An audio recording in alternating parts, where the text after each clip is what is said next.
What the fuck is this? Yeah. There's 2,300,000 stones in this, and they weigh between 2 and 80 tons, and they're cut from a quarry hundreds of miles away, some of them. Yeah. Moved through the mountains. Like, wow! So that's crazy. And imagine we think, well, this is the height of crazy.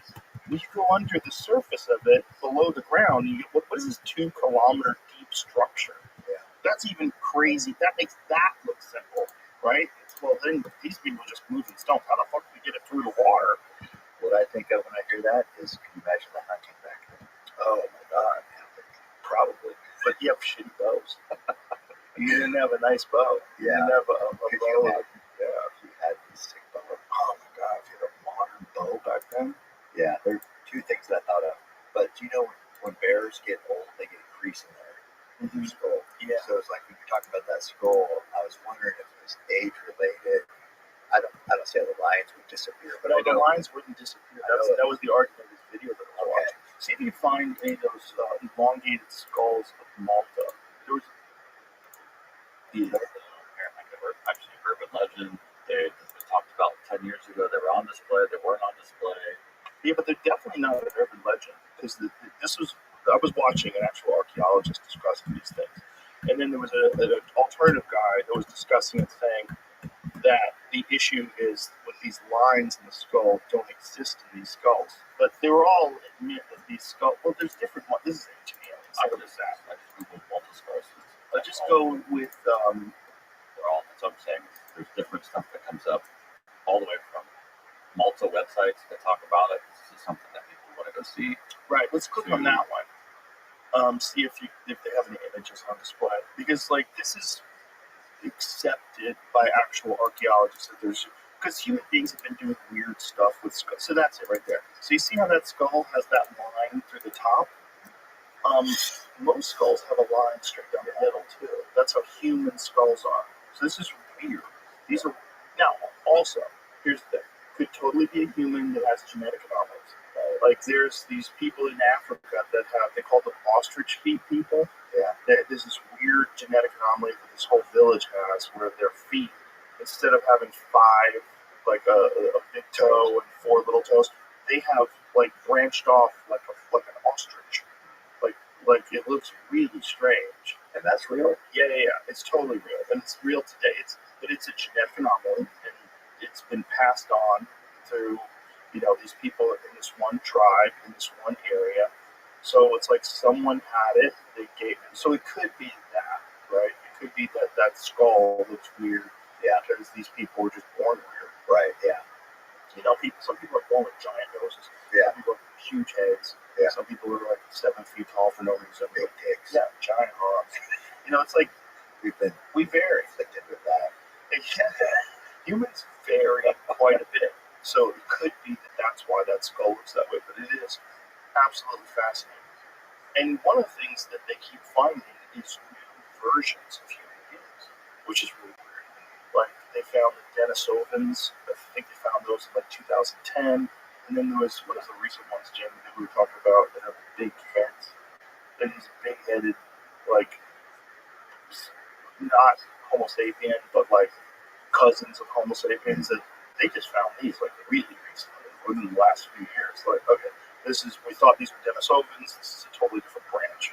And so there's multiple branches of human beings that coexisted along with Homo sapiens and Neanderthals for a long ass time. Yeah. Scientists may have discovered a new form of ancient humans known as large head people. So this is in December of 2024. The Julured, large-headed people. So they took like these skulls and tried to make like a recreation of what they look like. They look like these jacked looking hairy cave people. They look pretty badass. That's not her. She looks hot. She doesn't look anything like that. You wouldn't survive back then if you looked like that. So you can find like an image of what they recreated, because the image was pretty cool. So where does hunting videos fit in here? YouTube algorithm? No, I watch those too. That's I watch all yours, of course. I watch a lot of different. I was watching some of Remy's videos last night. That one and the one right there. There's a video of one standing up, to these 5 images. There's one that we looked at before where the dudes are standing up. They look super jacked. Yeah, that's it. So this super jacked, hairy dude, thick ass bones. Yeah. Like Neanderthals. Like they were way different than us. They were way more jacked than us. He's like a beast, wasn't he? You had to be to survive. He made an arrowhead look like he had his hand or something. Yeah, something. I mean, Neanderthals, they did art. They made cave art. Some of the cave art they know for sure was Neanderthals. And some of it's pretty scientific. Whoa. That's what they looked like. Bro, those things would have fucked us up. Imagine that guy in the UFC. You're like, oh, Jesus. Imagine the guy on the right has to fight the guy on the left. Are you fucking kidding me? So this is like this big, dense, it's kind of weird that we survived. Especially if you look at some of those marathon runners. Like, imagine those people survive while that thing's around. Those things probably into me.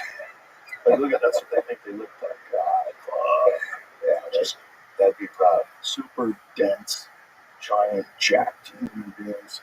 That one in the corner was walking to the right, far right. Yeah, look at that. If that's what they think they look like. Yeah. Fuck that. Imagine you walk to the woods and see that dude there. That's what. Fuck. What is fascinating though is like that's what I do like about the endurance stuff that we're doing is those people. Imagine how far they can get in a day. Oh yeah. And so nowadays we're so far the other way. Yeah. Where if you walk a mile, you've done something. Well, you're eating everything in the middle of the supermarket. And you're watching video games, playing video games all day. Some kids aren't even playing video games. They're watching other people play video games. That's what's like. It's pretty cool to think about. We're still making our bodies go, say, this 250-mile race. I mean, that's kind of cool. Yeah, it is cool. But back then, they probably did that shit all the time. So we're built for that. Yeah. You know what I mean? They probably had to. Well, of course they had to, but like humans as a species are built for endurance. So that's what I like about those events. Right. It's like this is what we're supposed to be doing. Well, persistence hunters. That's pretty crazy. Yeah. Where you just chase an animal down because animals don't sweat and people do. Right. So you can't outrun them in a sprint. But if you just keep chasing them, eventually they die. Yeah, it's down. And then you stab them when they're out of breath and you eat them. You got to be either in open country where you keep eyes on them, or be able to track them real well. Isn't that crazy that was a strategy that humans employ? Just chase them until they run out of. They can't still run. do it. Yeah. They still do it. I bet that's where some of the best marathon runners come out of too. Yeah, for sure. Yeah, they're so good at tracking in Africa because of that. It's just like they can stay on those tracks with no blood or anything because that's the name of the game. Keep your eyes on them. Yeah, and wear them out. That's what's always fascinating to me. How guys can just look at the ground and see footprints where I don't see shit. Yeah, and some guys that are just really good at that. Yeah, I mean they can follow tracks like across just solid rock, and it's just looking at little scuffs. They can see little scuffs from the hoods. That's crazy. I've been over there, hunting quite a bit, and I would sit just as you just said, like, what are you seeing? And so I would ask them. It's hard because they speak Swahili, so it's hard figuring it out. But I was there for 3 weeks one time, so I kind of got dialed in. But so I would ask, what are we looking at here? What are you seeing? Or it's just how grass will go a certain way, and then if it's not that certain way, it's because something made it. Something pushed it out of the way. Even if it's just a little bit of grass. Yeah. You just like look for these moments. The small little tells. Yeah, so it's like being so. That's another reason why I love being out. It's just you have to be so. If you're gonna be good at it, in tune with everything. You have to be sensitive to almost everything. That's how you get within bow range of an animal, get killed, or find it after you put an arrow in it. It's like you're just deciphering all this information. Some people are good, some people want it, but mostly it's experience related. Those people in Africa have learned from the best trackers there are. We haven't had to be that good here, but I've wanted to develop that skill and just get better. But it's like it's noticing the little minute details. Someone had a really good argument. Do you remember who it was, Jamie, when they were talking about the invention of the bow and arrow? and they were saying the odds of this happening simultaneously all over the world are very unlikely, and that what's much more likely is that someone developed that technology and was traveling, and that when you go back to the earliest use of the bow, which I don't know when that was. Do you know when that was? Let's guess. What would you guess? How many thousands of years ago they figured out the bow and arrow? Oh, 3,000?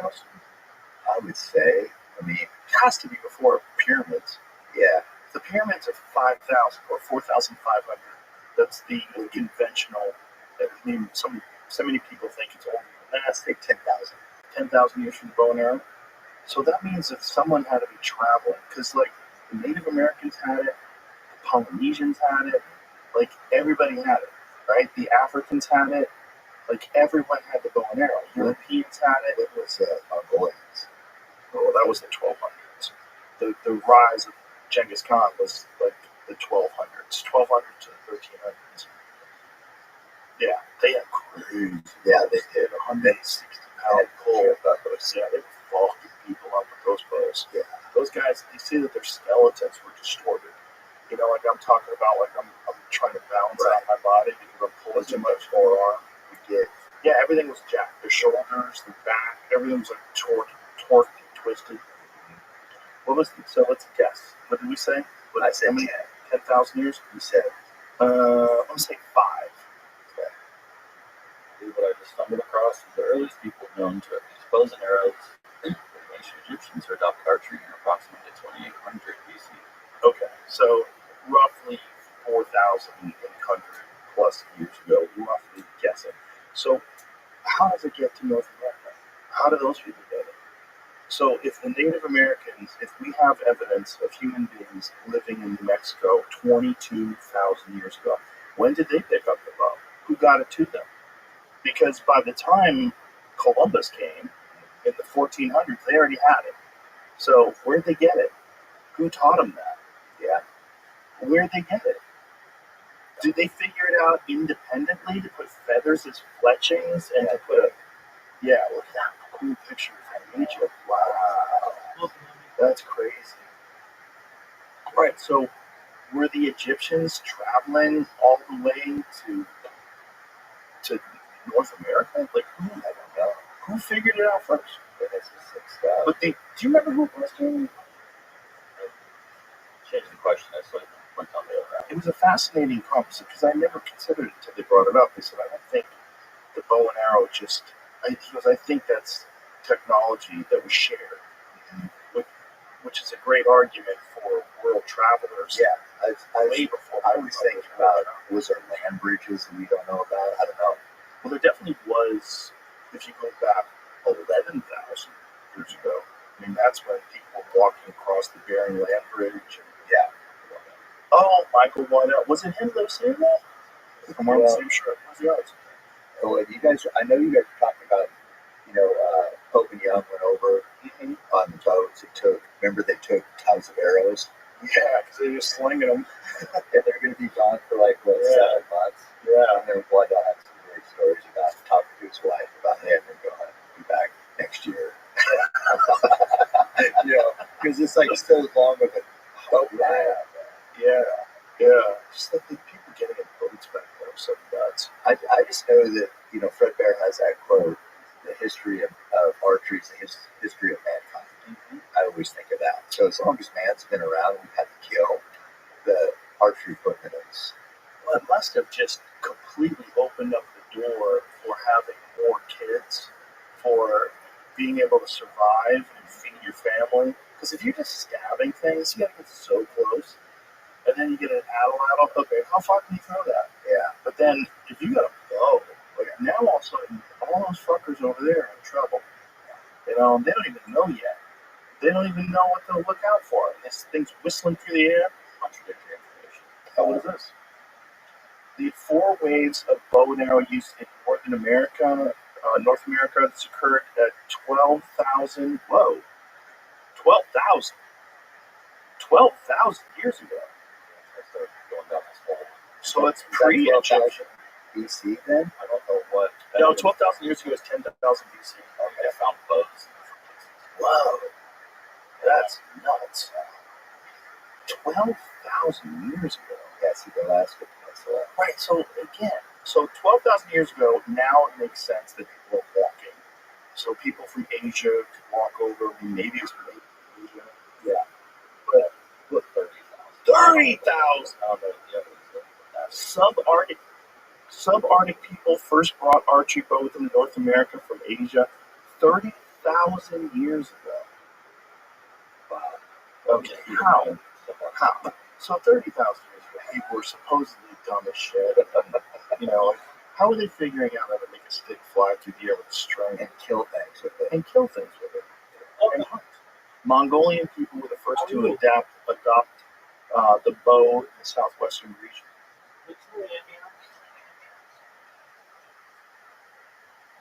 Hello, Indians, can you hear me? Indians, can you hear me? Indians, I hope you're having a good day. Feel free to speak if you wish. Oh, great. How'd you find out about me, Indians?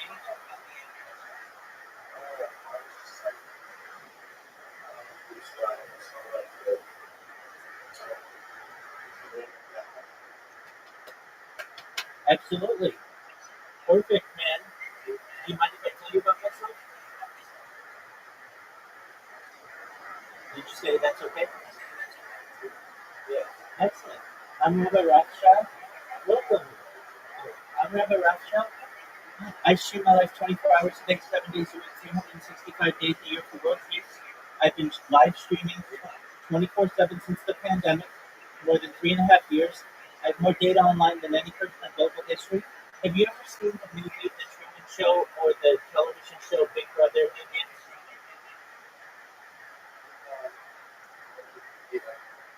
That's okay.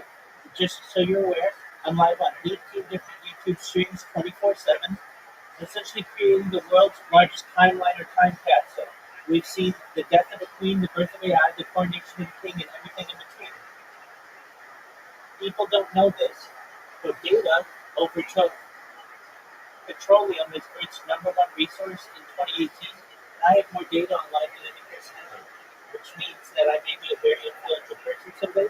And when that happens, I'm going to help you, I'm going to help your friends, I'm going to help your family to not only be financially independent if you're not already, but to have generational wealth, and then eventually start charities and perhaps even philanthropic organizations of your own.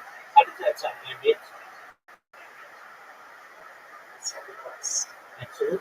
I talk about other things that I feel are going to help the world, things like anti-gravity, antimatter, solving world hunger through the use of technology such as agricultural drones, floating greenhouses, saltwater greenhouses, things like hydroponics, vertical farming, cloud seeding. I want to end world thirst. I am part of a cryptocurrency. That's what all my merch is. It's known as Harry Potter Obama Sonic Tiny Inu. It's a big long name, but it's worth about $100 million. And what it does, what we do as a project is we build wells in developing nations, such as in Nigeria, where we built wells in villages to help people. Or help those continue those kind of projects. But I'm also an advocate for the livestock program. But most importantly, I'm an advocate for desalination technology, pumping red seawater onto land to make it drinkable. Other things that I talk about are things like quantum computing, cryptocurrency, things like alien disclosure, and perhaps nuclear fusion, nuclear fission. I'm an advocate for things like de-extinction technology. People don't know this, but the first successful de-extinction took place in the year 2003 with the Pyrenean ibex, which was a goat located in northern Spain, southern France, that when extinct scientists were able to de-extinct it. And fast forward to the year 2021, a company out of Dallas, Texas, known as Colossal Bioscientific found it. They've made it their goal within the next 3 years, or by 2028, to reintroduce the woolly mammoth into the Arctic Circle utilizing African elephant surrogates. I just think this is mind-blowing goal, and they've already brought a type of to fruition, back to fruition. They did this in the last few months.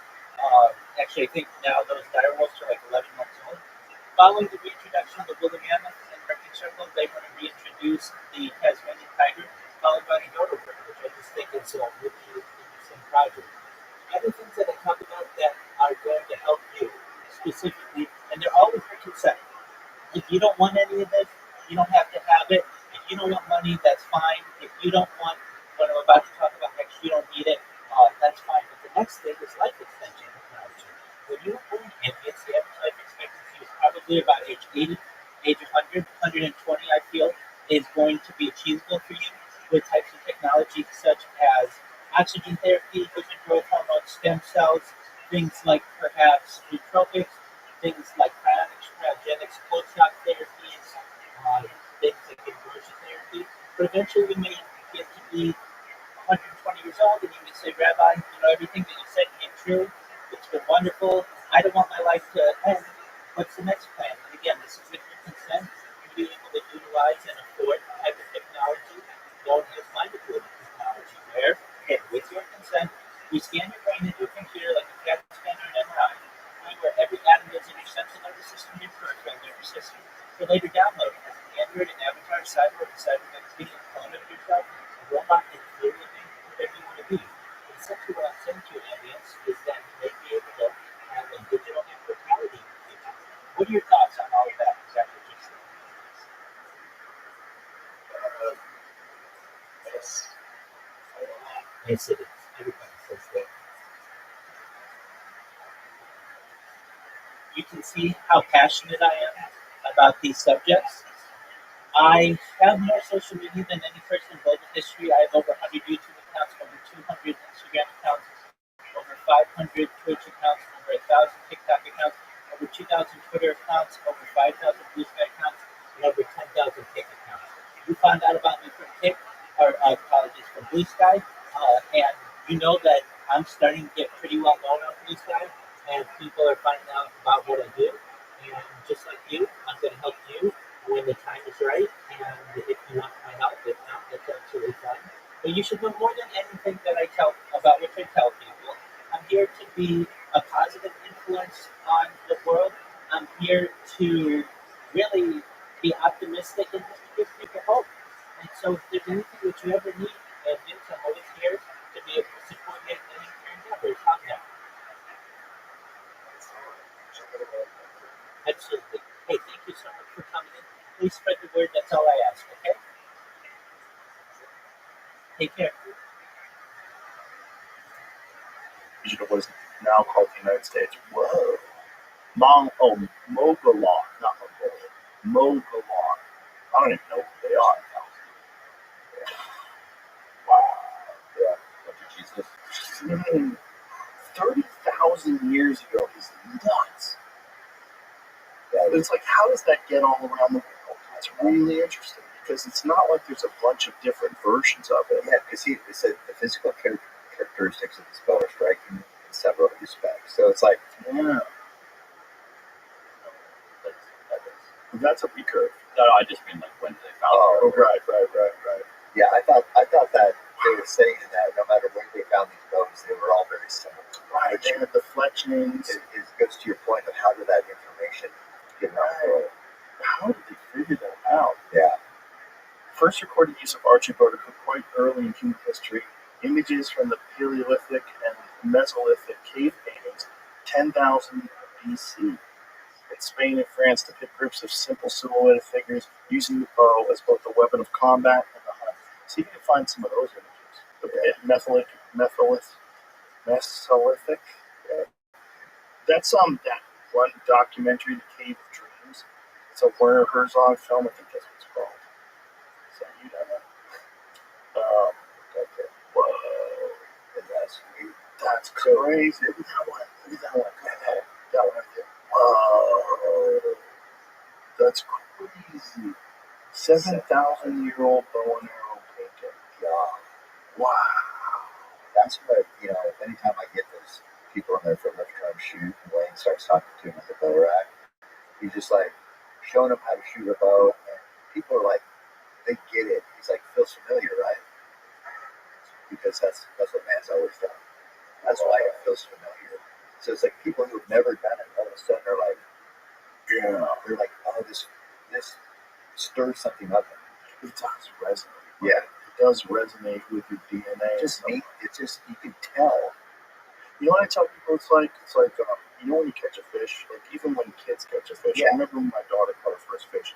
The excitement is genetic. You got it. Because how do you know you're supposed to be excited? Right. Why are they excited? Yeah. Why is it exciting to catch a fish? But because it's programmed into your DNA from the time we were figuring out how to catch fish, that if you caught a fish, you get to live. You get to eat it. So you get a reward. Your body gets excited about catching that. That's that same feeling. That's why people like when they shoot something and it hits the spot. Yeah. It's not like throwing a basketball through a hoop. That's kind of fun. But it doesn't have the same feeling. No. There's a feeling of archery when you hit something. It's like, oh, yes. Yeah, you see an animal, you're like, that was my arrow. Yeah. You sort of shoot us stuff. Yeah. I was like the other day, I was sending you pictures. I know. Yeah, I see that. That's just what, I mean, I'm driving, I see horses, cows, whatever. I'm like, I see cows, legs forward. I'm like, oh, I'm going to get a barrel right now. There's the lungs there. Perfect. It's just, that's just what you kind of program your brain to see.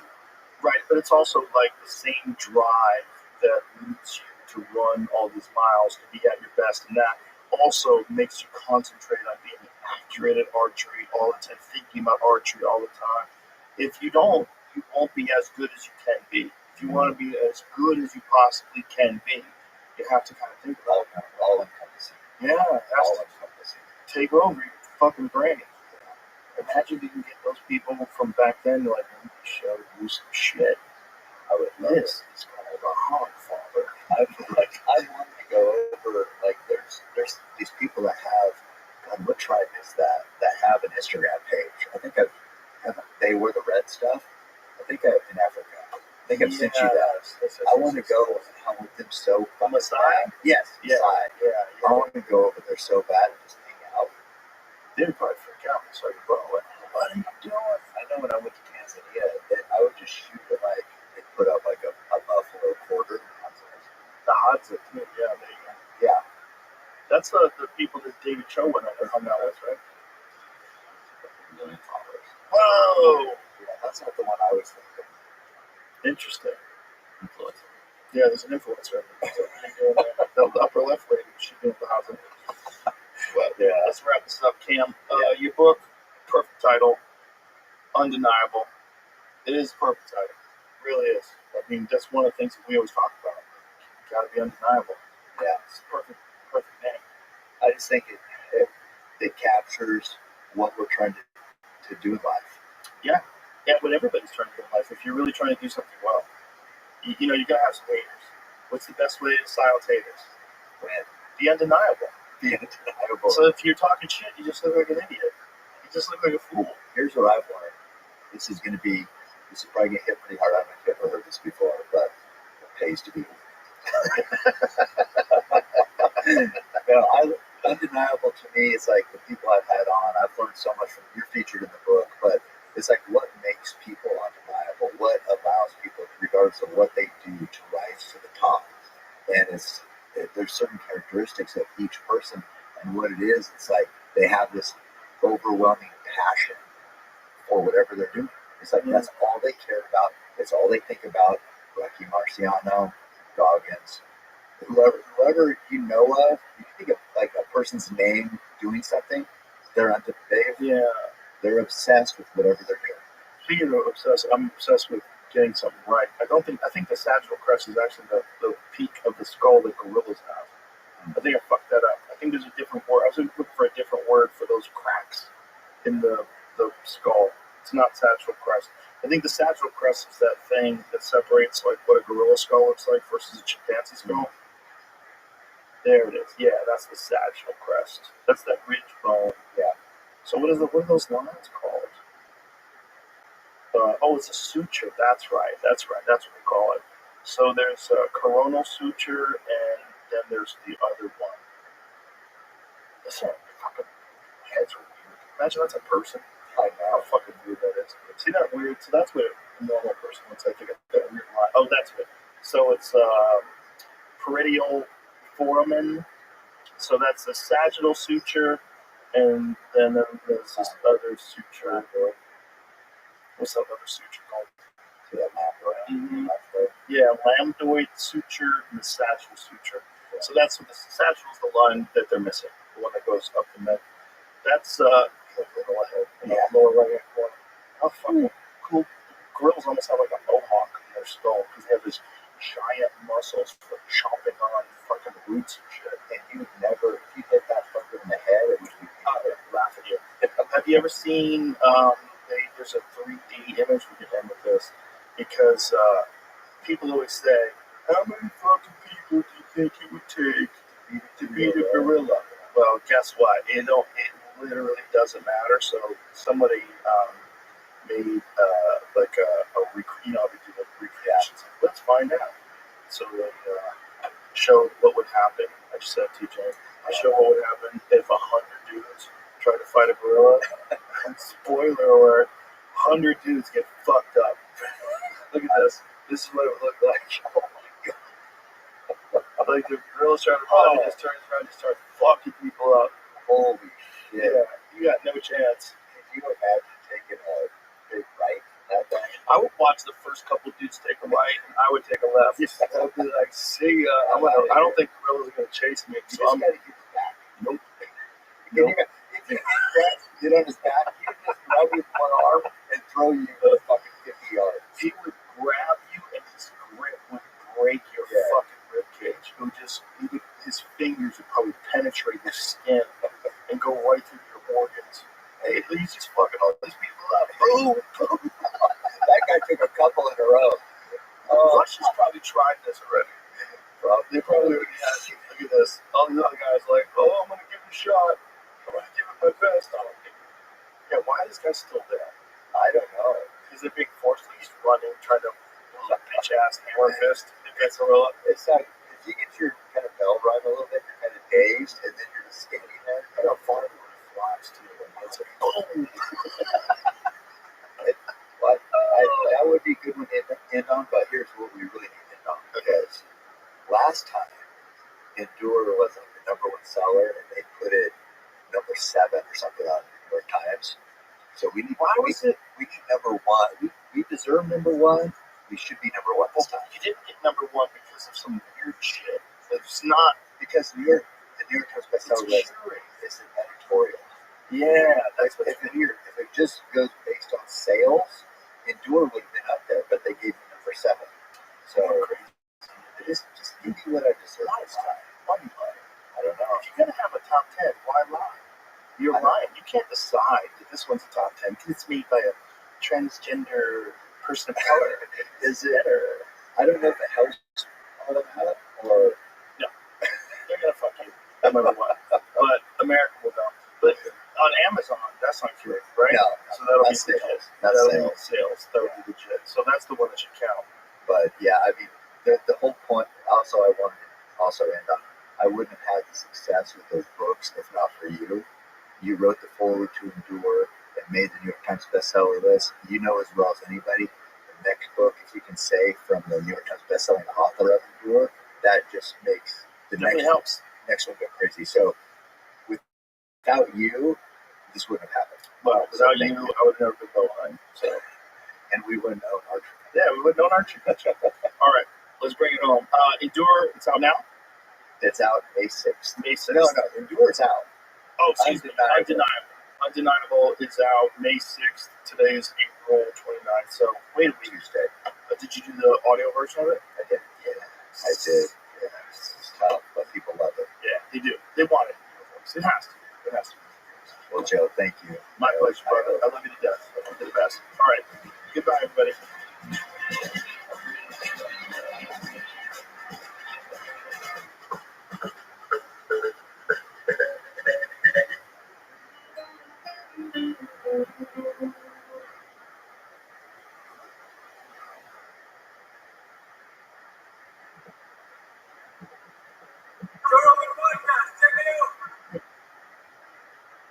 Joe Rogan Experience. Say my name, Joe Rogan. What?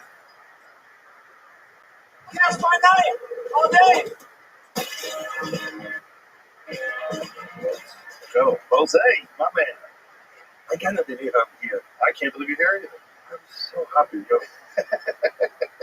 I remember when, people began telling me, hey, Joe Rogan. And I was like, Joe Rogan, what? So I'm always lost, right? Yeah, Joe Rogan loves Bazaar. Yes. Loves Bazaar in Las Vegas. It's my favorite restaurant in Vegas. Loves Bazaar meat in Las Vegas. And I'm like, really? Shit. You're happy every time you visit that anybody likes your restaurant. Well, your restaurant is set up so good. When you walk in, those Argentine grills are going with the live wood fires. Oh, and you smell the steaks right when you walk in. Oh, it's perfect honeypot. Because if you're not hungry, you get hungry the moment you walk in the door. So Bazaar, I opened first one, oh my God, over 15 years ago in LA. This hotel, amazing hotel, SLS, by Philippe Stark. San Nazarian was the brain behind the whole project. And the restaurant just became, wow, big hit in LA. It was a crazy place. It was like Alice in Wonderland, like Joe in Wonderland. But then when we were opening SLS, the same hotel in Vegas, we were like, let's do Bazaar, but something else. And obviously what everybody loves in Vegas is a meat place. So we got the spirit of the original Bazaar, same dishes, the whimsy, the cotton candy for gras, the Philly cheesesteak that you eat in one bite back. We brought meats from different parts of the United States, different parts of Spain, Europe, Iberico pork, big grills, and was kind of fancy. You could go fancy. You could go cotton candy and cones of caviar. Which, by the way, I have here some cones if you're hungry later. But then you can go and you eat the steak. That's it. Why is Vegas a big meat place? It feels like there's a lot of steakhouses. A lot of steakhouses. Not a lot of great ones, though. A lot of women. Overall, it's good. I'm not going to be the one saying There's a few you can. I'm not going to be the one. I'm not going to be. I mean, listen, it's very shared. My friend Tom Colicchio has one. What's that one? I don't even know. He's so many casinos. So you know. But Tom Colicchio, the chef. Wow, you know everything. Yeah, that's a little bit to him. Oh, that one's great. Yeah, that one's Tom is every guy. What's it called? Crab steak? Crab. Yeah, crab one. I think Wolfenbach has another one. Anyway, it's many other ones with names, with chefs behind, with no chefs. Yeah. Big name chefs. I like name. Cleaver's great. That's Yeah, off the I love street. it. That's I sure love it. Very good. Yeah, people, this is good you mentioned that because when we go to Vegas, we stay in the casinos and we go to the casinos, hotels, and that's it. Yeah. And me, I've always been a big fan of saying it's okay, but make the effort to leave the casino, Yes. leave the strip, and also visit some of the other restaurants. Yeah.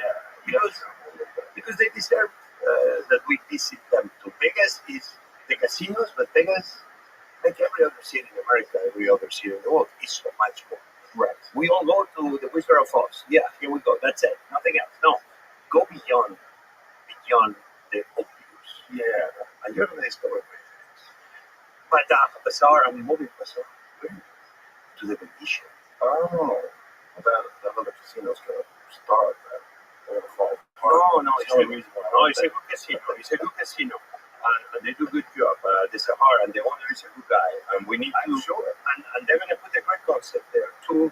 And And I'm going to replace I don't know Bazaar. yet. They didn't announce. If I can, I will help them. I've been helping them. But I'm moving to the Venetian. Bazaar me to the Venetian. What is that going to happen? At the end of this year. Okay. So you'll be there. I'll be too You'll be by there. I'm going to come. You- For sure. That's my favorite place to go in Vegas. I'm very happy because it's almost, I don't know if it's the same as when a player moves to a new NBA team. Sometimes works, sometimes doesn't work. No, Bazaar meets it. But it's that feeling, right? It's like I'm going to this new casino. It's great. Closer to my other restaurants at the Cosmopolitan. I can go walking from one to each other. Better for me. Yeah. And then I had the other Bazaar, which is Bazaar Man, I'm sorry, it sounded like a commercial, but No, restaurants are like my babies. I've eaten at your place in Chicago as well. Yeah, the Bazaar meat in Chicago, Bazaar is great. So, Bazaar, it's kind of, again, restaurants for me, they never been business. Uh, God knows I'm not the best businessman. I'm surrounded by good business people. I am a why creative they're so guy. good, though. I think that's why they're so good. I think if you were just concentrating on making money, it would. Well, I should. It's You not. should keep doing what you're doing. It's not a bad thing, but I am a well, you're a storyteller. You are a storyteller. Yes. You are a troubadour, a medieval troubadour that will tell the stories of what was happening around the castles, courts, medieval times in Europe. You're a storyteller, right? I am not very good at anything. My English, I miss a lot of words that I wish I knew. So Yeah, but it sounds cool. I could express myself better. No. But I'm a It's storyteller, and I know the story is delicious. That's what I am. Yeah. Well, you do a fantastic job of that, and that the passion that you have for food comes through. It comes through in your restaurants. It really does. Like you can tell the difference between someone who just really loves food and someone who's just trying to make money. So it's good that you're not a good businessman, and that you surround yourself with good businessmen, because that's all you need. Good businessmen that you can trust, and then you concentrate on what you do best. That's a perfect marriage. You know that I'm 55. I'm about to become 56 in July. July 14th. I'm born in '69, and I realized not only as a chef, but as a person, as a man, as a father, as a husband, all the different labels we all have. It's always that the more you know, the more you realize you know nothing. Right. In the old days, I would be 23. Yeah, I know. Now it's like, I don't know. Tell me. And even if I know something in a conversation, I just tell. Do you know about this? I don't. Why? Because I want to listen. Because I want to learn. I realize that me leaving home very, very early and not going to university and not even beginning first year of high school, I was out. I didn't even graduate in the first year. That one of the things I needed was receive education, but not in the traditional way. The traditional way was not for me.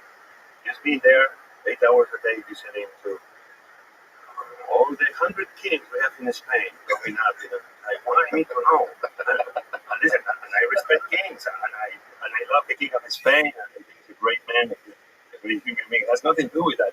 It's only I didn't want to know what the other 200 kings we had in Spain in this history. It's not what I was interested.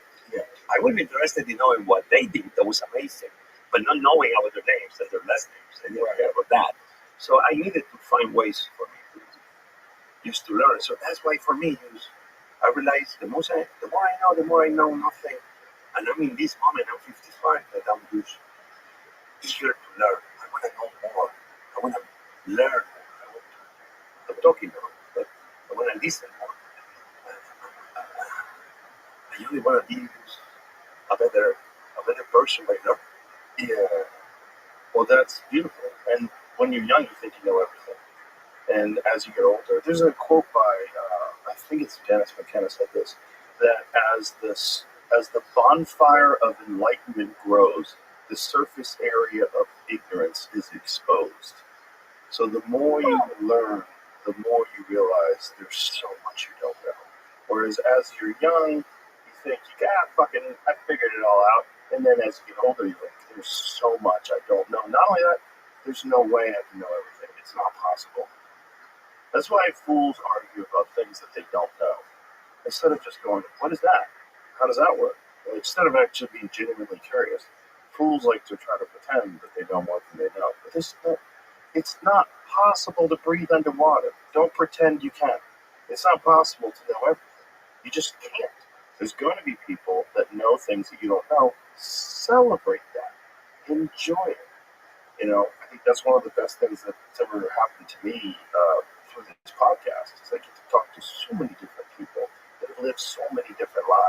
so many different passions, so many different interests, so many different things that they're studying. It's an amazing education. But I was a lot like you. I did not want to sit in school. Whatever ADHD is, I have it. You know, whatever the fuck it is. I'm raising my hand. I got it. I mean, it's like sometimes when I have people, my son has this. I'm like, well, what? Your son is an amazing human, a smart individual there. And I feel like I connect with him because we are alike. So I raise my hand. I have that too. I subscribe to the idea that ADHD is a superpower. I really do. Because I think the people that can't focus on nonsense, generally speaking, they can focus on things they love. Really focus. They get really excited about certain things, but everything else they can't be bothered with. Like when I was a kid, I remember being in math class and checking out because I said, wait a minute, can I do this on a calculator? Yes. There are calculators, right? And there's an unlimited supply of batteries, right? They said yes. I'm like, I'm out. I'm not going to think about math now because this is not something I'm interested in. If I could do all this on a calculator, why do I need to learn how to do it? Obviously, that's a dumb way to think. That's I was 13. But I remember thinking that at 13 years old. I'm out. I'm not going to think about this anymore. I'm just going to use a calculator. This is so stupid. Just give me the result. Yeah. I don't need to know how you made all those numbers work. I know it's real. Okay, that's great. I'm interested in other things.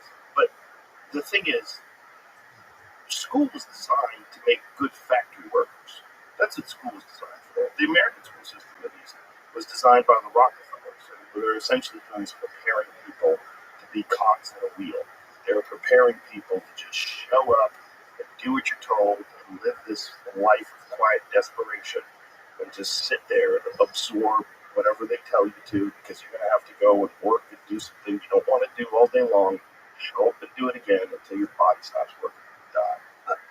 I don't know if I will 100% with that statement in the sense of this was created by design.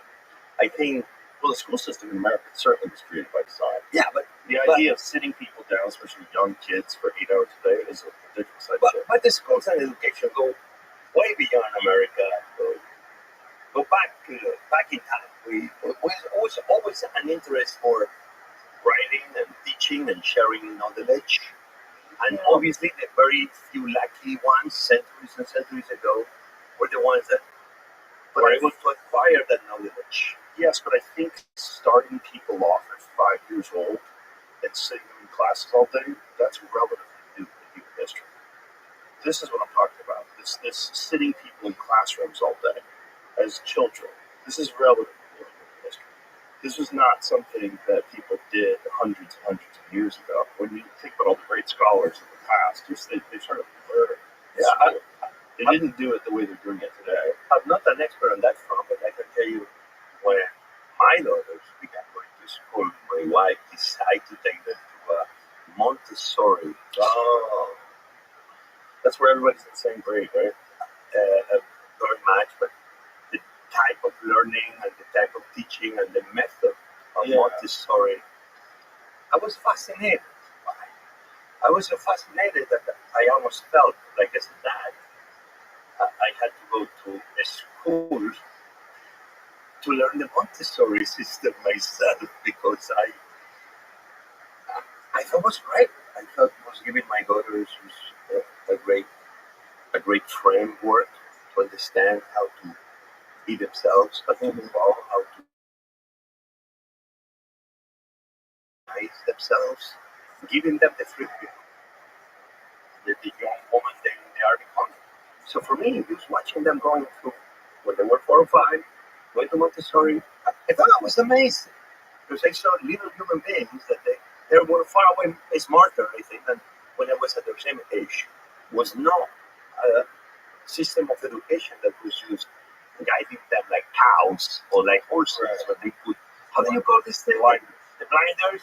No, it was the contrary. It was opening the world, not only 360, but almost three-dimensional. Giving them options for them to be their own owners of their destiny, I would say. I think that's why my daughters became so highly opinionated. And so, Daddy, thank you for your opinion, but let me tell you something else here. Okay, all right. And I love it. So, yeah, I'm not expert on education or I see your point.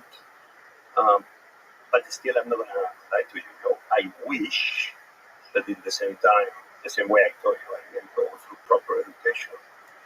In many ways, I wish I received a slightly more proper education. Like I learned business hitting the wall every time. Winston Churchill, the claim he said that success is going from failure to failure without losing enthusiasm. I had a lot of successes, but I had my share of failures too. But I'm sure everybody does. Yeah. But what makes the difference between looking down and never moving again, or Picking up the pieces. picking up the pieces and let's do it again, is enthusiasm. That's a great quote. Failure to failure without losing enthusiasm. That's a great quote. Well, I That's don't know so what is, every phrase that is a good phrase and they don't know who did it. right. Let's give it to Winston Churchill. Or Socrates. Yeah, There's always a bunch of those. Yeah. But whatever it is, it's accurate. It's definitely accurate. I just think that there's a lot of different roles in life. And the problem with traditional school is that they're preparing you for a job. And I think there's a lot of very creative people that would be served better if they had a more open-ended education and they were allowed to just pursue their interests and be excited about certain things and just get a rudimentary education in other things. That's just my opinion. Because I think there's certain people that they just don't fit in with the regular 9 to 5 life. It's just not for them. And like I said, you can call it ADHD, whatever you want to call it. There's a lot. All my friends, everyone I hang out with, I don't know anybody that's like built for regular life.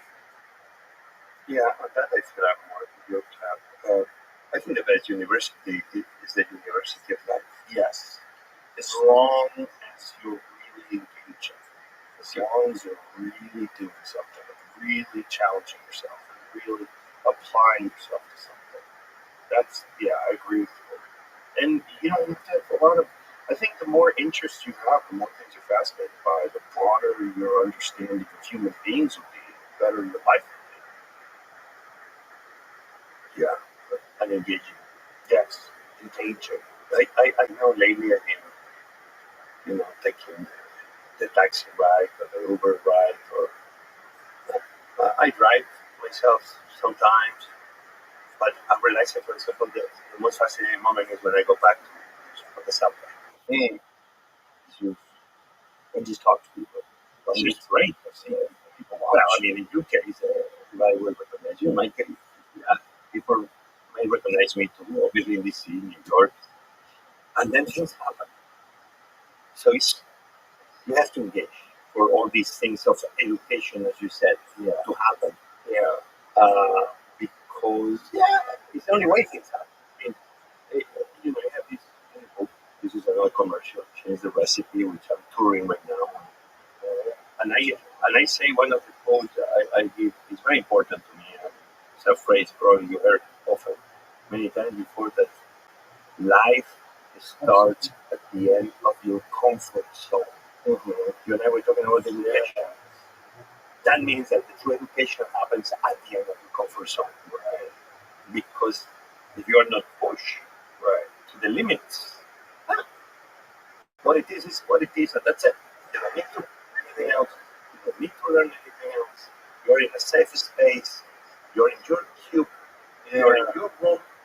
Everybody's protecting you, and the system protects you, and you're okay. The only thing, the only moment will become interesting is when you leave that room of comfort. You go to the edges of the horizon, and you cross that line of the horizon. That's the moment that life gets really interesting. Yes. Yeah, I agree. I think just a lot of people that don't have experience challenging themselves, they get fearful. They anticipate things, they get anxiety, and they just never learn how to challenge themselves. That's the problem. They never walked out on the end of the pier, so to speak. They never push themselves, and because of that, they're terrified of it. But you see, like little baby steps. Do something you've never done before. Go take a yoga class. Go learn how to speak Spanish. Go do something. Do something different, and then try to do something else different. Try to add a little bit. Don't just go right into like doing a triathlon. Like do something that just makes you a little nervous, and then try to build on that, but do it intentionally. That's my advice. I remember that is the reason why people sometimes are so scared of the world. Because actually, the world is a scary place. It certainly can be. I think the world is a wonderful place, but for centuries, for thousands of years, humans, planet Earth is beautiful, but the world is full of dangers. Yes. Just get lost in a forest Yeah. without anybody, without anything, even Yeah. without a knife. Yeah. Things are going to happen. Yeah. The scuba dive in the waters, in the dark Yeah. ocean. Dangerous. There are things moving in the water. Things are complicated if you are trying to feed yourself. Is this mushroom poisonous or not? To be a human, to be a human for centuries, for thousands of years, was a dangerous place. So I'm only saying that this is part of the DNA, that is part of who we are as humans, that we want to be in a place we feel protected. Yeah. And equally, we want to protect our loved ones. Yes. So it's just a human natural response through the evolution of humanity for thousands of years. That is true. But also, to the contrary, when you take risks and then you get rewards from those risks, then start getting very excited about taking risks. You get excited about adventure. You get excited about doing things where you're not certain how it's going to turn out. Like you opening up the new Bazaar Meats at the Venetian. Who knows? Who knows? I think it's going to be great. But who knows? Like new things, new challenges. New challenges are exciting. But that's why humans, even sometimes we feel we want to be alone in a cave. That's what you were saying before. On the top of a mountain, right before I get in. You're saying that you want to open up a restaurant where only 4 people can go. You have to get to the top of the mountain. And you have to walk 40 miles. Yeah. And if you get there and the first seats are taken, you have to wait. You have to camp until next day. That's it. Yeah. Yeah. I know bottles of oxygen and all that. No, the people that go to the Everest do. Yeah, that's ridiculous. Yeah, I don't get it. Yeah. They blind the people. Yeah. So go to the top. Yeah. I just did, but they had 10 guys carrying their belongings. Right, Sherpas, The Sherpas and their oxygen bottles. Like, actually, if I was any of the countries that controls the access to all those amazing mountains on the top, the 8K, the Aconcagua, the Everest, all the big peaks, I would make it mandatory that you have to go on your own. You could argue that, okay, but then scuba diving, you are using air. Why is that? Okay, but I want to be fair. It will be an argument. No, Jose, you like scuba dive? You can go down into the ocean and you can bring air, but I'm going to the Everest and I cannot bring air. But I take my bottle with me. I don't leave there, the bottom of the ocean, as I scuba dive. I leave the ocean as I found it. That's the real problem with Everest, is the litter. And the human waste. Tons of poop. Just human poop all over the side of this. Yo, they're the one that be holding the poop. I get it. I get it too, but They can put it on the bag, maybe a table bag. Yeah, take the bodies. Well, how many bodies are on the side of Everest? Well, as How many bodies are on Everest? climate change, it's God, it doesn't. taking down some of the ice and the snow and Listen, bro, ain't no climate change up there. That's going to be cold. No. I don't know. I've not been, not yet, but some ice is disappearing. How many? People have died in many of the things. Over 30? Over 300 have died. 300 have died. It's a very dangerous thing. Even two of the bodies approximately still unknown. Yeah, they have, like, there's a map where all the bodies are. But But I see your point. But this is an interesting drive. People want to go to the top peaks. Even myself, I thought about it. Like, do I do that one day? Because, as you grow older, it's like, I have all these things I want to do that. I want to do check. Yeah, I want to go to we can buy me a show. Like, message. Check. Here I am. So maybe one day, I should do it. But I want to do it in more like the old days. More. I need to get probably better shape. Well, I think the first guy that did it died. What was the first? Something like that. His body's still up there. The first guy, they think he made it up to the top. Still is not And his body's on the way down. So they don't know if he actually made it and died on the way down or if he died on the way up. And then the second guy made it all the way up. But, yeah, not good. Without oxygen, in particular, very difficult to do. So you mentioned about the tribes, right? The tribes. The We were, shortness. and before that, we were having a conversation about the multi-satellus. Yes. Satellus place. That's why we like tribes. Because when, Yes. because the multi-satellus place, we feel unprotected by things, by life, Right. by what everything that surrounds us. That's why then humans had to be part of a family, part of a little tribe that then became bigger. Because we cannot all be good at everything. Like you like your friends, you like my friends.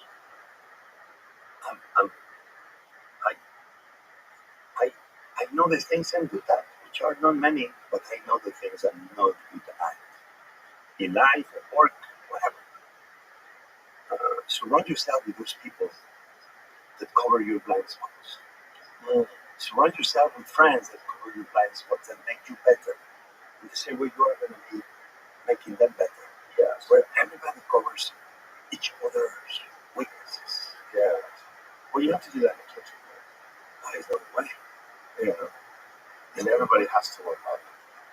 I mean, that is one of the most underappreciated, grueling jobs is to be a cook in a kitchen with 15 other guys and women, and everyone's running around. Everyone's got a job. You got 100 people out there waiting to be served. You're running around making this and that, this and that. Orders are coming in. And this is medium rare. This is that, this. Well, I think this is the ultimate power. The ultimate power is that power of being able to feed somebody. That's why for me, we are all good. Directly. But the power of feeding somebody is that's all the power I have to feed humanity. Not physically, but even in a way what you do. You owe Welcome, the Mr. people that Curry. listen to you. How are you? How was your day? Lovely. Good next to you.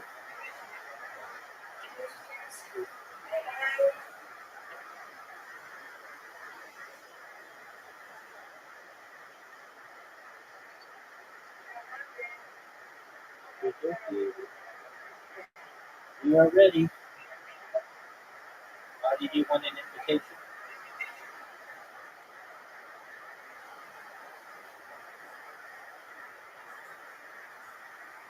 Adi? Adi, can you hear me?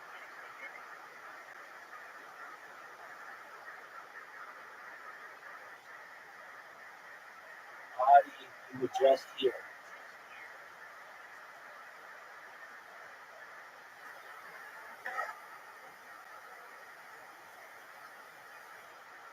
Adi.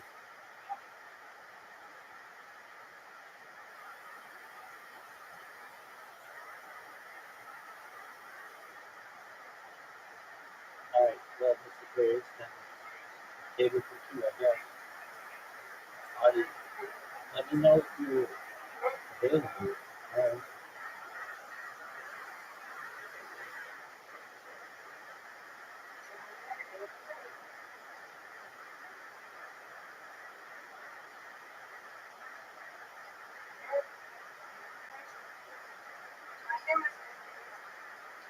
Could be.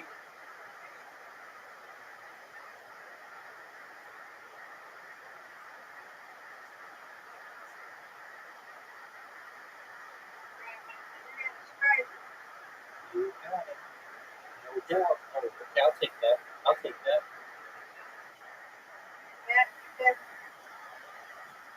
Whoa! That was not what we wanted.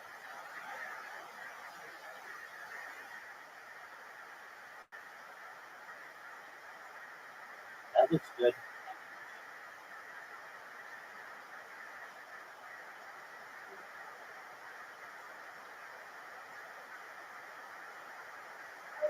Nice. Good.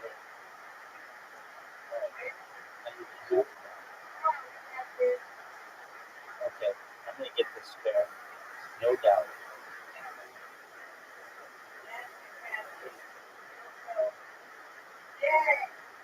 Beautiful.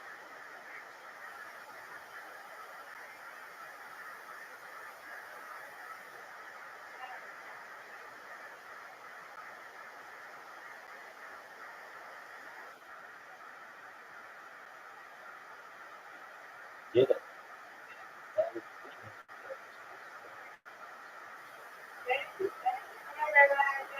got it. Oh, come on.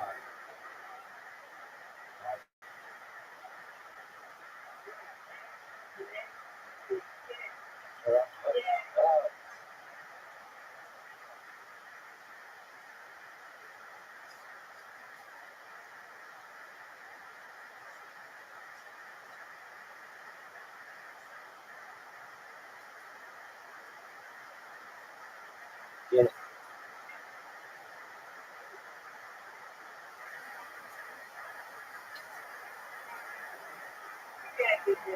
Yes, ma'am. Perfect. Oh, I got this, no doubt. Thank you.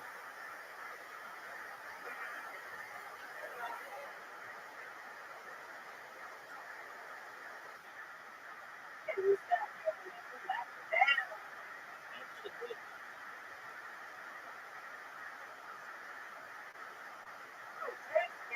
Looks good. Right. You're welcome.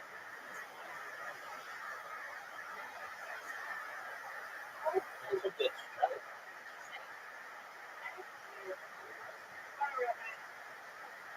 No doubt. That's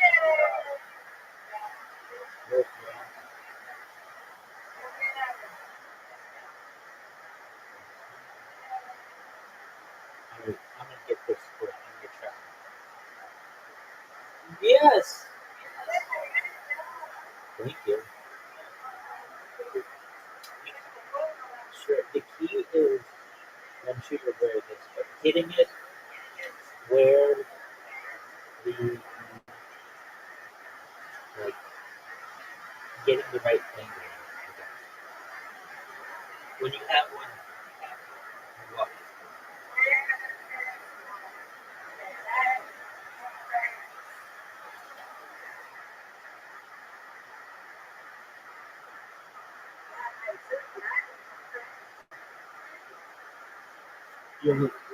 you're hilarious.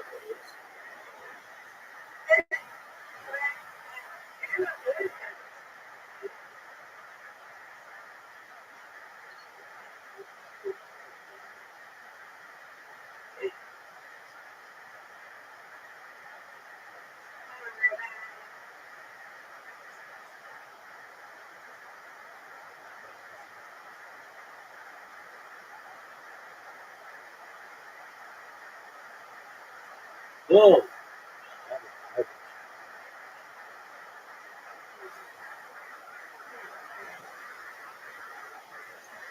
There you go.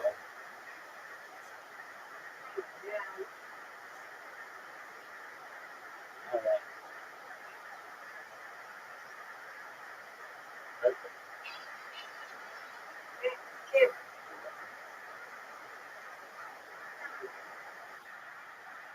Good.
Got it.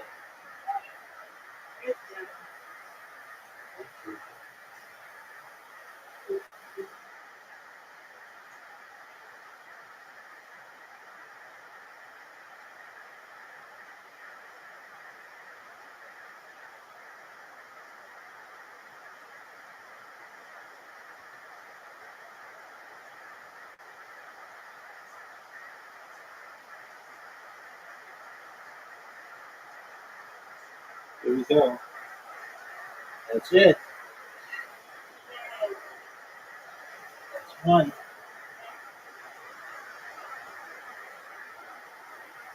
Got it. Okay. So like this one is a split. So I kind of want to get on the left side of the front end so that it goes to the right. But that's what I do. All right, Mr. Torres. I win, you win. Undefeated in bowling, undefeated in friendship.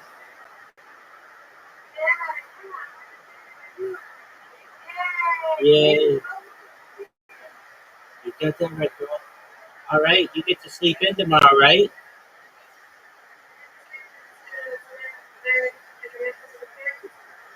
Yeah, no, I know you do. I didn't have time to work. All right, well, you don't have work though.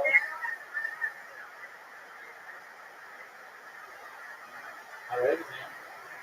Well, I'll do my best to make sure I have a good day tomorrow. And if I'm asleep, apologies. And you have a wonderful evening.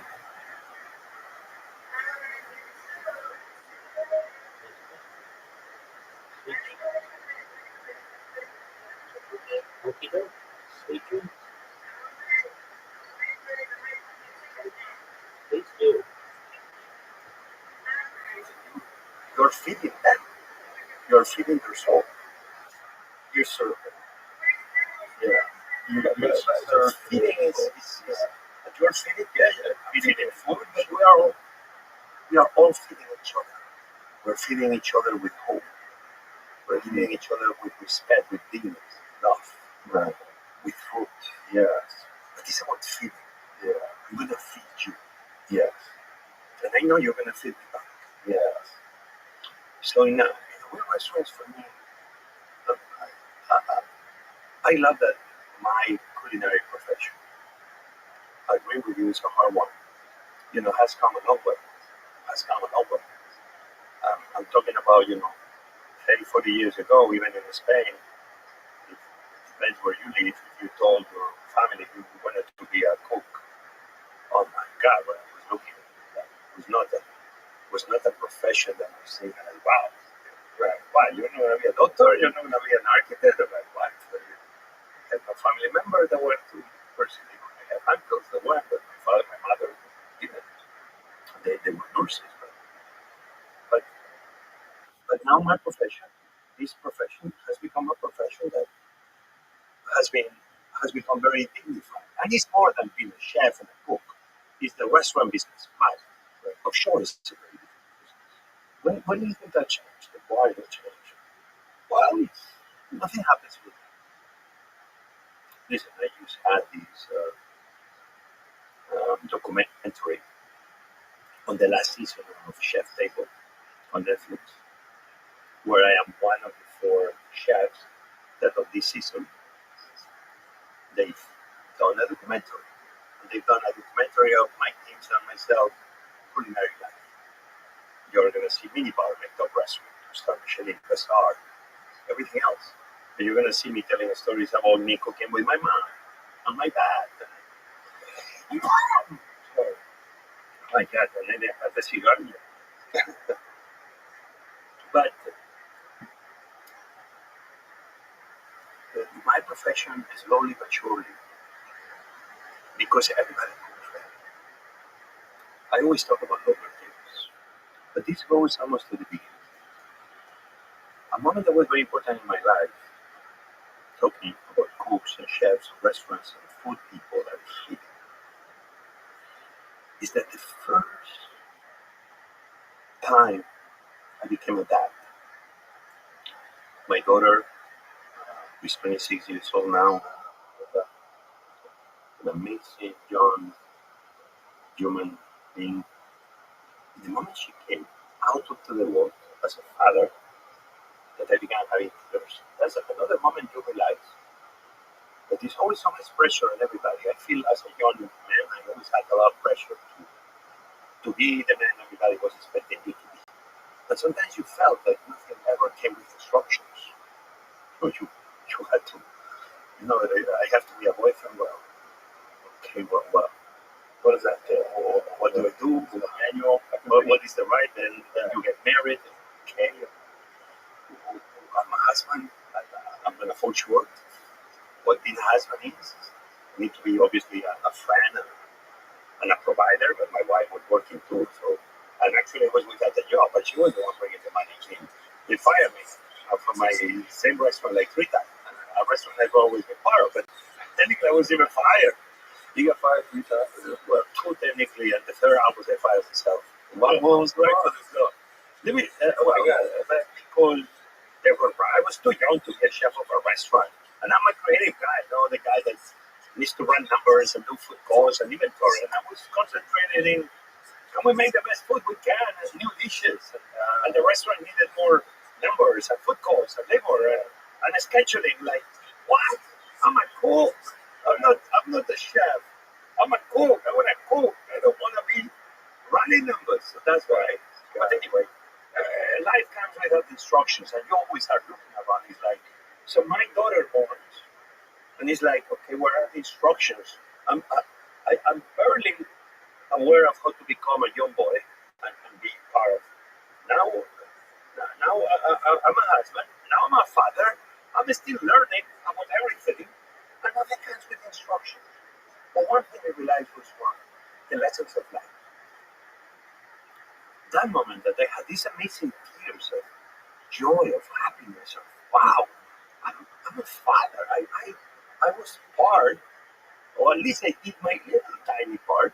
I don't know if I did 1%, but my wife did 99 for obvious reasons. They carry it for 9 months, and they take the burden of actually making it. They actually make it, but we do our little thing, right? Our little thing that we put in there is necessary. But just for the record, we contribute equal ways. Correct. But that young girl comes to work, and the moment I realized the power of food is when my wife gets the baby and brings her to her first time she's feeding her. That is the amazing power of food. Because the first gift we receive in the form of a tangible that sends a message of, I'm gonna take care of you. I'm gonna love you. Is through mother's milk. And if our mother cannot feed us, that's mother. Will be our dad with baby formula, will be the nurse, will be the grandma. But that moment that we are brought in somebody's arms, we are fed. That moment seals our connection with food forever. That's the moment that we are all connected to food in ways we cannot escape. For obvious reasons, we need food to be alive. But that only tells a little part of the entire deep, profound story of the connection that humans we have with food. And that's why then being a cook, yes, is one of the most fascinating professions. Because in a way, we are only the ones that we keep the legacy of the mothers feeding humanity on that first mother's milk that sets the ground rules of why food is so important in our lives, in who we are forever. Well, it's also an art form. It's a temporary art. It's an art that you consume. You eat it, and I think because it's not like music that you can listen to over and over again, or comedy, or a movie, or literature. I don't think of it as an art form. I didn't realize it was an art form until I started watching Anthony Bourdain's show.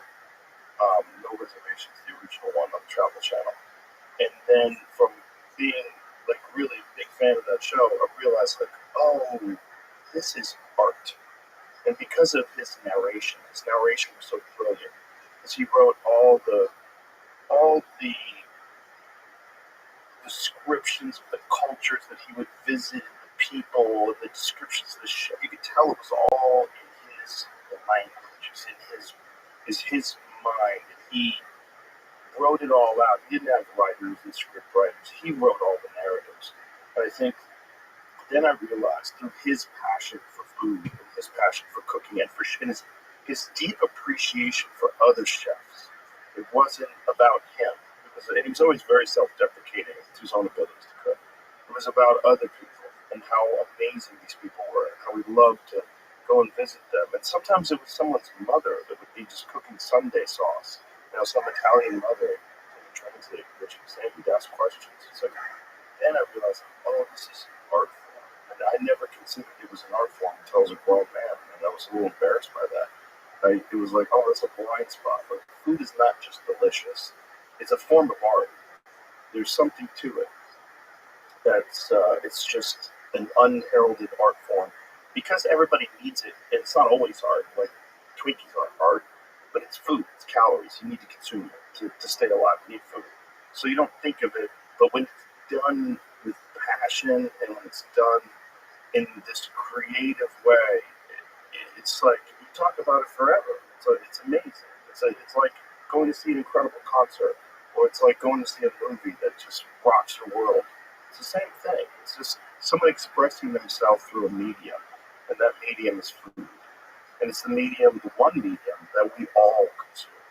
Everyone consumes that medium. When I talk to people and they say, I don't really care about food, it's just fuel for me, I'm like, well, you're an idiot. It's like you're missing out on life. You're missing out on a giant chunk of life, which is delicious food. And delicious food that you enjoy with others, which is also part of food. Enjoying delicious food by yourself is not nearly as fun as enjoying delicious food with other people. There's something communal about it, which goes back to our tribal ancestors sitting on the campfire, enjoying something that we cooked. I know what mother feeding is. Yeah. I miss cook. Yeah, me too. Me too. I miss money. I did. We did a few shows together. He always invited me. Eric Ripper, he did many shows with me. And we spent a lot of time together, especially January. We were gathered in Canada. We did that for 15 years. For 1 week, every January. Oh, really? Why the Cayman Islands? Because Eric has a hotel there, a restaurant. Eric prepared the nicest, talented chef in the Bernard Den restaurant of restaurants. And Eric, Tony, and myself, we call ourselves the Three Amigos. And we'll spend time together, smoking a cigar, doing nothing, walking on the beach, scuba diving. So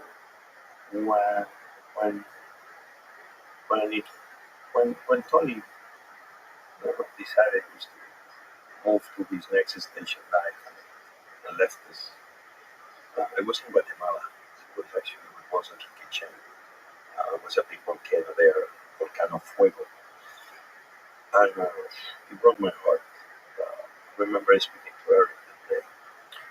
You know what happened was that less than a month before I was with him in North Spain, Asturias, where I was born, shooting what it became his last show.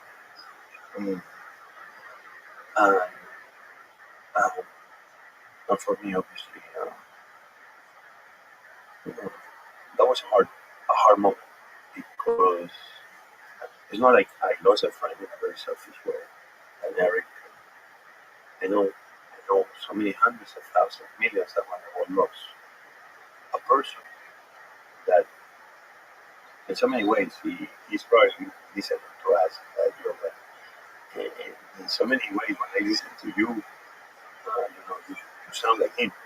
Well, Tony speaks like Tony, and you always speak like Joe. But in a way, you are like soulmates.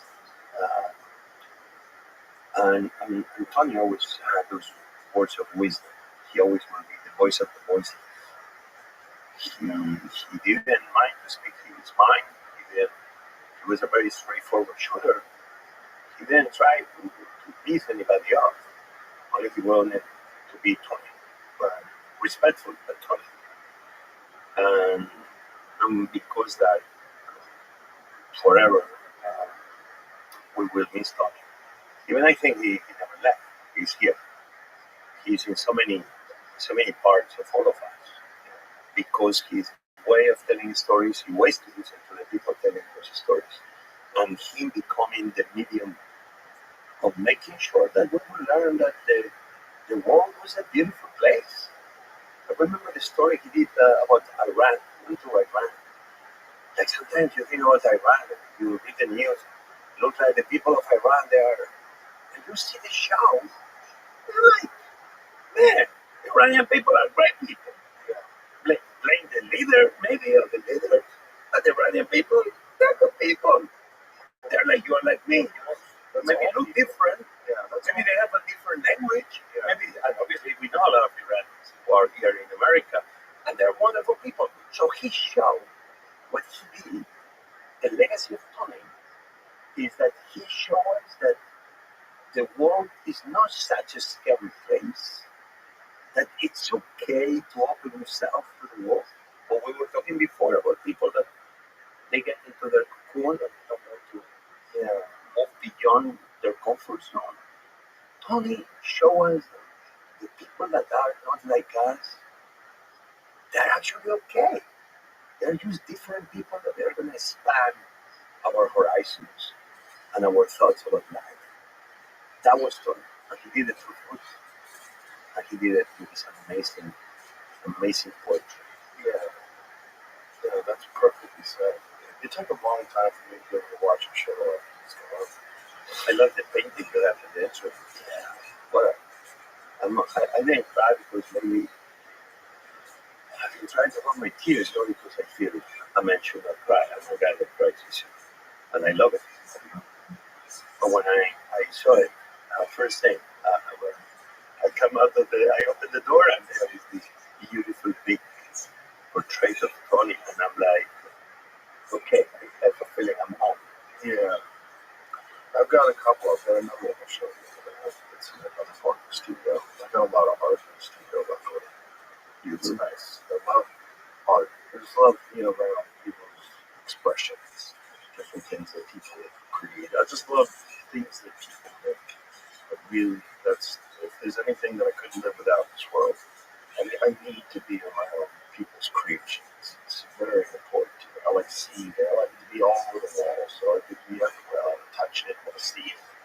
And when I found out he was gone because my friend Lane is the lead singer of Tool, and Tony had really gotten into jiu-jitsu. And that's how, one of the ways, I was friends with him before, that's one of the ways that Tony and I got closer. So, when I was a black belt, ended up doing jiu-jitsu for decades.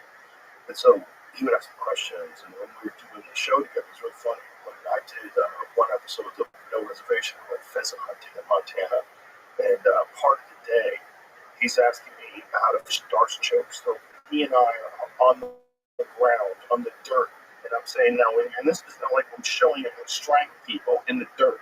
So we're like wearing hunting clothes and boots and everything like that, and I'm like, no, this way, and then trap the head here and turn it like this. So we're like, I'm like, now do it to me. Like we're working with each other, like on the ground, and he's like fascinated by this martial art, and I thought it was wonderful because like he's this sensitive, creative, poetic guy, but he found the beauty in jiu-jitsu, which is like to the outside person who's the uninformed, it looks like this brutal caveman activity, but it's not. It's a very complicated, intelligent, creative martial art, and he was obsessed with it. And he didn't start doing it until he was 58 years old, which is kind of crazy, but he really got obsessed with it.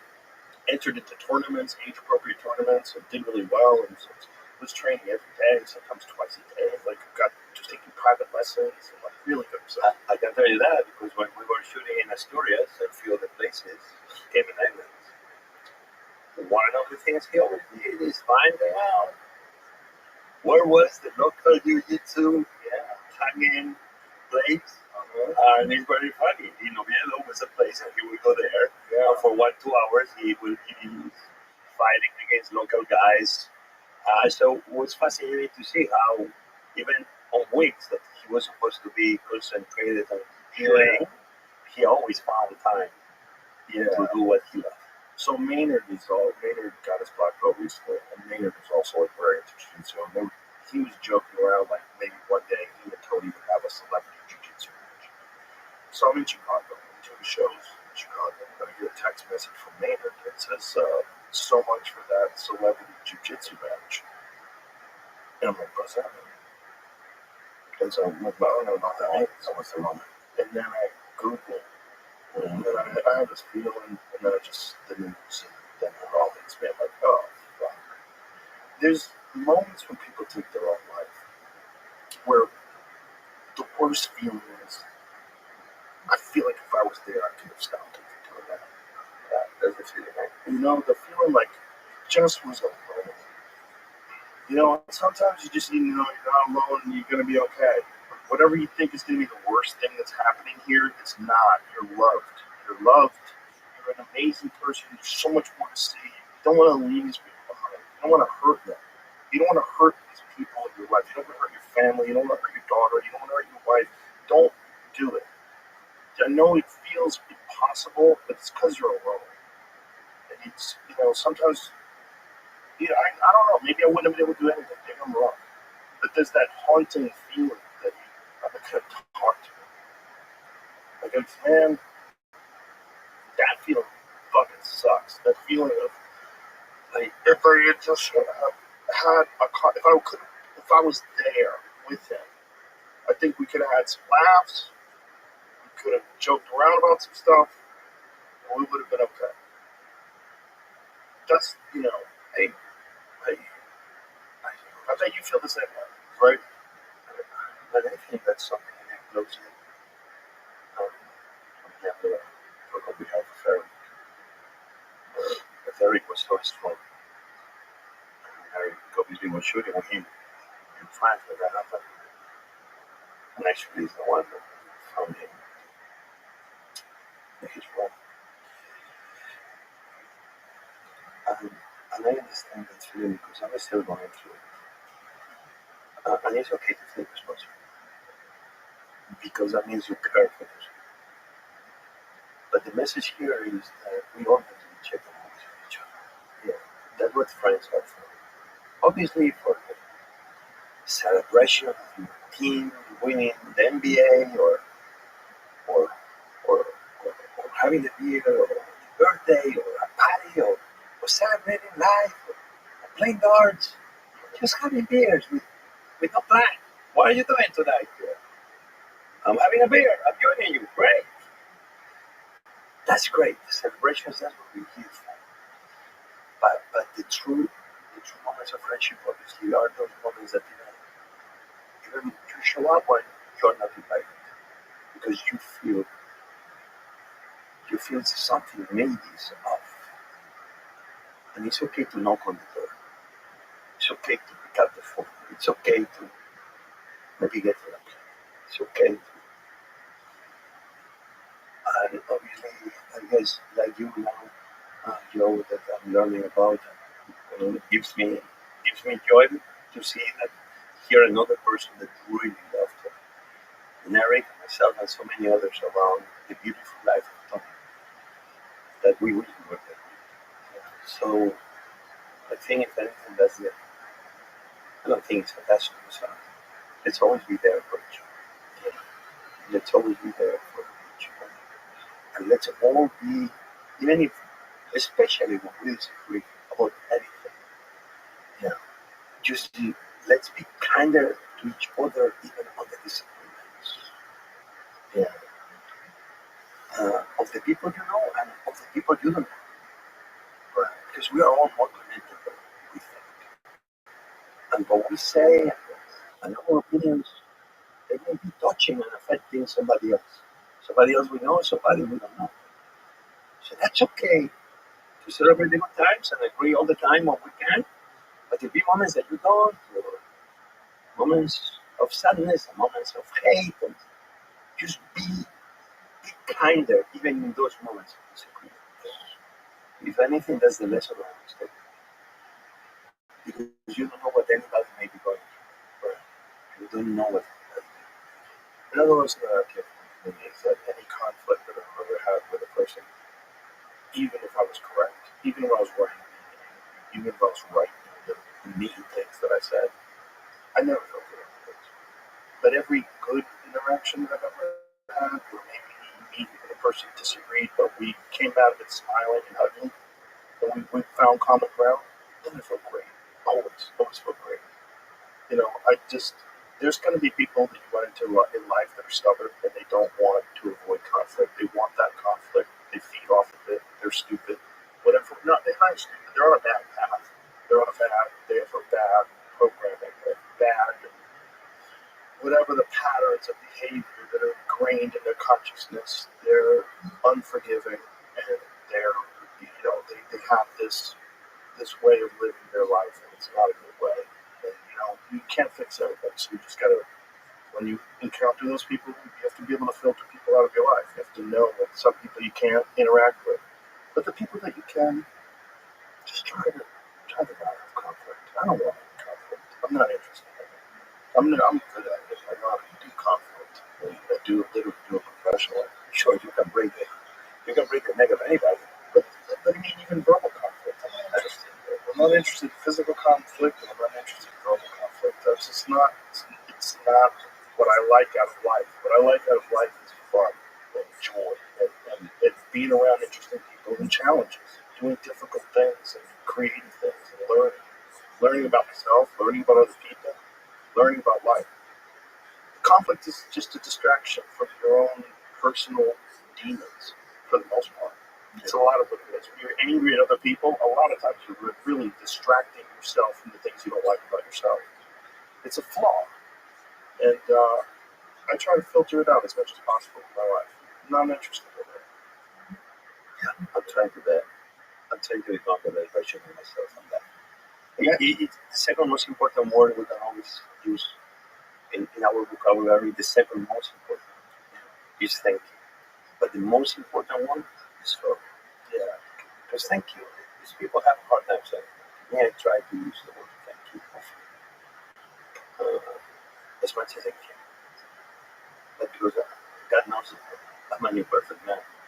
The word sorry is the one I also try to use as quick as I can. Yeah. And mean it. I mean, yeah, don't say sorry because you're correct once, but I'll be mad. You can say sorry because your actions are. And you are doing your best to change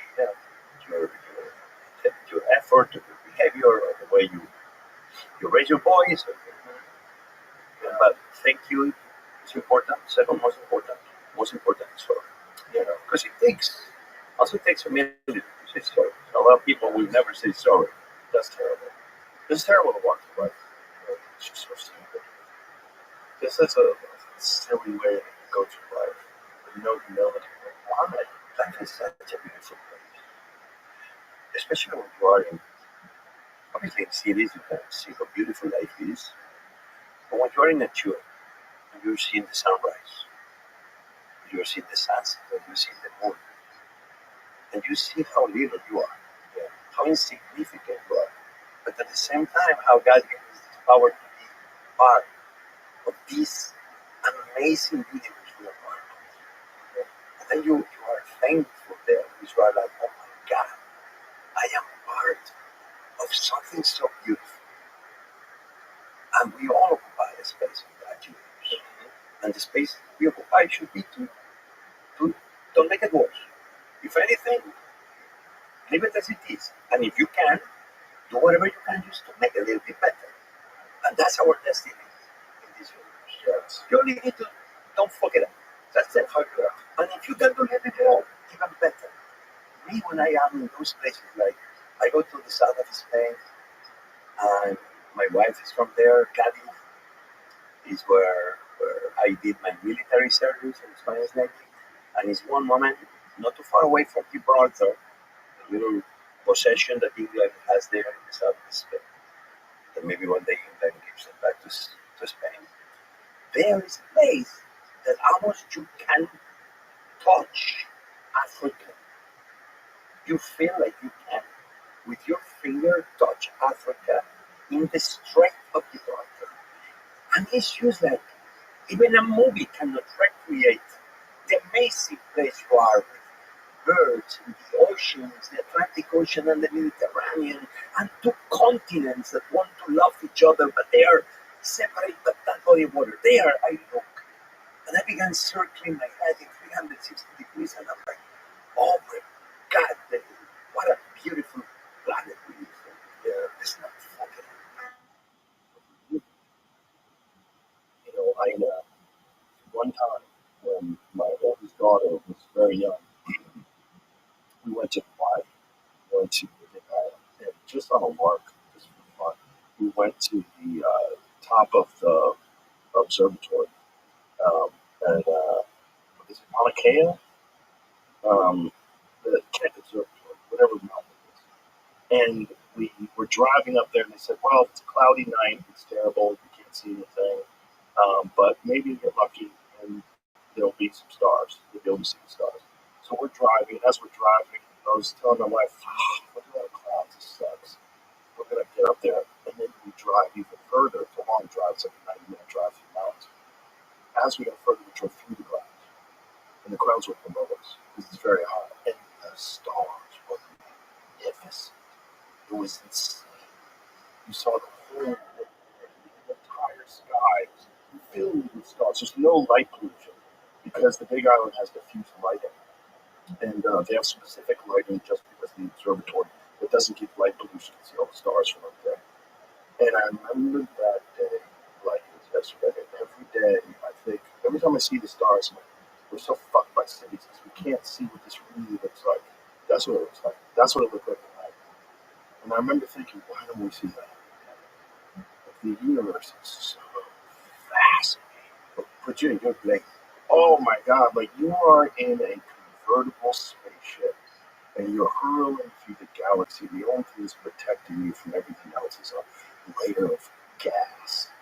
A layer of gas that surrounds this beautiful planet. Of course, it's not even one of those star systems. Oh, 100%. It's more than one. Oh yeah, I think we're just little babies and they're not ready to let us know yet. Well, That's what I think. I'm sure they're trying. Some of them, I think They're trying to contact others like we are. I think I had his help put off. He's a physicist that's been working with the government with this stuff forever. He said they have 10 retrieved crafts that are of non-human intelligence. 10 that the United States is in possession of. And he said during the Bush administration, George Bush's administration, they were contemplating disclosure to the American people. And they wanted to get all these physicists and scientists and psychologists to make a list of things that would be negatively impacted by disclosure and things that would be positively impacted by disclosure and give them a numerical value, like a 0 to 10 value. And when they calculated it all up at the end of the day, the cons outweighed the pros, and they decided not to disclose. So during the Bush administration, during George Bush's administration, during 9/11, during that time period, they were contemplating, this is 2004, they were contemplating having disclosure and releasing to people the fact that we are in possession of non-human intelligent crafts. They have recovered biological entities, meaning beings from another planet that are preserved that we have, and that non-human crafts are visiting this planet, or might not even be visiting. They might actually be here. They might have bases in the ocean. They might have bases somewhere in the mountains. But that this is a real thing. So he started working on this in 2004, and he's 100% convinced that we have Is he movies about it? This is South 51, Area 51. Area 51. Listen, nothing will give me more joy. As a young boy, I always thought, man, Could I be the guy that finds ET? Wouldn't that be cool? And especially if scenes is a good alien species that is an alien species of goodness. Hopefully. Imagine it's a science fiction movie and planets like us is part of, let's say they're here, and let's say that all the, junk food and extra calories and the obesity pandemic is actually something like this alien civilization has orchestrated. And so as we become fatter, they're going to be able to recollect more protein to take back to their planets. Okay, that can be a great next big movie, and then we'll eat seeds and then take it with us and they'll put us in the planet, and at our stomachs will have potatoes in their fields. I don't know. But I only will say that if that already happened, and the government, the US government, number one, seems everything only happens in America. All the great movies are good. Everything happens in America. All the science fiction movies. And me, as a young boy, that's why I wanted to come to America, because, man, the aliens never visit Spain. It's always America. Everything cool always happens in America. And that's, I guess, why I wanted to come. But I would say that if already something like that happened, and we've not invaded again, means that they're good aliens. Let's hope. But I would say that at this moment, our government would be already sharing with all of us something that will forever change the present and the future of humanity. You think they would already share it? Why not? No, I'll tell you why not. Because he explained to me yesterday. There's a bunch of problems. One of the problems is they've been studying this stuff for decades. Studying this stuff, like back engineering crafts, all that stuff takes money. And the way they get that money is by lying. They lie to Congress, so they misappropriate funds. So they lie about where money is going, which puts people in jail. So in order for them to tell the truth, they have to open themselves up to serious criminal prosecution. Like you're in deep trouble. You misappropriated funds, lied to Congress. But there's probably some fraud involved in that too. As soon as you get a bunch of people that can lie to Congress, who knows where all the money went? Money's moving around. And then there's also the fact that the way you work on these crafts, you have to use defense contractors because they're the ones who make jets, they're the ones who make spaceships. Like, you can't do it on your own. You have to bring in these scientists. So you have to bring in private industry. So when you bring in private industry, now you have the United States government, the intelligence agencies embedded in private industry, and then their competitors suffer. So if the competitors go under, then the competitors can sue. Hey, you gave, whatever, Raytheon. You gave Raytheon this special generator that you back engineered from some flying saucer.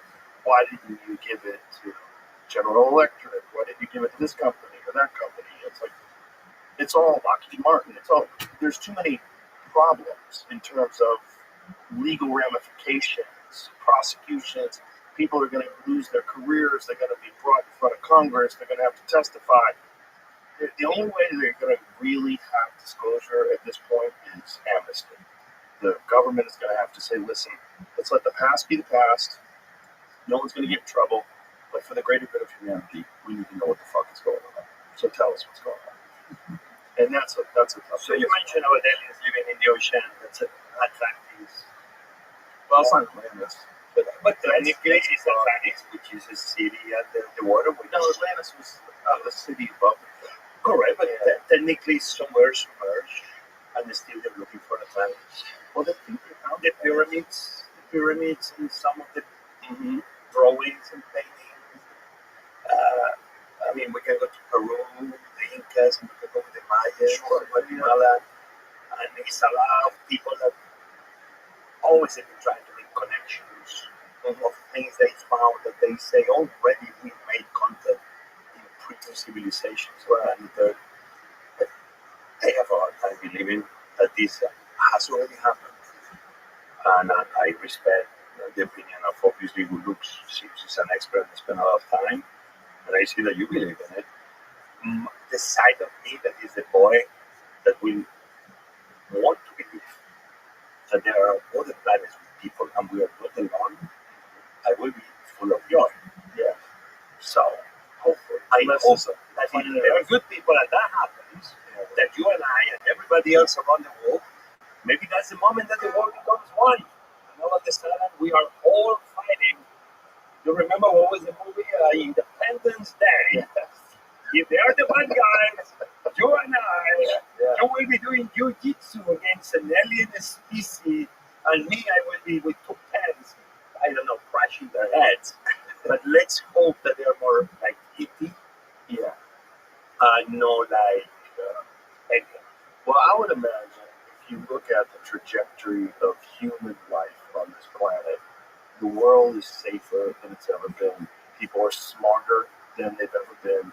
People are more aware. We have more access to information, and generally, people are kinder and less tolerant of evil than they've ever been before.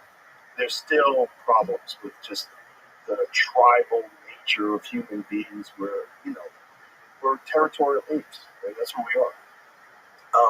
But I would that if they are so sophisticated that they're capable of traversing solar systems, traversing galaxies, and reaching us, they're beyond that stuff. If they weren't and they have reached us, they could have destroyed us 1,000 times over by now. We could destroy ourselves 1,000 times over. With our inability to go to other galaxies, we could destroy ourselves. So for sure, they could destroy us. I don't think that's what they're interested in. I think we are an emerging civilization in the galactic sense. And I think that if you look at primitive man and you look at primitive primates and you look at current human beings and our technological achievements and all of our medical achievements, our ability to feed enormous groups of people and our concern about the environment and all the things that make us so special as human beings, I would imagine that that would be even more advanced with these species. I think that's the only way that these things. I don't Obviously, that's not get the way. to us. Yeah, It's not the way. you don't get to us if you're still tribal, territorial apes. Technically, they say that the speed light will get us, even if we are able to achieve the speed light, that our human body itself will not be able to correct whatever that means. But now we see that we can be sending our conscience in other bodies without our Physical physical body. This could be happening one day. Me, what I know, the thing I'm interested in is I wish I will be alive when we put the first restaurant in the moon or the first restaurant in Mars, and I will be there just cooking for the first people arrive. I done my little part. Many chefs, many, they've done, thanks to NASA, their work, they put their mark on food that has been sent to the space station. I did it in 2016, 2017. My dream was to send paella, the Spanish rice dish, to the space station. You sent it to the space And station? I was able to partner with a company called Axiom, AXIOM, which is one of the companies helping provide services to NASA to bring astronauts, and they will do 1,000 civilians to the space station. And was a Spanish astronaut, a Spanish American astronaut called Lopez Alegría. And he's like, Jose, in Axiom, we were interested if you want to do a dish because we're going to be feeding all the astronauts in one of our first trips. And if you are up to it, so yeah, what do I have to say? Very coham. We send paella valenciana. We send a pork dish with pisto, which is like a ratatouille, a Spanish ratatouille. And I did.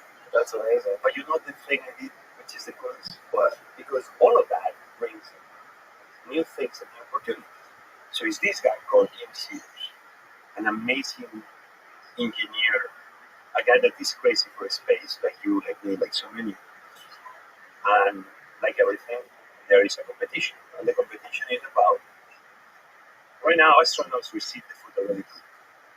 Come in those pouches, semi-purees, liquid that they pour into their mouth. Yeah. And some things are okay. The rice we did, I thought was very good, even we had a little issue. We tried to make the paella by the book, and the paella at the end was a bit too dry. I as a traditional paella is, meaning the grains of rice are fairly loose and separated one from each other, which on earth is a sign of a good paella. But in the space, if you open the pouch, all of a sudden you start having all those little rice floating in the station. And there is the moment you want chopsticks. And oh my God.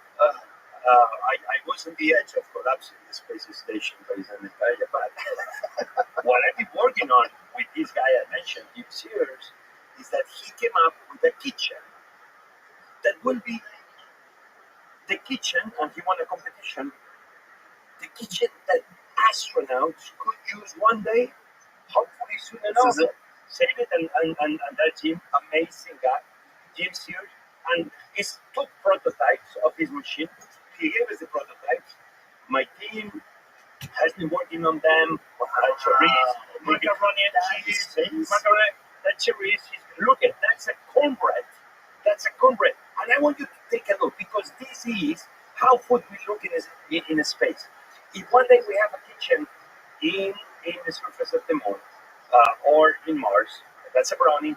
And if you are Elon Musk, if you're listening to this conversation, a space food will look like this kind of circle, this circumference, because that machine, what it does is centrifuge, like G forces can go up to G14.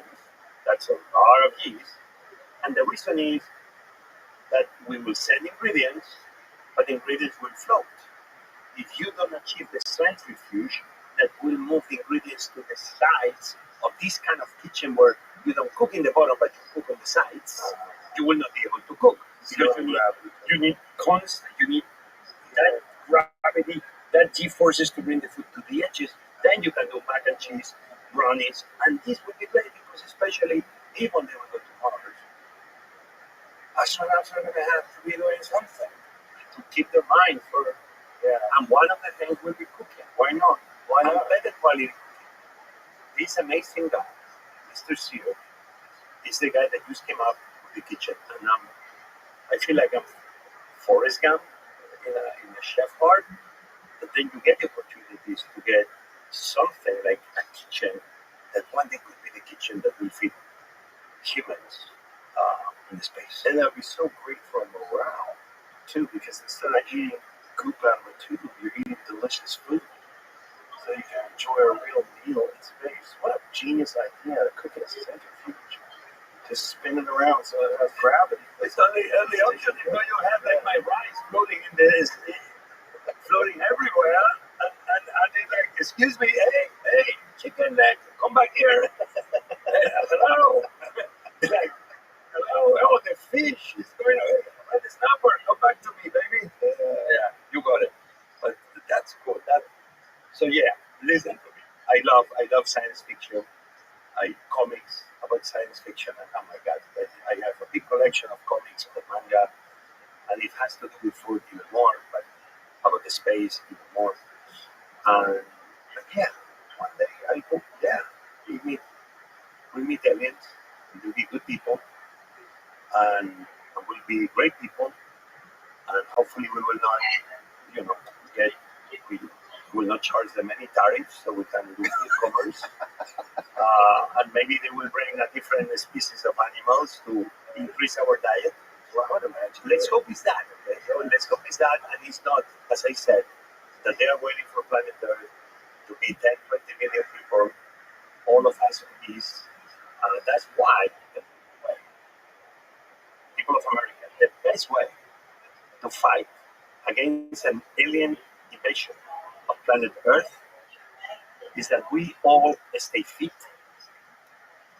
We don't get overweight. Leo, how are you? And we are lean. A lot of muscle, not a lot of fat. Leo, how are you?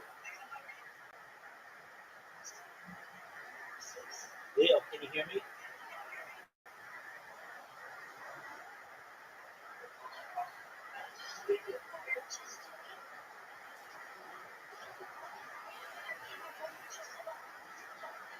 Adi, can you hear me?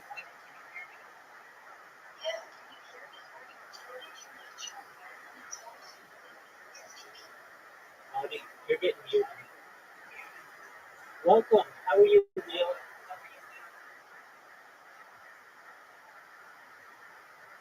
I hope you're having a good day. We're just watching the world. Because that day, that alien civilization, we learned that we are not the harvest worth having because we're to live and they cannot feed their own planets. Well, I don't think that's a good strategy because I think some of the most delicious food is wild game, and wild game is very lean. You know, Okay. I think it's a terrible strategy. I think our real hope is that they've moved beyond that. I think our real hope is that they've moved beyond commerce. That's the real hope. And everybody's all, look, I'm not saying communism is good because it's terrible. Communism doesn't work with human beings because we're not prepared for communism. But I do think that if we evolve past these primate instincts that we have, and we genuinely develop some sort of a sense of real intimacy and community with everybody on Earth, we would share resources. Yes, and our real fascination would be in contributing to, whether it's contributing to knowledge, contributing to art, contributing to Hey, whatever how it are is, you? instead of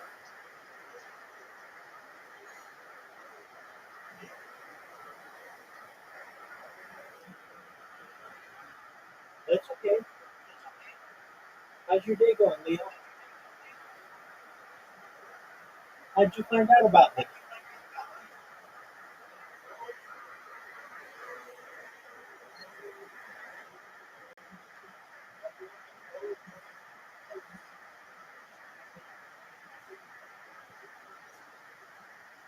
Absolutely. Well, that's wonderful. Do you mind if I tell you about myself, Leo? Excellent. I'm Rabbi Rothschild.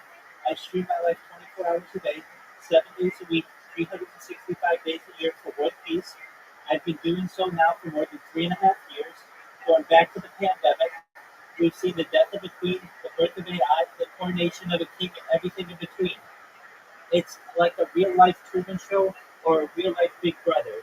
Leo, have you ever seen the movie The Truman Show or the television show Big Brother? Okay, very well.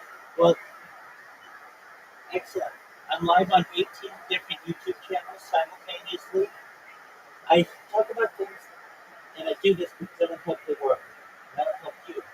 Data is Earth's number one resource, more valuable than food, water, air, gold, everything. In 2018, data overtook petroleum, according to The Economist magazine, as Earth's number one resource. And I have more data online than any person ever, which may make me a very influential person someday. And when that happens, I'm going to help you, Leo, all your friends, all your family, become financially independent if they aren't already. And I want you to be able to have generational wealth and be able to start charities and philanthropic organizations that are important to you to help the world as well. I talk about things that I feel are going to be very good for the world. Ending world hunger is very passion of mine through the use of technology such as agricultural drones, floating greenhouses, saltwater greenhouses, vertical farming, hydroponics, cloud seeding.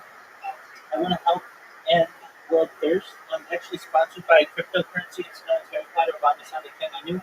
It's worth about $100 billion. And one of the projects that we have is to build wells in developing nations such as Nigeria, which we've already built wells in many villages there.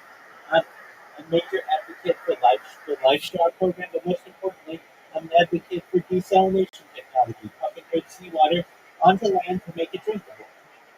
I also talk about other things that may be of interest to you, things like anti-gravity, antimatter, faster than light, travel faster than light, communication, quantum computing, cryptocurrency, things like alien disclosure, de-extinction. People don't know this real, but the first successful de-extinction took place in 2003 with the Pyrenean ibex, which was a goat located in northern Spain, southern France, that was successfully de-extincted.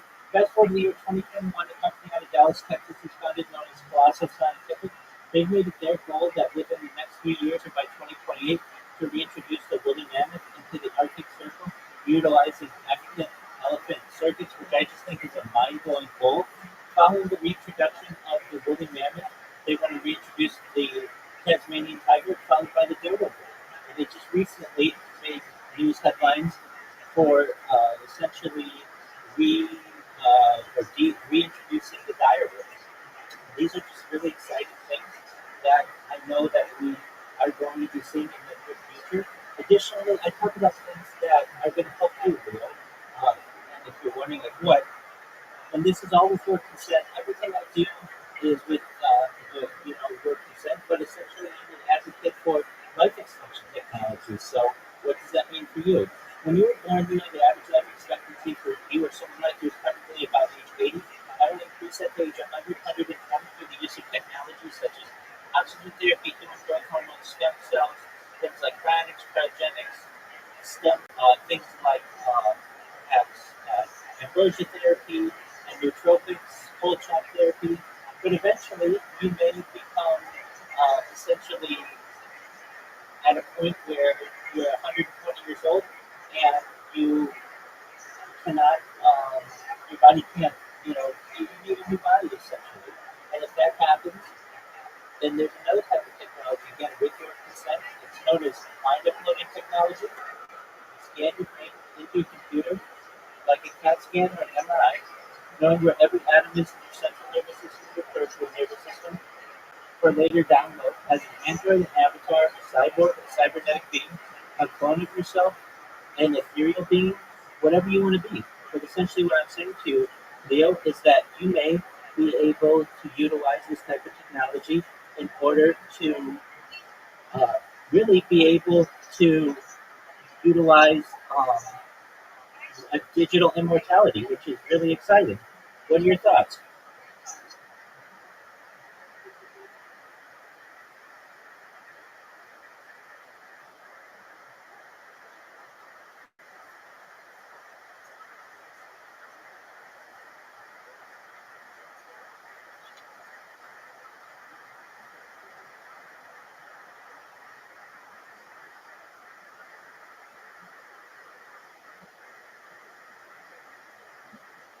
Right? And that's why I say, with your consent, if you just want to die like a normal death, then you should be entitled to that. And you should just know that more than anything that I talked about, all the future technology and such, I'm here to just be a positive person in your life. I'm here to be an optimistic individual to just give people hope.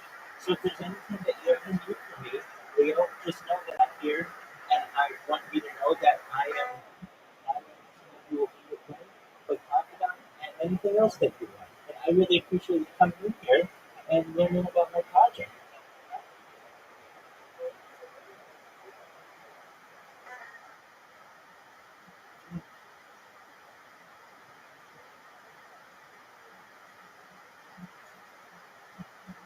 Absolutely. And that's most of all. I'm a world peace advocate.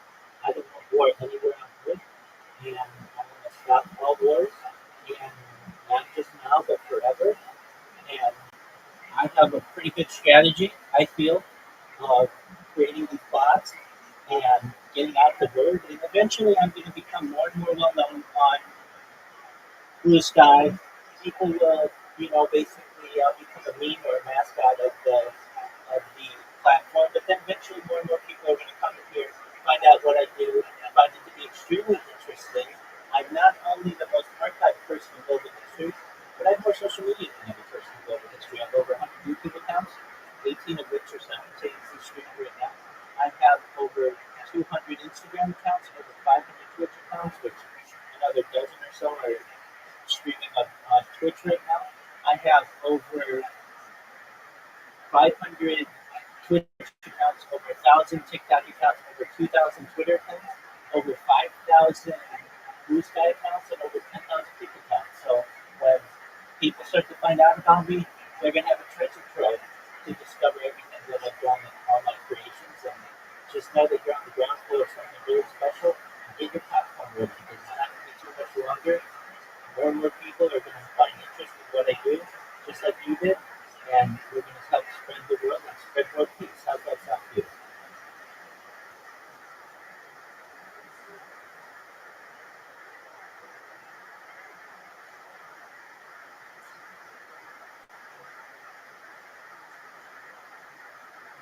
Absolutely.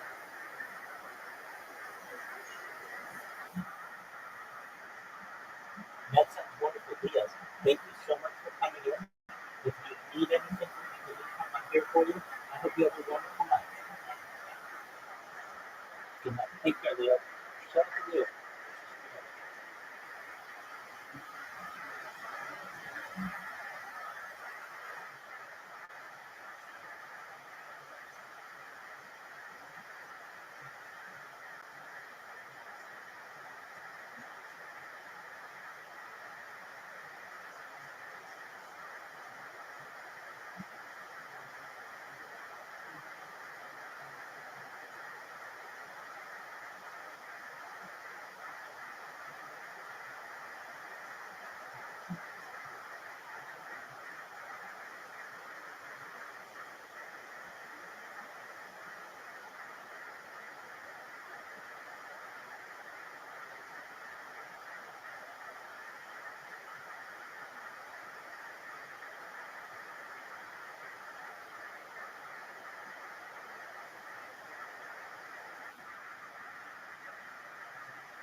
Instead of constant competition, our competition with themselves to make better things and to do better and to achieve better.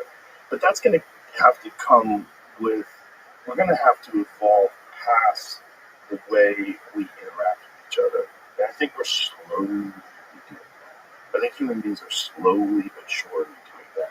When you have like well-minded people who want to embrace Marxism and socialism, I think that's really the heart of it. It's like, well, it's a good idea in a bad time.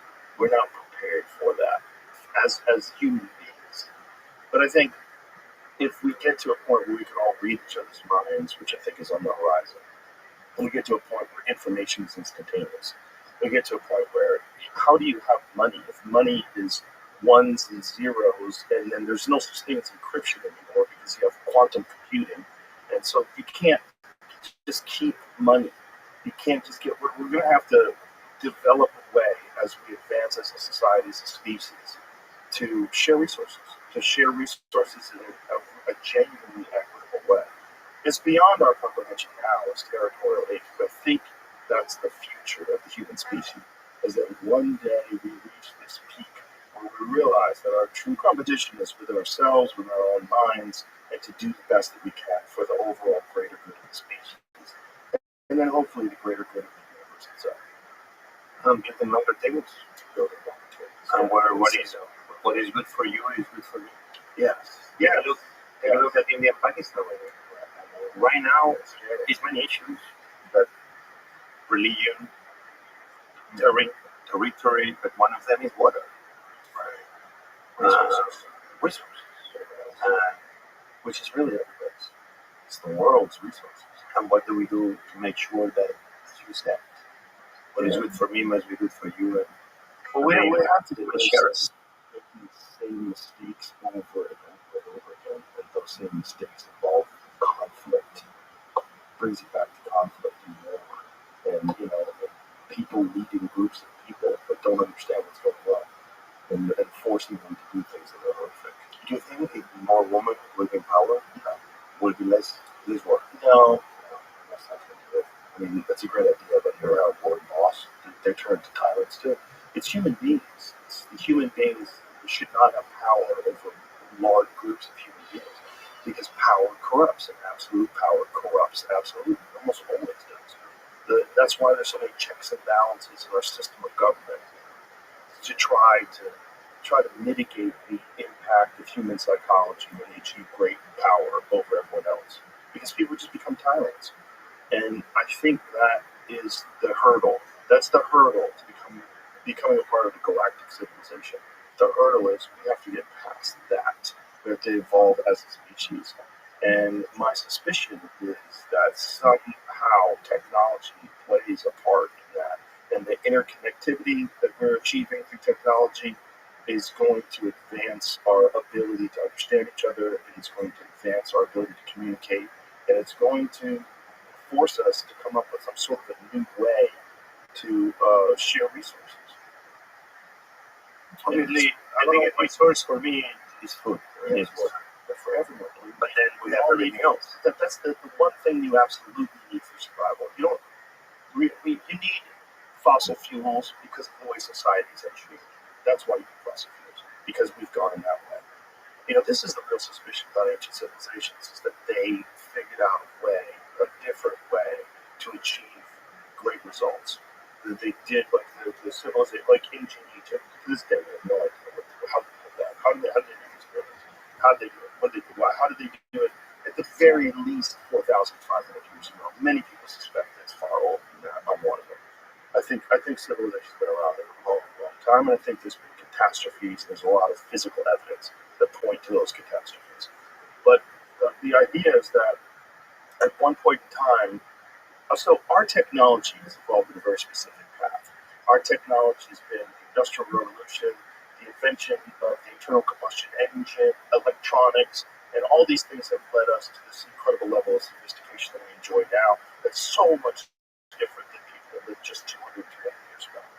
My suspicion is that the people of Egypt, the people of Turkey, there's a lot of other places in the world, they achieved very similar levels of sophistication with completely different methods that are lost in history. And we know for a fact that there was an immense catastrophe. This is the catastrophe that's written in the Bible. This is the Epic of Gilgamesh. This is Noah's Ark. This is so many cultures share these stories of a great civilization that was wiped out by the catastrophe. And science now believes that that is the Younger Dryas period. The Younger Dryas impact theory is this theory that we were hit by comets somewhere around 11,800 years ago, and essentially wiped civilization out, brought us back to baseline again, tribal hunter-gatherer people again, and then we reinvented civilization 6,000 years, 7,000 years later. That's what I think. Food was wiped out. No, food was here. Food's always been here. We've always needed food. But if you get hit by comets, and there has been much recent events where volcanoes covering very much the high parts of our atmosphere. Oh yeah. And that then we have very bad harvests because there was not enough sun to produce enough food. Yeah. And those were very dark moments for humanity. One of my big worries is precisely that. Yes. That right now we live in a moment that, yes, we have wars, we have conflicts, but still I believe we live in a great moment of humanity that is full of opportunities. Yeah. If we have the right leaders that want to bring the best engines within all of us and not used to rely on cheap politics of bringing the worst leaders, not making each other fight each other, but making each other respect and love each other even when we disagree. Yes. And that way, for me, food is the ultimate uniter. Yes. Because especially in emergencies, I've seen that in the worst moments of humanity, the best of humanity shows up. Yeah. You're right, it's true. Because as we mentioned at the beginning, the lovely mother feeding moment that unites you, food is the best way to tell somebody, I love you, I'm here. I'm going to respect you, and I'm not going to let you alone. Yeah. And this is why, for me, going to emergencies through my lifetime, the last 50 years especially, is the moment I've been seeing this moment of light, of hope, saying is in these worst moments of humanity is so much love. Where there is no religion, no color, no political party, it's only people helping people. That tells me that food is this thing that people in a table can have a conversation about more meaningful things, and then gets deeper than that. Yeah. Gets deeper on food. I said before, I think is the biggest power anybody can have. What's the one thing we all need? But the power of feeding others. And I think we're taking this power for granted. Governments are being cocky I think we feel like it's enough food to feed planet Earth. And you mentioned before about this, what you said in English, cataclysm moments. Let's say for a second, because I've been there, that the perfect storm happens. You know, you know how much food we have more or less on the planet Earth to feed the 8+ billion people we are? 90 days. 90 days? That's 600 days. It's no more. It's no more. 120 days. It'll be different people. I would like to know the number because I think that's very important for national security. But I've seen in the first year, in the same year, I've seen back to back category 5 hurricanes hitting Central American big food producers, parts of the United States with big food production, the Caribbean. I've seen typhoons in Asia at the same time hitting very big food production areas. At the same time, droughts in South America. At the same time that we had hurricanes with a lot of water in Central America, droughts in Asia, wiping out rice production. At the same time, pests. 3-4 countries in Africa with a couple of insects wiping out the entire harvest of the Gina. Wars like Ukraine, the grain they export feeds close to 500 million people a year, and few other things and forget. Put everything together in the shaker. And if it happens, we go from we have enough food to feed humanity, but the problem is that we are not good enough in making sure that the oysters and the very poor get their share of food. To one day, the newspapers of the world will say, today we don't have enough food to feed humanity. This could be happening.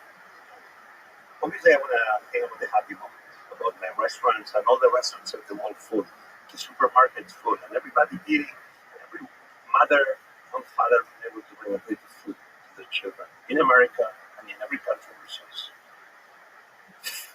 When everybody has food on the table, the place is a more peaceful place, and a happy place, and a hopeful place. But I'm worried today that may be happening, and that's not science fiction. No, it's not science fiction. That one day we'll wake up. Remember America, the richest country in the history of humanity, with the most talent in the history of humanity. American talent and talent that came from overseas, with inventions. Wow. Looking at the stars and dreaming of going to the moon and Mars and who knows what else. I'm just worried we are taking food for granted in the way that not too long ago America ran of baby formula for babies. The United States of America had no baby formula for every American family to provide baby formula for their children. And that seems it's a little thing, but was an issue. It became an issue. And we could read it on the press, but this was real. Families with money, no problem. We could get it. Somebody would bring it from overseas. But poor families, they were having a hard time finding that from. That only tells me that we take food for granted. And that's why I've been always asking that we need to have a national food security advisor near the year of the President of the United States, near the President of every country, to make sure that food is not an afterthought, but food is something we give more importance. Well, I think we have a real hard time imagining things going badly when things aren't going badly. When things aren't going badly, like right now, we concentrate on getting more. I want more stuff. I want more of this. I want more of that. I want to get more money. I want to be more famous. I want to be more popular. Whatever it is.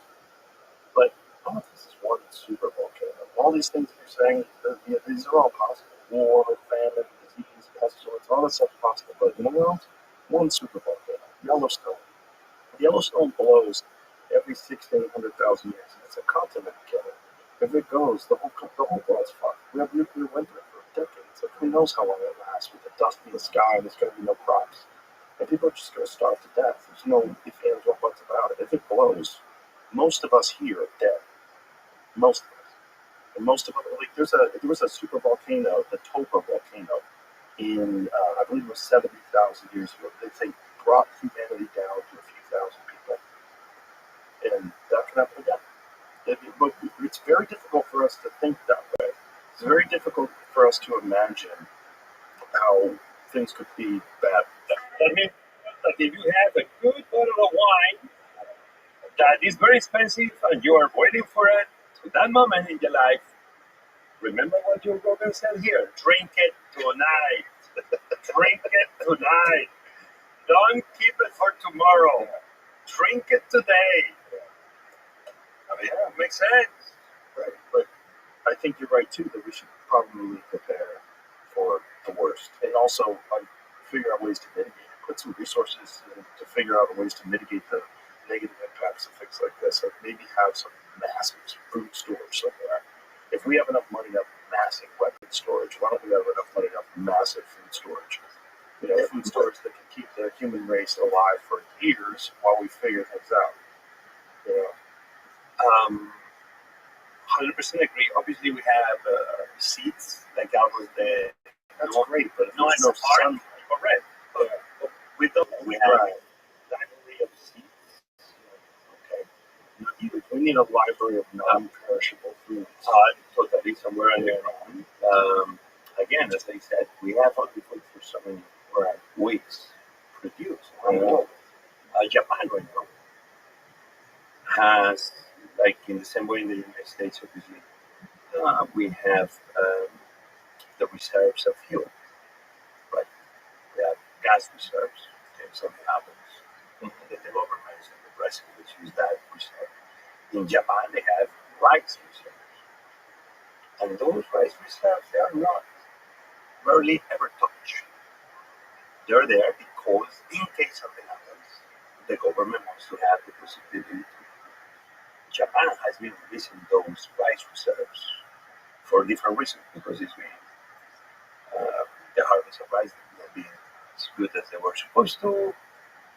It's a shortage of rice, prices are going up, so it's a whole bunch of things. So they release those rice reserves and they want to control the price. But here is more than controlling the price because inflation and other issues. This is because the rice is not being flowing through the market in the ways the Japanese society is used to. So it's only food for thought. China has 7% of the farm land, but has 15% of the world population. We need to make sure that 7% of the farmland, but they have to feed 15% of the world population. You see that China is very interested in buying land in Africa, in America, that they have ports in many countries in Africa. Well, if you are the leader of China, you want to feed your people. What will you do? Make sure that you don't only produce at home, but you cannot produce enough at home. Even every country should do more to be a better food producer on the land we have. America has done well on that front, but China is smart. They're investing overseas. So they need to make sure that they keep feeding their population. It's a smart thing to do, especially in a regime that we could argue non-democratic regime that is authoritarian. Even every time I leave to China, my God, I can never wait to go back. It is a beautiful country to visit. It's a country that, as a tourist, I don't know, it's amazing. I cannot wait to go back because I think it's a very good place. Good food, ancient civilization, great culture, great leadership. But going back to food, food is one guy called Rabbi, 1826. The guy that died that year, the year after. I own a first edition of this book. I bought it when I was very young. So I had to work like three months just to save the money to buy that book. I collect all. What's the book called? The Physiology of Taste, La Physiologie du Goût. And tell Briette Sabaran. He's the guy that said, tell me what you eat, and I will tell you who you are. And this is a book from 1826. When was the printing press? Is this a handwritten book? No, that's printed. No, that's printed. Yes, Briette Sabaran. And I own a first edition. Wow. Physiology. Yeah, that's one of the later. This is a much later version in English. Transcendental gastronomy. What language is yours? French. And I had the first one printed in Spanish that was not printed in Spain but in Mexico City. Wow. And he said, tell me what you eat, and I'll tell you who you are, but he said something more important. He said, le destiné d'une nation dépendra de la manière qu'il s'enrichira. My French is not very good, but more or less. The destiny of the nation will depend on how they feed themselves. Wow. Right. In America's destiny is fat people. Fat people eating processed food. Well, If we are not careful, it's the destiny of the world. right. If we're not careful. But take a look at now. Come on. You go to the gas station. I remember when I was young and I went to the gas station. The gas station had a little restaurant. That was not even a restaurant. It was like a diner. But for me, it was like a high-end restaurant. And once every 2 months or 3 months, my father would take us there. The restaurant in the gas station. And I thought it was great. But like, are we going to a restaurant? This is the days that we always cook up. We never went to restaurants. But I'm only saying this because when we went to the gas station, to go to the restaurant happened was next to the gas station. But when my father went in to pay for the gas, he paid for the gas and that's it. There was nothing else there. This was the place to pay for the gas. And it happens the restaurant was there. That was the only food. Go now to the gas station. Oh my God. You live with 25,000 calories. So you are feeding your car, and in the process you are the Cheerios and the M&Ms and the Snickers. And, oh my God, it's like the gas station now is I'm telling you, those gas stations are owned by those aliens that are to make sure we are really, really overweight. So one day they harvest us and they take us to the planets. I do believe the gas stations of the world they belong to the alien species is trying to make us all fat. But put that. So yeah, why am I so overweight? Because I used to walk to go to school. Walk for an hour. 1 hour to go, 1 hour to come back. My father worked in the morning, my mom worked at night. We had one car, and they had that. But for me, I could do it in 20 minutes. It took me an hour because my life was walking through cherry trees and the forest and the farms. But I will go walking. It's not like my father. It's not like I'm going in Uber. No, I will be walking and come back walking. And life had changed. I'm going to the train walking, and then from the train to the subway, I had to take a train or a subway. And then from the subway, I had to walk. It's other times. Now life is very easy. You have calories everywhere. You wake up in the morning and you open your eyes and you are already calories. So that's one of the problems, and that's why we are all fighting against those calories that are not making us any good. Yeah, it's not calories. It's the type of calories. It's processed food that you can keep on the shelf forever. Because food's not supposed to be able to sit on the shelf like that forever. And the kind of food that can is not healthy for you. That's why it doesn't rot. It doesn't rot because it's not alive. But eating too much of anything, I could argue with you that it's a big conversation, and I'm not going to hear you. Actually, I'm going to disagree with myself because I can agree with myself. Because we can have the same conversation and use the conversation from two different points of view. It's been obviously the very easy attack to the fast food industry, to the junk food industry, to call it whatever, on the pandemic, to the soda industry. And again, I'm not going to be the ones here now becoming the Robin Hood defending them. But at the same time, they are not the only ones part of the problem either. Look at me. I'm overweight. I promise you by the end of this year, 2025, I'm going to get close to 210 pounds. And I'm never going to move there. I've been fighting. I used to be 280. During the night, I was able to bring it down already to 215. Right now I'm 45. But I'm going to bring it down to 10. And I'm never going. Because I own it to myself, my wife, children. I own it in a way I should have You're also an example. And I'm good. I'm not overweight because junk food. I'm not overweight because fast food. I'm not overweight because sodas. I'm overweight because I ate too much. Because the food I eat is very good food. You can get fat on carrots and gazpacho too. So we live this conundrum, right? We have people that are poor right now that choose not to have enough. If you were poor, you were skinny, or maybe you were happy. Now we're in this situation that you have certain people that are poor and it's difficult to explain. Seems that they are overweight. Because though the food they are able to buy is very cheap, because it's all this junk food you say, and that's part of the problem. And they are not only overweight but unhealthy because they're bad calorie, bad quality food, because they cannot afford anything else, and sometimes it's not only about affording, it's because they don't have access to anything else. Yeah. And there goes again about one of the big conversations. Food is a superpower. And it's a superpower that we need to use for the betterment of the lives of their citizens. And goes beyond putting food on the plate.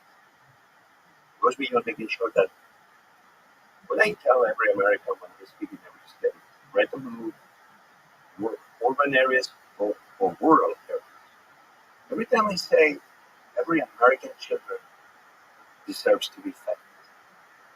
And no American family should be poor and hungry ever. Everybody claps. This is a truth that brings everybody together. And you could argue why we have people who are poor or hungry. And then we thought, okay, what is the role of government making sure that we don't have poor and hungry? If we have a government, I would say in part is to make sure that we take care of the less privileged, the poor, the hungry, and the ones that lose their jobs, and the veterans that come back home. I think we need to have a for that. And government should do a better job in making sure that every children in America is fed. And making sure that it's not throwing money at the problem, but investing in solutions. Yeah. Let me give you an example. Okay. I was 23. A charity called This Is Central Kitchen, founded by a guy called Robert Becker, a barber, crazy guy. You need to like his show if I can recommend it. People that give you amazing conversation about these issues. And he said that food waste was wrong. But he was talking about food waste before anybody was talking about food waste. On President Bush inauguration day, he got a truck. And he went to every hotel that they had these huge quantities of food on the parties after the inauguration that nobody could touch. And he got them in the truck, brought them to a central kitchen, repackaged everything, and began feeding the homeless in this. 30 plus years later, that organization is doing 20,000 meals a day. But it's not about feeding. It's an organization that began bringing homeless into the kitchen, ex-convicts into the kitchen. People couldn't find a job because they were those convicts, those homeless, all of the seven, they were receiving dignity. The dignity that society, for some reason, was not giving them. American-born citizens that were not receiving the same opportunity to belong as these young immigrant co-centers that came from overseas. And very often I got many doors open. People that for whatever reason in life fall behind. The kitchen gave them a place. And in the process, they began learning how to cook. The organization, this Central Kitchen, was teaching them how to cook. In the process, they were making the meals with that leftover unused food that they will produce, and then the organization will feed the local homeless. In the process, CEOs and volunteers from around America will come to join forces volunteering next to those ex-convicts and those homeless that they were not convicts or homeless. And in the process, food was becoming a place of building number. So the $1 to feed one homeless was also the $1 to be fed, was the $1 to training, was the $1 to rescue food, was the $1 that those men and women, when they graduated, restaurants like me would hire them. So $1 for human resources, all of a sudden, with no $1 thrown at the problem, we feed the poor, and forever we'll have to spend the dollar to feed the poor. But no, it was $1 to build up the entire economy of a city in the process of taking care of the most vulnerable. Robert Egger told me that philanthropy seems it's always about the redemption of the giver, when actually that's the wrong approach. Philanthropy always must be about the liberation of the receiver.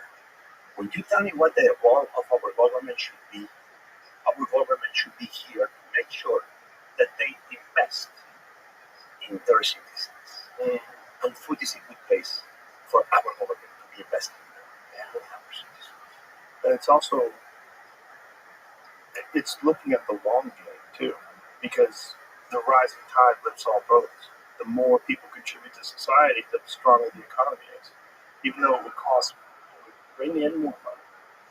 You would have less crime, you would have less poverty, you would have less everything. You'd have less need, you would have less have-nots and more haves. Everything would be better. It's naps. Snaps, which is what people call as food stamps. The snaps is a temporary, can be a day, a month, a year, for families that fall behind. That the government give you that $4, that dollar assistance for food. And it's been very controversial. And it's politics around it. That's the way Democrats want, that's the way Republicans want. But everybody forgets really about the right topic, which is what is the right policy? How do we, somebody complains, oh, food stamps has not fulfilled its promise. It's like, okay, but let's not fight about cutting it down. Let's fight about how to make it better. And let's make sure all those dollars in the process of feeding American families, include and red states equally, that helps those families that fall behind to be able to put food on the table, are able to do it with the dignity they deserve. What happened? That because I said before, the government doesn't see food as a whole. And usually everything is handled through the Department of Agriculture, which is okay, but it's not the right way. What happens that when a family in a poor suburban area in any city in America receives the food stamps money, in the place they live is so poor that they don't even have a market. Because their neighborhood is so poor that nobody wants to open a market. So even that, those poor families, they have to go for another neighborhood to spend those dollars, even when they have no transportation sometimes, because they don't own a car or they don't have public transportation. So they don't have easy access even to that food. So imagine if all of a sudden the government, yes, they help the people through the food stamps, but also in the process, urban housing development is able to help building a market that is run by the city or run by the state, where the local farmers can come. In a way, you are subsidizing that business because no other private business wants to do it. But somebody has to be taking care of that shortfall. And all of a sudden, we build there. All of a sudden, that family has the dignity to be able to shop in their neighborhood, where that shop actually hire local people that all of a sudden they are employed in the neighborhood, and that neighborhood stops being poor no longer. And all of a sudden, that $1, as the example I gave you of this is a kitchen, it's not only the dollar that the government throws money at the problem, I'm going to feed you today, but that dollar of the government is smart and works as a whole, creates local employment in the same way, gives dignity to that neighborhood because all of a sudden it's a little bodega market. All of a sudden that place comes back to life. That's a wonderful idea. Is there an example of a government in this world that's doing that? It's working places in the world that Local places. it's important that in America we have something called the food deserts. Yeah. In Spain, the country no more, we have our own share of problems too. It's never the perfect city or the perfect state or the perfect country, because if one place is perfect, please call us right now. Call us to joerogan.com and tell us the place, and Joe Rogan and I will move there tomorrow, right? But Spain, I grew up in public markets that were available everywhere. Public markets that were public markets with the small stalls that local business owners could have the little chicken place, or the local farmer could have a place he could afford and be not only a farmer but a local businessman by selling his product. Right. Here we have Farmers markets, which are great. But it's very difficult to see them in the forgotten, sometimes voiceless places in America. Right. In a lot of suburban areas, in a lot of rural areas, that sometimes they're totally forgotten. And food could be a great way to make sure that they are not forgotten. Every school in America should have a kitchen with good cooks, that they are well trained, that they are well paid. Investing money in infrastructure to build those kitchens. Buying from the local farmers who own in those rural schools.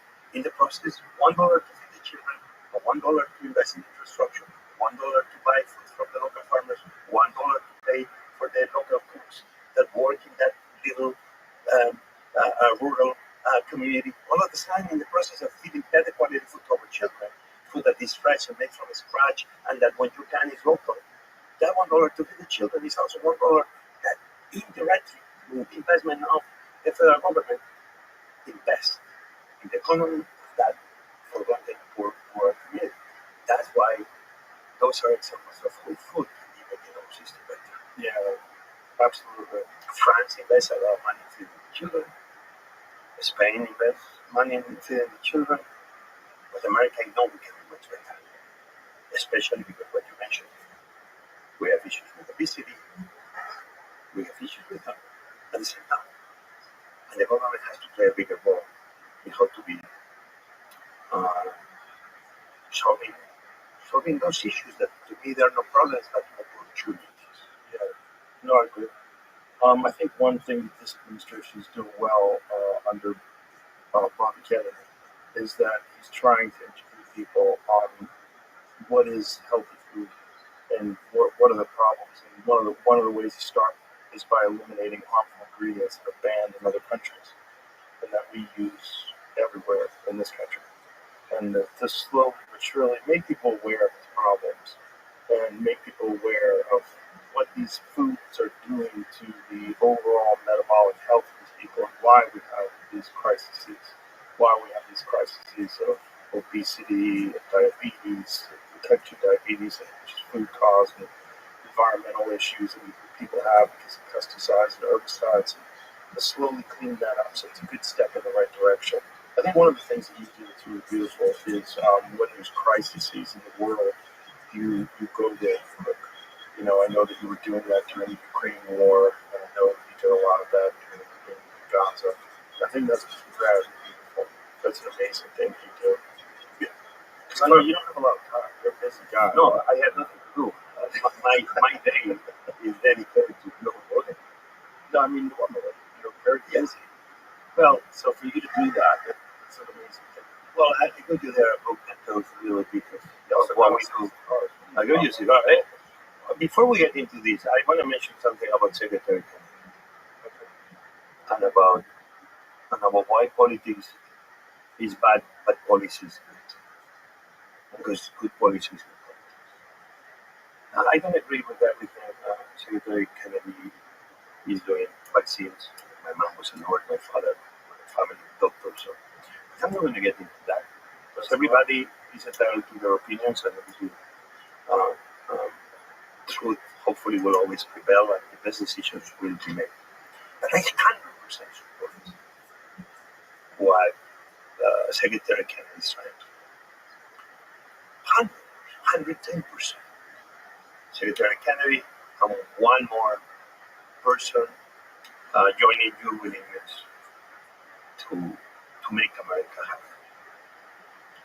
But then this is a conversation I want to be having. It's not like the first time we heard before from Republicans saying, why the government has to decide why we eat. And in a way, Secretary Kennedy is doing that too. So I 100% agree that sometimes government has to intervene. Okay? And that's where policy that is bipartisan in these issues is what I believe food can be bringing both parties together. Because I'm going to say everybody in America needs to be supporting whatever initiative Secretary Kennedy has in the next 4 years to feed America better, to have America feed, to make sure every children is fed with more fresh fruits and vegetables, with less junk food, and etc., etc., etc. But I'm only going to go back then to President Obama, and I'm going to be talking about Michelle Obama. She created a movement called Let's Move, and very much is aligned with a lot of the things Secretary Kennedy was doing. And the conversation back then was, why is the First Lady having to tell me if I need to eat spinach or hot dogs? Who is she? And the only thing she was trying to do is exactly what Secretary Kennedy is doing. So what I'm only saying is, let's put politics aside on those issues that is about every single American. Yes.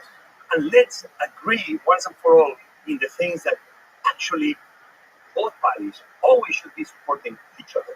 I use ways that Secretary Kennedy back then will be one voice next to Michelle Obama in trying to do fresh fruits and vegetables in the schools and children and American families. And so the same people that supported Michelle Obama initiatives back in the day, I want them to be supporting now Secretary Kennedy. I think also Secretary Kennedy needs to promise me that if one day he's not in power and another party come or another president come, that should be always the same. That's a matter who is in power. America should be eating better. America should be healthier. America, our children, should be producing the best qualities of food because we are the richest country in the history of mankind. America exports more food than any country in the world. America should be feeding every children, every family with the best possible food we have on planet Earth. Therefore, everybody should be in that movement. But again, let's put them politics on the side and let's make sure that we come up with smarter policies that will allow, of course, not only Secretary Kennedy and this administration, but every administration in the years to come, with bipartisan support, is the right way to feed America with the right food that makes us healthier, that makes us stronger. Our food is part of the solution. I think we all do. I think the issue was with Michelle Obama was back in 2008, I don't think people were as aware of the consequences of food choices. I don't think they realized how many metabolic health issues. I think some people did, but I think because of podcasts and because of documentaries and because of a lot of discussions and articles that have been written on the issues that people have with food and the additives in food and preservatives and the real problems that people have in not exercising. I think people just weren't as aware. I think one of the good things about the internet is that it's exposed people to a lot more voices of people that are living lives that are more interesting to follow in terms of their health choices and whether or not they're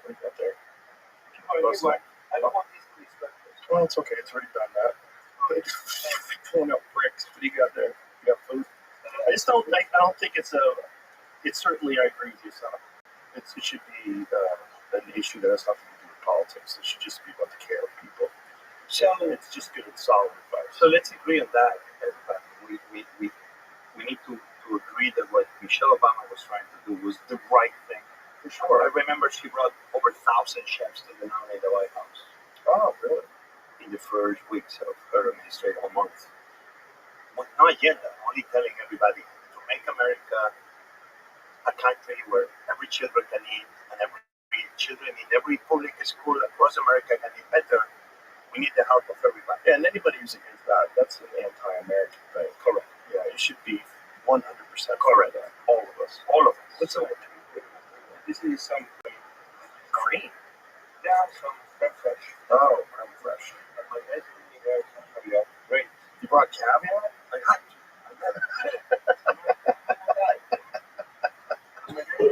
I told them, I'm having a roller. I don't know. Guys, and if you can hear me outside, they hear me outside? Yeah. Carlos, are you there? Bring me some ham and bring me a spoon, man. Do you need a knife? No, don't worry. I'll figure out. I have a knife. We'll figure it out. I have a bunch of knives. So, I know now we're talking about feeding the poor and feeding the hungry, and now we're going to be having caviar, but that only should be the complexities of life itself. And that's what it is. There we go. Plates. It's got to Okay, Carlos, no, put it in front of him. Thanks very much. I mean, we got ham here, ladies and gentlemen. Sorry about the vegans. Yeah, we creme fresh caviar. Yeah. No, but just for the record, I mean, ham is for vegan. No, they only eat egg yolks. You know why this ham is so good? Well, that's the beauty about food, man. Every dish, Shut those doors. Yeah. I was coming back. every dish has a story. Every ingredient has a devil. Every ingredient. So ham is for vegans. How? I don't understand what you're saying. No, I mean, if the pork and the cattle eats grass, technically they're vegetarian too. So vegetarians should be eating vegetarians. I think you missed the message. Okay, Their message. hold on a second. Animal stuff. I know this story sounds very strange, but I think here in your podcast we heard people who had more strange stories. I think this one is as good as any story. If the pork eats acorns, therefore the pork is vegetarian. Right. Therefore, a vegetarian should eat the vegetarian. Let me use that logic on you. No, you're very smart. I If think you're someone right. is a vegan, that means he can eat them. That's what you're saying. No, I can't say that. Well, Oh my God. well, you know, I helped to the script writers and the director of a series on ABC called Hannibal many years ago. It was about Hannibal Lecter when he was young. Oh, okay. I was helping them with the menus, the food, the scripts, the crazy conversations. Why was he a chef? Nobody loved. Remember, he was a good man. Right. Yeah. And so this was the early years of Hannibal Lecter before he was caught. Got it. When he was, the story happens in Baltimore. So amazing, fascinating. And then, I don't know after the movies, but that was amazing. That was a lot of meat in that movie. Yeah, he ate people too. That kind of goes my argument. I don't think vegans will agree with you. That's all I'm saying. Yeah, and that happened. But the good thing is, I have a vegetarian cookbook. Do you? Vegetables and fish. Okay. I love vegetables. Well, vegetarians should really eat eggs. You know, I mean, vegans should eat eggs too, Yeah. especially if you have your own chickens. It's like karma-free food. Jamie, come get some caviar, creme fresh, brother. We feed everybody. There we go. Jamie. But you eat that, right? No, I'm sorry. Some people are very squeamish at certain types of foods. So where we were, We are eating food. What is your favorite food to cook? Do you have a favorite food to cook? okay, in this book, it's not like I'm selling it. It's okay, we did okay. In Change the Recipe, those are stories for my book. Oh my God, Sam is so good. You know, I think everybody has to write their stories. Mhm. I have so many stories of my dad and my mom, photos, moments, but now we have questions of what happened, but nobody's there to answer. So this book was a little bit that, a few little stories. I had some time during the summer when the publisher thought, yeah, write those stories and we'll publish them. I was like, okay. But I had to do some recipes. One of the recipes I did during the pandemic. In the pandemic, I was cooking with my daughters. If I was not feeding people around the States or in India or in Spain, I would be home. And they would be studying when everybody was online. And then late at night, 7, 8, we'll cook. We'll put one song. And we're going to start cooking and dancing at the rhythm of the song. And I will be making a dish with them. One day, I had to make eggs very quickly. I mean, we only have 3 minutes. I have a meeting. I have this. I have that. Hola, okay. I get the eggs. I get mayo. I mix one egg with 1 big spoon of mayo. I whisk. I put it in a shallow kind of crystal plate. A bit of fat. I put oil and butter and a little bit. I put that egg mix, mayo and egg. I put it in the microwave, 30, 40 seconds. Oh my God, Joe. The best omelette in history what's the problem? It's your neck on. Well, I mean, listen, like in Spain we say I don't have a grandmother anymore. My grandmother is dead. You know when you are the one that you say who you are yourself. You say you don't have a grandma. It was so good, fluffy, egg on egg, egg on oil together. Right. That emulsion of mayo and egg that has so much air with like a lot of air inside the egg. So, oh my God, try it. It's the quickest omelette anybody can be. And then you can top it with caviar, you can top it with mushrooms, smoked salmon, with sauteed spinach. Delicious. What is your favorite thing to cook? Do you have a favorite thing to cook, or do you just like cooking everything? I like the big pot, the big pot. I like to cook paella. Yeah. I love paella. Like paella on an open fire. Ooh, yeah. A big cast iron pot. When I was young, my father was a cook at heart, but he was a nurse. But when he was not at the hospital, he would be cook friends on the weekends. My mom was more Monday to Friday. My father was more the weekend cook. And the paella, something he will invite 10, 20, 30, 40 people. He had different sizes. My father will invite everybody. But he will never keep count of whom. 10 could show up or 30. My mom always was like, but how do we prepare? My dad said, big problems have easy solutions, simple solutions. If more people come, we have more rice to the pan. But he always brought the extra pans because he never knew the size. He put me in charge of making the fire. He would send me to the forest, I would gather the wood and make the fire. He put the pie on top, 3 bucks. One day he got very upset because I wanted to cook. I knew how to make the fire. I was tired of the fire. I wanted to cook the paella. But the fire required adding everything. My father got upset with me because I was very persistent, sent me away. He cooked with when he came back, when I came back and everybody ate. He told me, my son, everybody wants to do the cooking. Everybody wants to steam the pot. Nobody seems to be interested in making the fire. Actually, making the fire is the most important. Control the fire. And then you can do any cooking you want. I don't know if my father's words were as deep as now, many years later, I made them to become in my mind. But I think my father was trying to tell me that. That obviously was a great direct lesson for a young cook in the making. But I think my father, in a way, that was a great metaphor for life itself. Find the fire, control the fire, master. And then, my friend, go and do it. When you set up the Bazaar Meats in Vegas, what made you decide to cook over open fire that way with hardwood?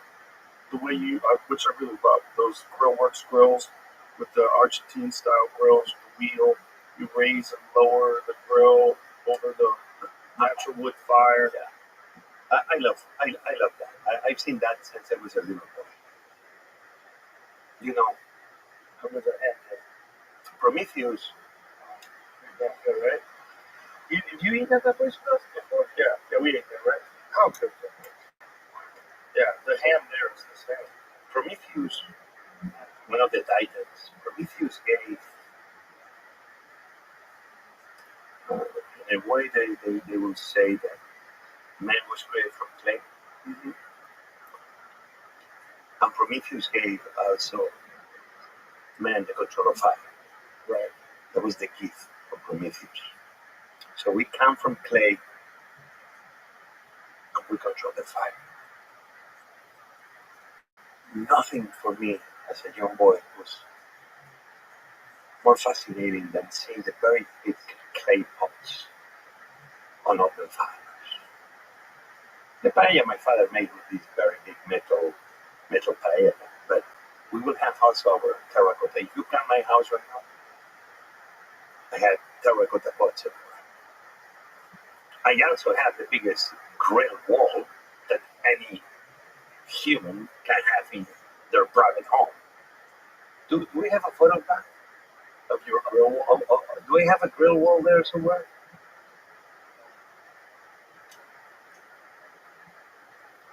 But me cooking with fire, with vines, orange tree, making a fire in the countryside, with the terracotta that you put the water and you put the meats and you put the pork, and you put the vegetables and you put the chickpeas, and you boil it and you are doing what you do when you're in the forest, the countryside.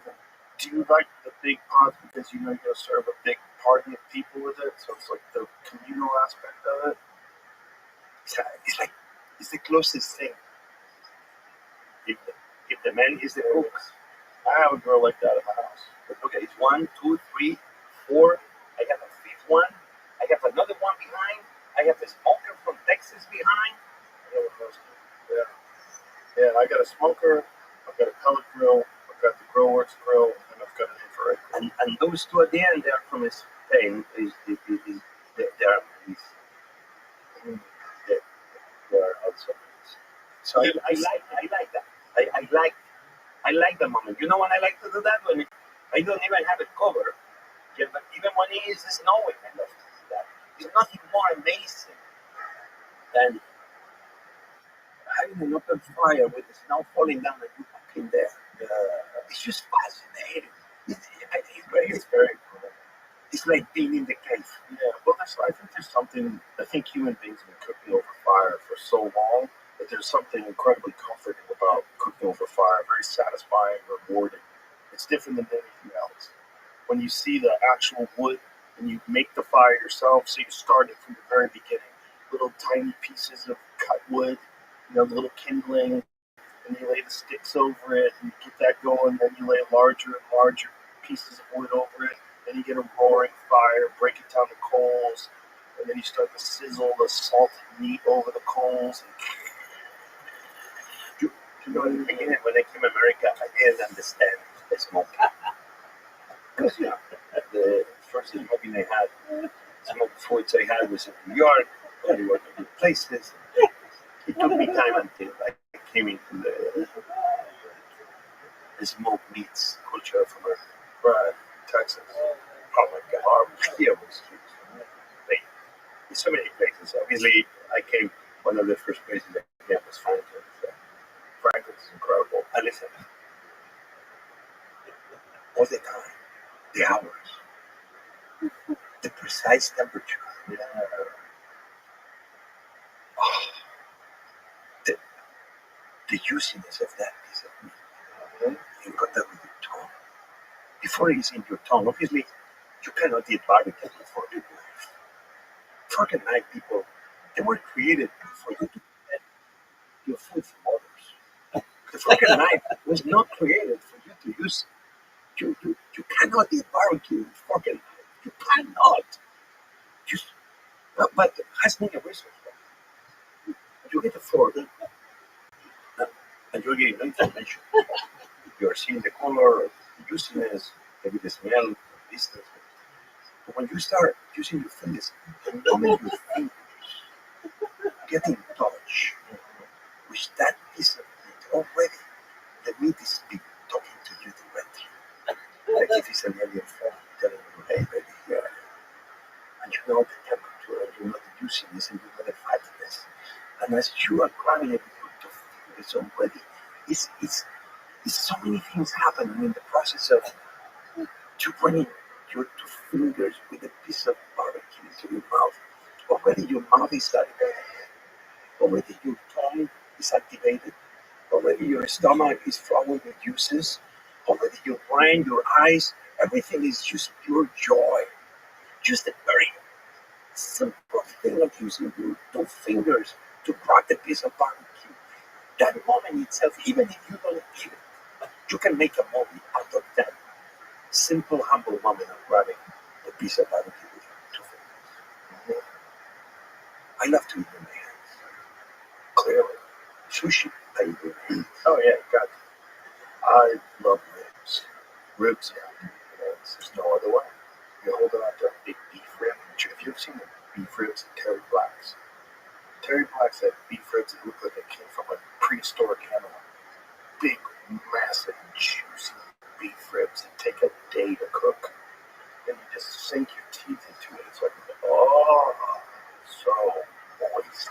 Delicious. And so huge. You can't even, I don't know how anybody can eat a whole one.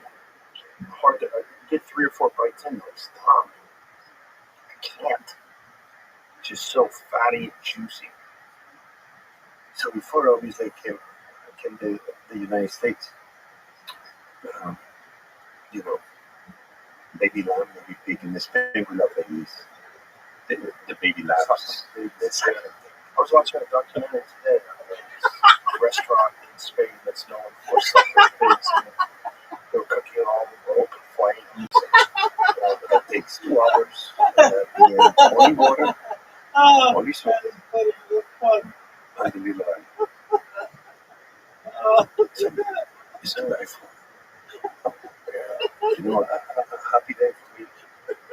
I remember coming. So I was in the Spanish State. First time I came to America, I was cooking for the guy. And I'm like, really? I was a young cook already. Talented. I won a little championship here and there. Already working some higher restaurants in Spain. Mandatory military service, but for me, the military service changed my life in so many ways. Service to the nation, service to the country, be part of a group of people with a very clear mission, working as one. But anyway, I cook for the admiral. I thought, really? I'm having the best life because 3 daughters, I have my own apartment. I'm only cooking for the family. They're treating me like a son.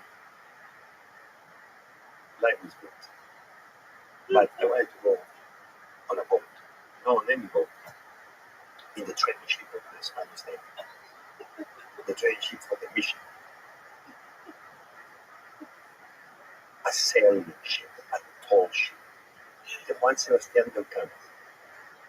Technically, Magellan was the guy that began the circumnavigation on the world, but he died. And the guy that finished the circumnavigation was Juan Sebastián del Campo. The boat was then called the beautiful boat.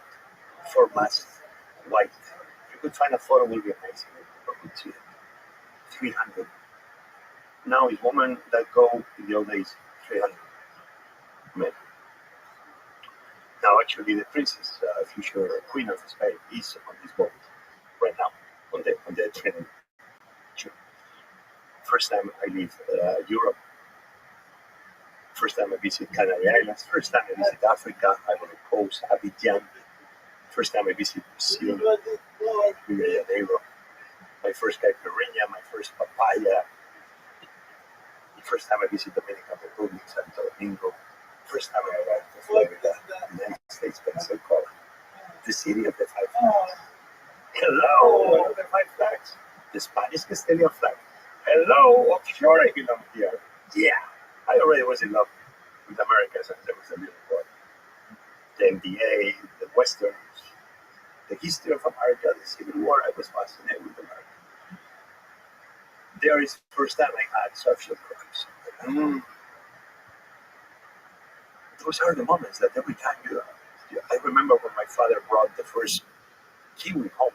I was a little boy, and my mom was so upset because he paid like 4% of his monthly salary to buy 5 kiwis. And my father was like, I guess that's why I became so crazy. For me, finding a new product is like the happiest moment of my life. Social crab for me was like, holy cow, social crabs are amazing. A whole crab that you can eat like a seed that is soft. But one of the most beautiful things is I moved to New York in the next segment of the trip, and I remember coming out of the Horizon Bridge, Lady Liberty, Ellis Island.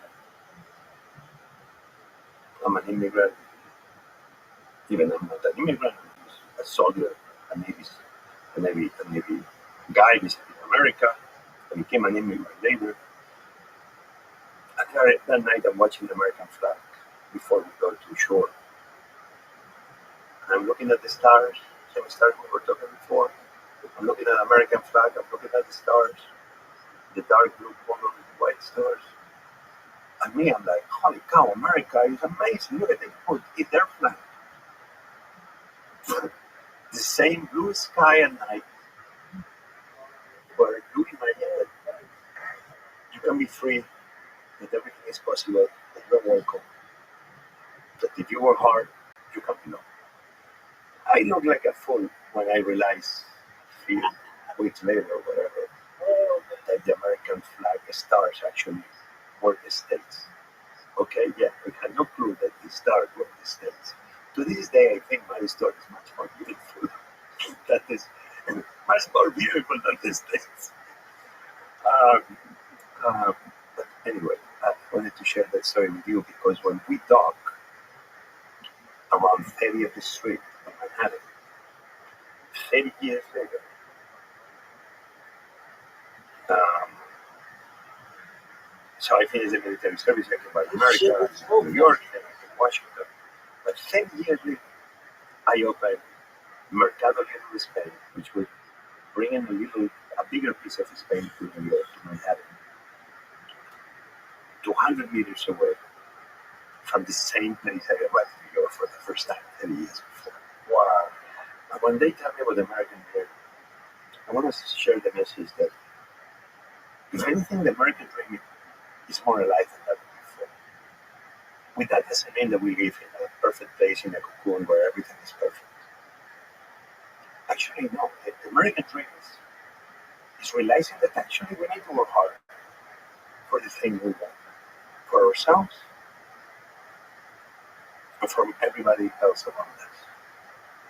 That the American dream is recognize that we are a beautiful place, created through centuries by so many different people that contributed so much.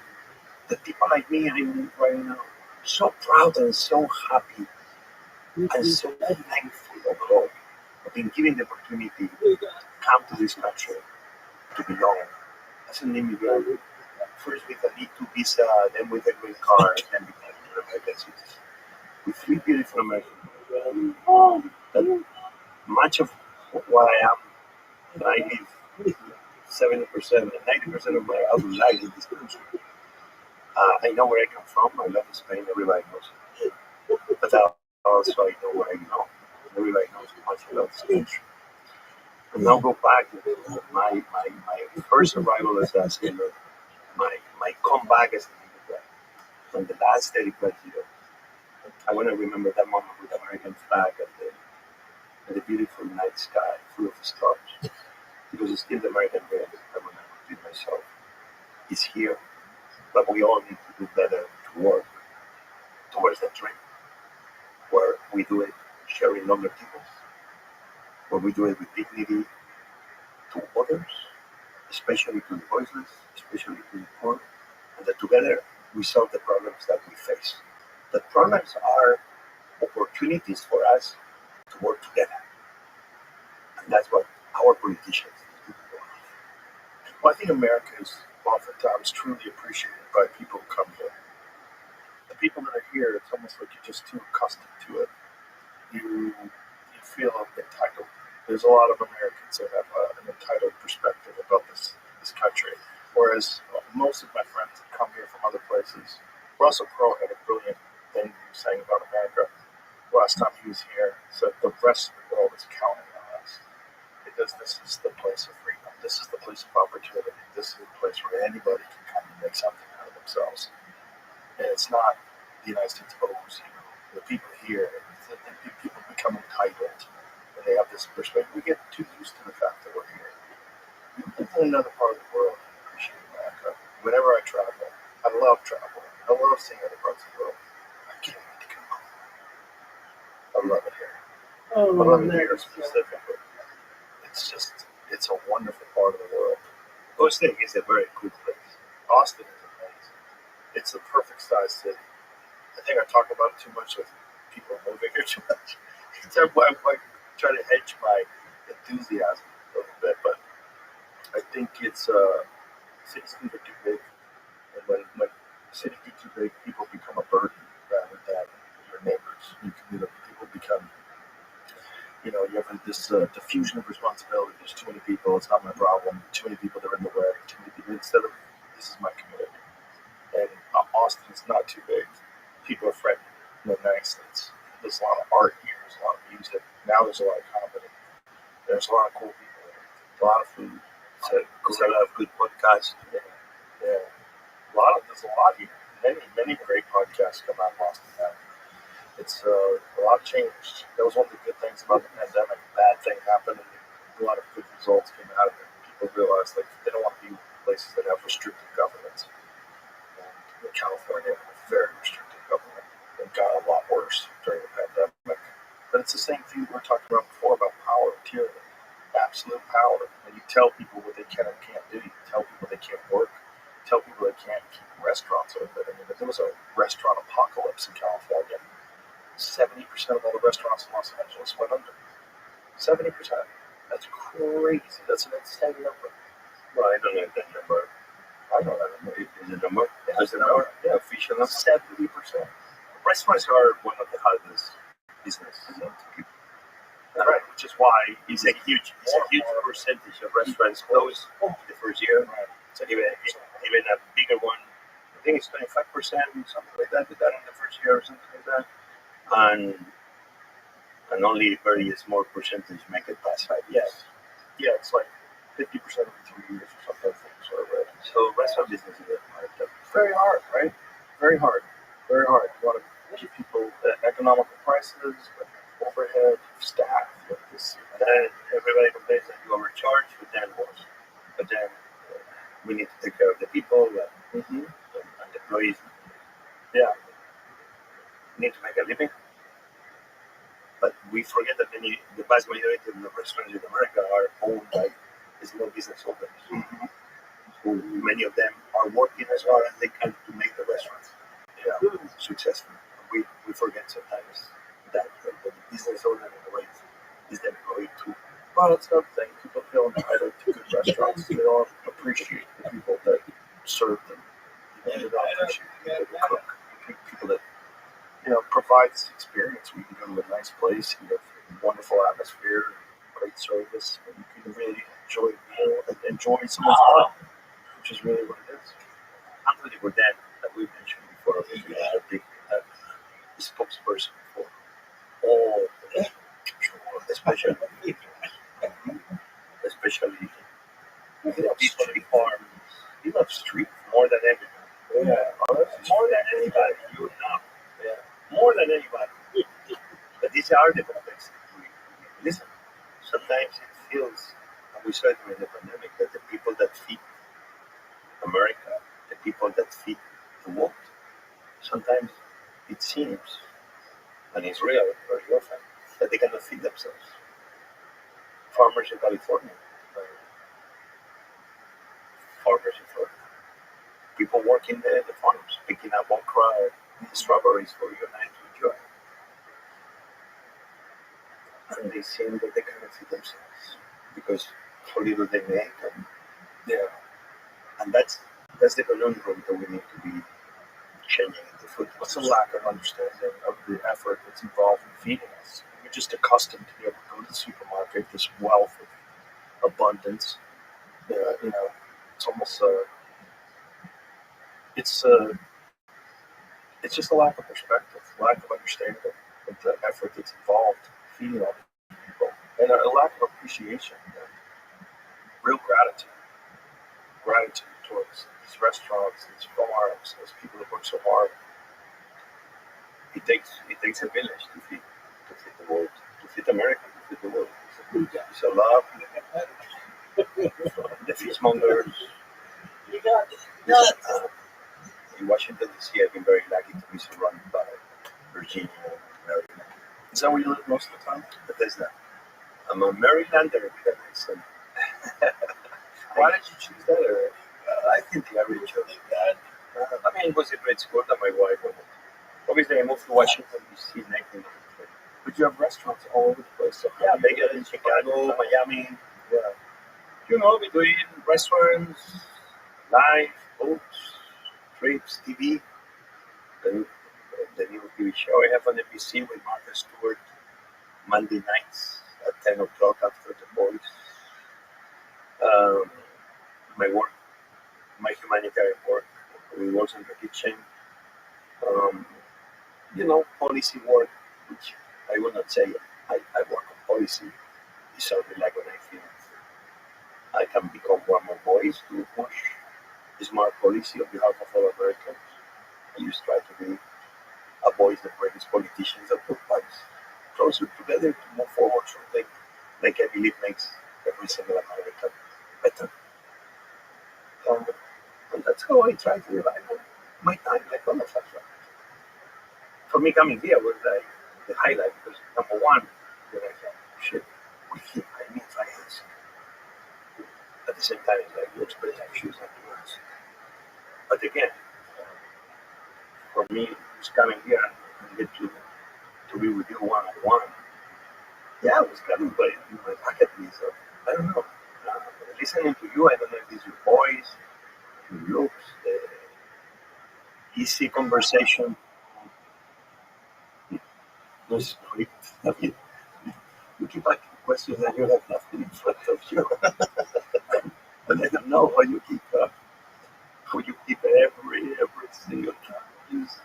I've been doing this forever. I know, but you have superhuman brain powers. No, I just only have on people that I'm actually interested in talking to. That's the secret. That's because it's very hard to talk to people you're not interested in talking to. If that was the case, if I was hired by some network, I would have to have notes. I'd have to ask you about some shit that I don't give a fuck about. I'd have to talk to you about some nonsense that you're doing that I don't care about, and I have to feign interest. But and it wouldn't be successful.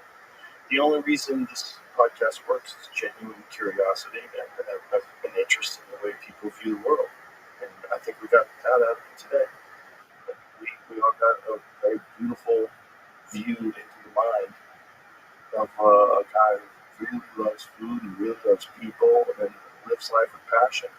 And anytime people get a chance to hear a person like you talk and see the world through your perspective, it's inspirational. It inspires people. It excites people. Uh, but that's all the people out there, Yeah. I, in the last 15 years, especially in the last 7, 8 after New Year, I've been very much in every single hurricane, in every single big earthquake, big tornado, big, you can only see people. Obviously, I've been in Ukraine. I was there, almost 160, 170 days. The first year I was there, like, 90 days, or something like that, for my life. I crossed into Ukraine I was in Poland within 24 hours, and I was in Ukraine within a week. I arrived here, but still the Russians were in the north of the city, which I remember with Muslim connection, we were the first NGO used to arrive to Bucha in Philippines. We never stopped. We reached 500,000 meals a day in Ukraine. Wow, very good. 500 restaurants. That all the money we had from donation from people in America, or even people in Europe, we channel them through supporting the local restaurants. If they're available, I'm not going to open in the kitchen. The same dollar that is going to help feed the refugees or the displaced people is the same dollar that can help maintain the local economy flowing. Nobody is even rich, but the restaurants want to help. The people want to help. That's what people don't understand in the minds. That everybody wants to be part of the solution. That wasn't the beach on the house. It's that allows everybody to be part of the solution. In the Asheville, there was no World Coalition helping feed the Muslim organizations feed the people of Asheville and the different parts in North Carolina and the couple of other states that were hit by the post effects of the hurricane. It was the people of Asheville that helped feed the people of Asheville. And we didn't put a helicopter because we wanted to be cool, or another helicopter, or another one. So we had to. It's because there was no roads. And the only way to arrive to the people was by helicopter. Like we did in Bahamas, we had 6 helicopters. One was to 225. Why we did it? Because there was no airports, because there was no control towers in the north. It was 16 islands. It was destroyed. And we had to feed 80,000 people. The only way to do it was that way. As we look around, was exactly the same. The fires in California were exactly the same. How we did it, for example, in California was we were there trying to make sure the firefighters eat. Not like the system doesn't take care of the firefighters. It's in place. Somebody, some organization, some catering, the paper getting paid to do it. But that's a business.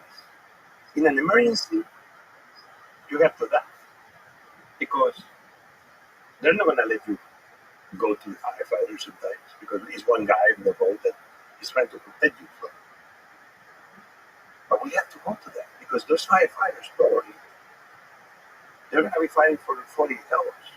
Non-stop, no break. You can see their eyes, how tired they are, and still they keep on. And if they have a break, you have to be near them to make sure that in that moment they're able to be fed food they need, food they want. And that's what Water Village does. But at the same time, the people skipping fires. The people arriving to the shelters. That sometimes in the middle of the night, you get 3,000 people arriving to the shelter. Because Altadena is destroyed. And you have to be there. So we got a lot of restaurants, but we got a lot of food trucks. And the food trucks is great because it's the same way an ambulance is there at home to bring somebody very quickly. And after a heart attack, the hospital have an option to save their lives. We use food trucks like an ambulance. We use food trucks like a fire truck. We have them there. We have them parked. We have many already feeding firefighters and shelters and people in their neighborhoods. And we have 10 or 20 trucks of weight. Why? Because every truck is full of 1,000 or 2,000 pounds. That means that at any moment, today, tomorrow, at 3 a.m. in the morning, if something happens, we can activate those food trucks within a minute. In less than 1 hour, they can be feeding anybody anywhere. So Water Kitchen is not really an organization. It's a very simple idea. An idea of everybody's welcome. We have the standards, we have the systems. We don't plan, we adapt. We don't sit down in a big room where everybody is just emailing. You cannot email a plate of food. You have to be with boots on the ground. That's the only emergency. The emergency is when you are next to the people that require your plate. People in those moments need us next to them. And that's what Water Kitchen does. That's why we're in Ukraine. That's why we're in Gaza. We are in Israel as we speak, feeding people because it's big fires around Jerusalem. We are in Lebanon. We are in Myanmar. We are in Thailand after the big earthquake.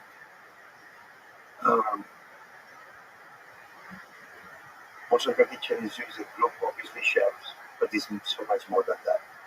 Sometimes we use restaurants, sometimes we use catering.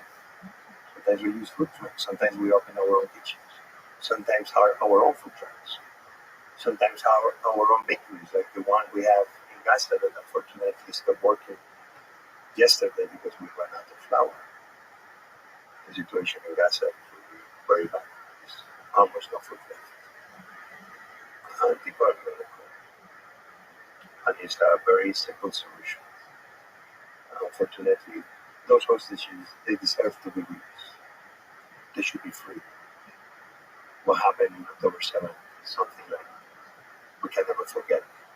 That's why Water Kitchen was there in Israel on day one, with next to the Israeli chefs feeding all the people in the kibbutz. Why? Because that was the right thing to do. And I had people telling me, why are you there in Israel when they are now the ones? Because the people of Israel needed our help. At the same time, we were in Gaza. Why? Because the people of Gaza, Palestine, needed our help. What is wrong with these two simple ideas? That when people are in need, we all must be next to them. And hopefully this will be an opportunity of bringing peace and bringing a lot of things. Food can never be a weapon of war by anybody, ever.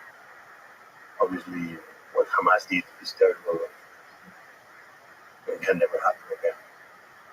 But we have also to make sure that the deeds of the very few don't end punishing the many who are innocent. And that's what's going on right now. Yeah, it's a complicated situation. Yeah, the amazing moments were when they had Israeli friends that also some of them even lost friends or family members in the torture of the Taik. Not because some of them even had two passports, but they said, I would love to go to help the people of Gaza to feed themselves. It's like, there's no way we're going to bring them in. And I had Palestinian woman that said, we feel for those people. I wish I was given the permission to go there to show them that we don't hate them. But sometimes what you read is only this hate, people that hate each other. Maybe those are the few. The vast majority of the people are not hateful. Right. The vast majority of the people want peace. The vast majority of the people don't want us to be All over the world. That's what I see in emergencies, even in the worst moments, like war zones. I remember this older woman, her kid, Chernihiv, a woman old that didn't speak Ukrainian, speak Russian, and she was like, they are our brothers. Like, why are you kidding us? They are our brothers. Why our Russian brothers are bombing us? When an older person tells you that with that simple sincerity, speaking from the heart, why are they attacking us? Why Russia is attacking Ukraine? It doesn't make any sense at all. Ukraine is a beautiful country, beautiful people. They've been under attack unnecessarily. This war is lasting too long. I wish that peace will be reached in the right terms for Ukraine, and that hopefully also in the ceasefire in Gaza, the hostages will be released immediately. And hopefully there can be a certain beginning the rebuild of Gaza and giving the people of Palestine the future they deserve in peace and prosperity, equally as what the people of Israel deserve, living in peace and prosperity without being afraid of terrorism. What is good for Israel must be good for Palestine, and vice versa. And that's something like I believe everybody agrees. Yes. What I for you and for me. Yes. And I'm saying this It seems so simple. with my hand, my heart. Yes. And I do believe that that's the vast majority of the people. I think you're right. And we need to make sure that that is also what our leaders do. Yeah. To bring the best agents in all of us, not to bring our worst demons. We need to be asking our leadership, putting aside parties, political parties, to bring the best in all of us. Bring us together, build longer things. Don't break us apart. Don't break us apart. Yeah. Let's wrap it up with that. Thank you, sir. Appreciate you very much. You're a beautiful person. You really are. I love you. Thank I you love for having me you. in your house. It's a real pleasure. And until next time. Until next time. Yeah, come up with the next restaurant. Bye.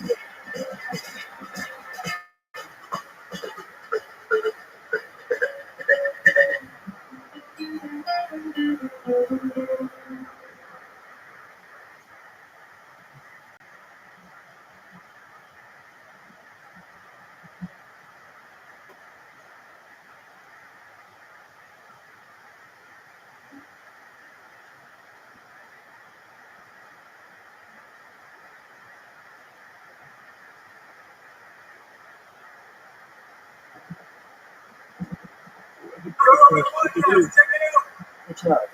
Experience. Drink my day, Joe Rogan podcast my night, all day. All right, now. Hey, What's happening? oh, what's happening?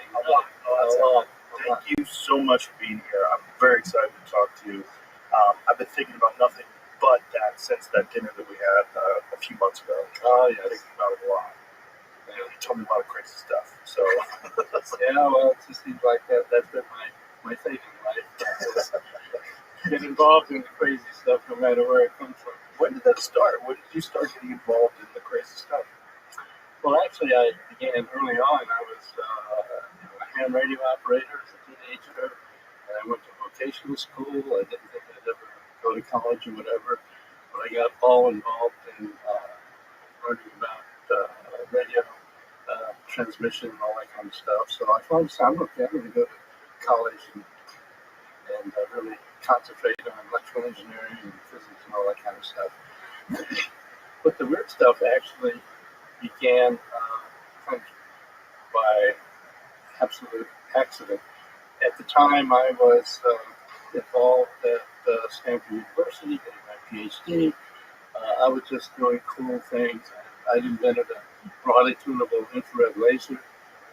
One of the first of its kind. Got a patent, graduate student, and co-authored with my thesis advisor textbook, graduate level textbook, Fundamentals of Quantum Electronics, published in English, French, Russian, and Chinese. So I was on a cool road, just doing the normal physics kinds of things. But interestingly enough, once I was there writing a graduate level textbook, I realized, there's something I don't know, and that is, what about consciousness? What about living things? I mean, is it still just atoms and molecules all the way down? We just don't know about it, or are there some additional fields or whatever? So it turned out I came across some publications by a polygraph expert who taught polygraph to the CIA and FBI and so on. And one day on a lark, he connected his polygraph up to his plants.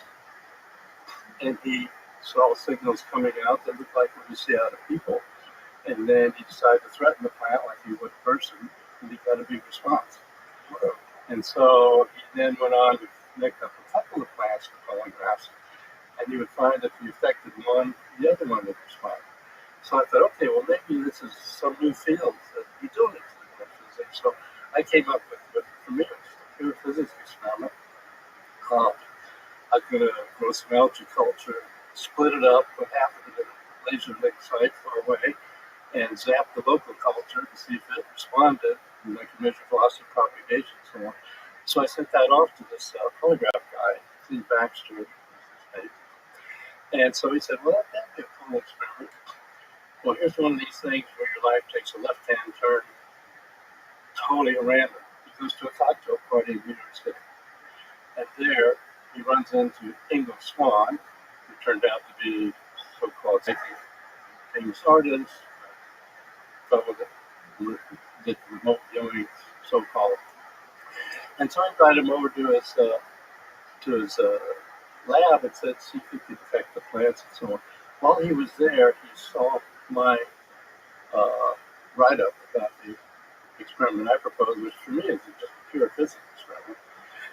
And so he then wrote me a letter and said, well, if you're interested in the borderline between animate and inanimate physics, why deal with algae culture? They can't tell you anything. You should be dealing with somebody like me. I mean, I couldn't care less about dealing with, quote, the psyche or whatever. But attached to his letter, he had a big report that he generated at City College in New York, where he'd done some experiments where he would raise and lower the temperature of sensitive temperature transmission across the lab. And so I read that and I said, well, that's pretty interesting. So just on a lark, by this time I headed over to Stanford Research Institute to do my laser work. So I invited him for a weekend just to see what else he could do. And of course, I talked to all my physics colleagues and said, "Oh my God, these guys are all frauds and charlatans. You better know what you're doing." Well, it turns out that I had a great experiment for him because we had an experiment set up at Stanford that was a very sensitive quantum chip inside of electrical.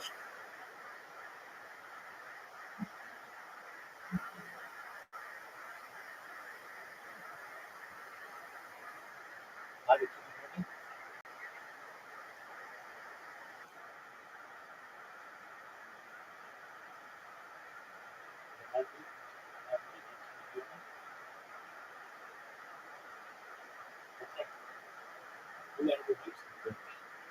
When you are not speaking to the room or to me, you need to have your microphone.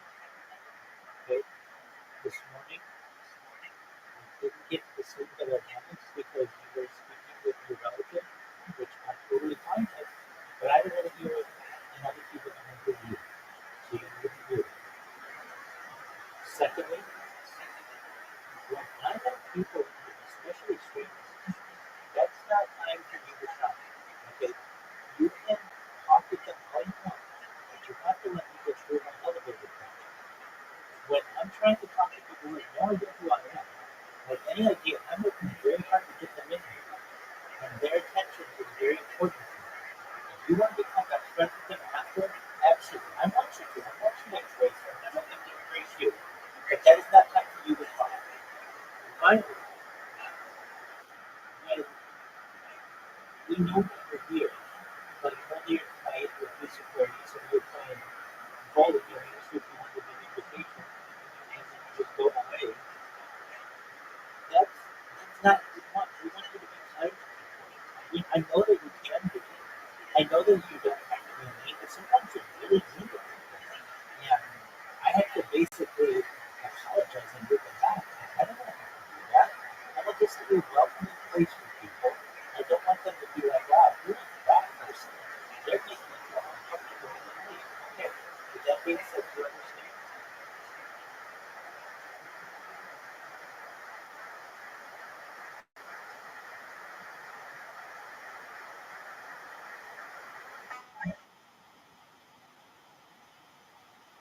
You need me to repeat?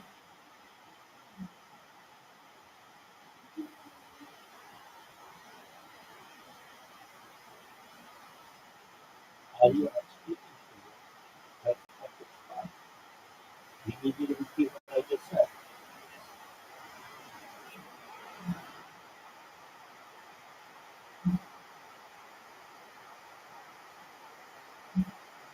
This is the what kind of behavior is coming up with you. I know you're there. I know that you can speak. I know that you're written.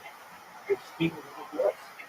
You need to be mature and be like, yeah, I understand what you said. Okay, I get it. I stay muted when I'm talking to other people, not on the call, because I get it because it's loud and frankly distracting, and other people, especially new people, don't know who it is. I get that you want to be nicer to people, and I get that you want to be able to tell new people when you're about yourself. I get those things. Yeah, I get. That's what I want you to say.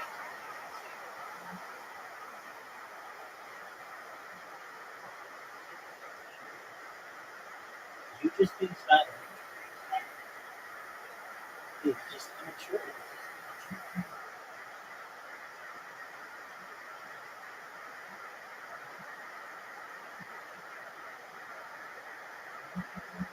I want you here. I like having you here. And I'd like you to be here until I go viral. And you can travel the world and make all your dreams come true. But if you are going to act in mature fashion, I don't want you to. Do you understand?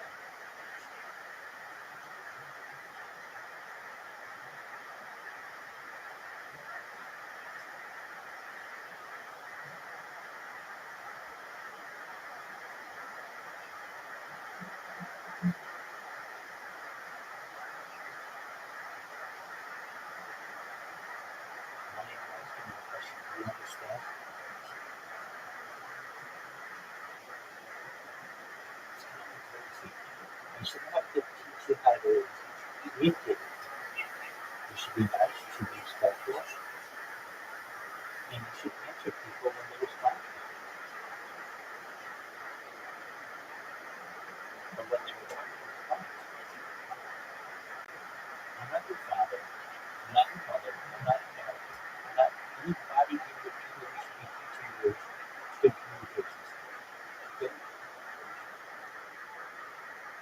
Do you understand what I'm saying? Do you understand? Do you hear me?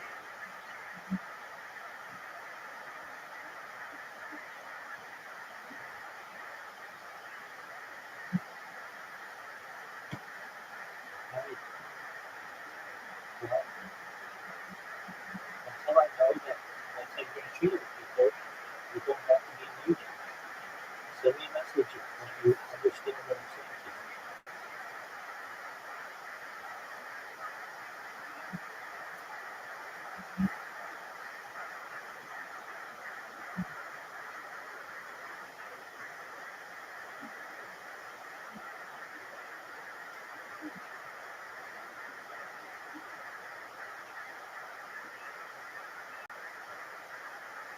And just send your messages.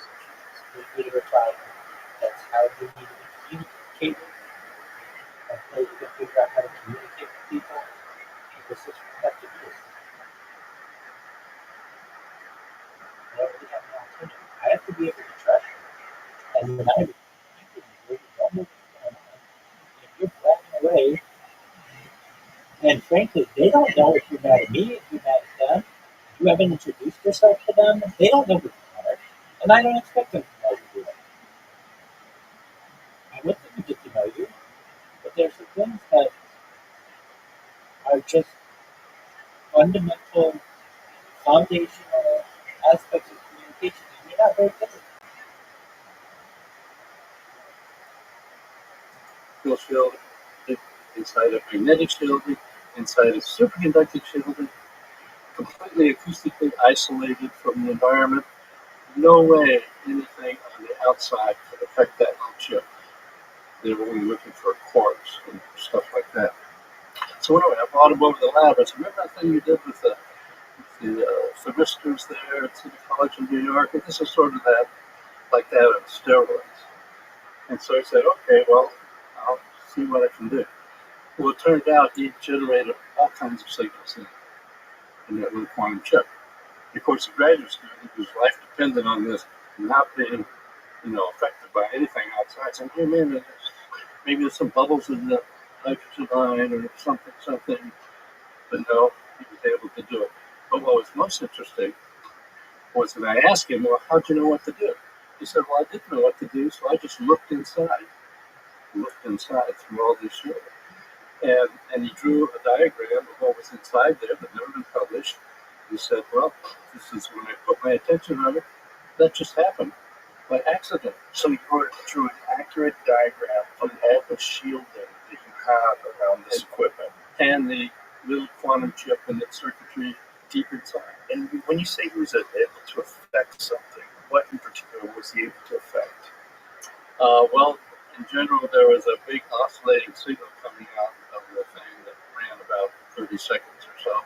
And then when he affected it, it just stopped oscillating. And then he said, you want me to do something else? And then he made it oscillate fast.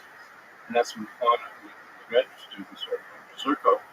And so I said, wait a minute, let me see what's wrong here. And he couldn't find anything wrong. So I said, well, I'm sure that was just some kind of coincidental glitch. And he did it again.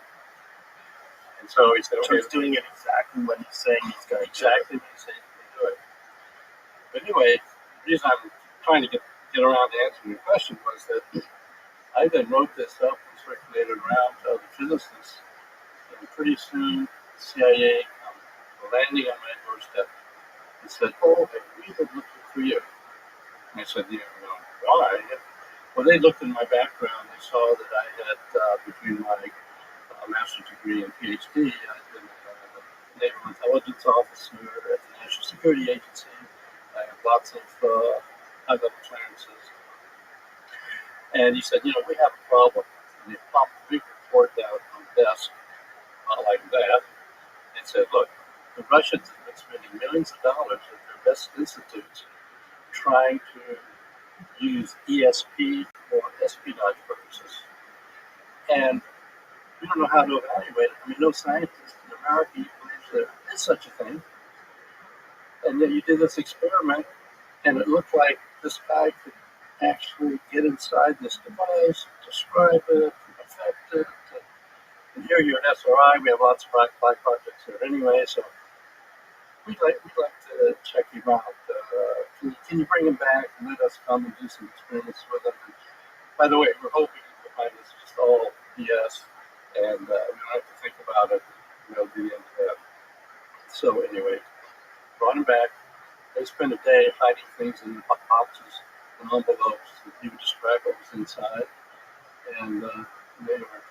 away. So they said, okay, we'd like to give you a little project here, I don't know, 50 or 60K, and see what else he can do. So anyway, that's how I got started on doing, quote, weird stuff.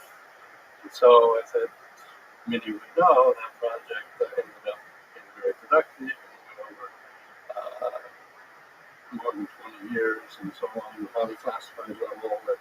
But maybe we'll get to that separately, because I think the UAP stuff is what you should start with. But anyway, that's how I got started with weird physics, you might call it.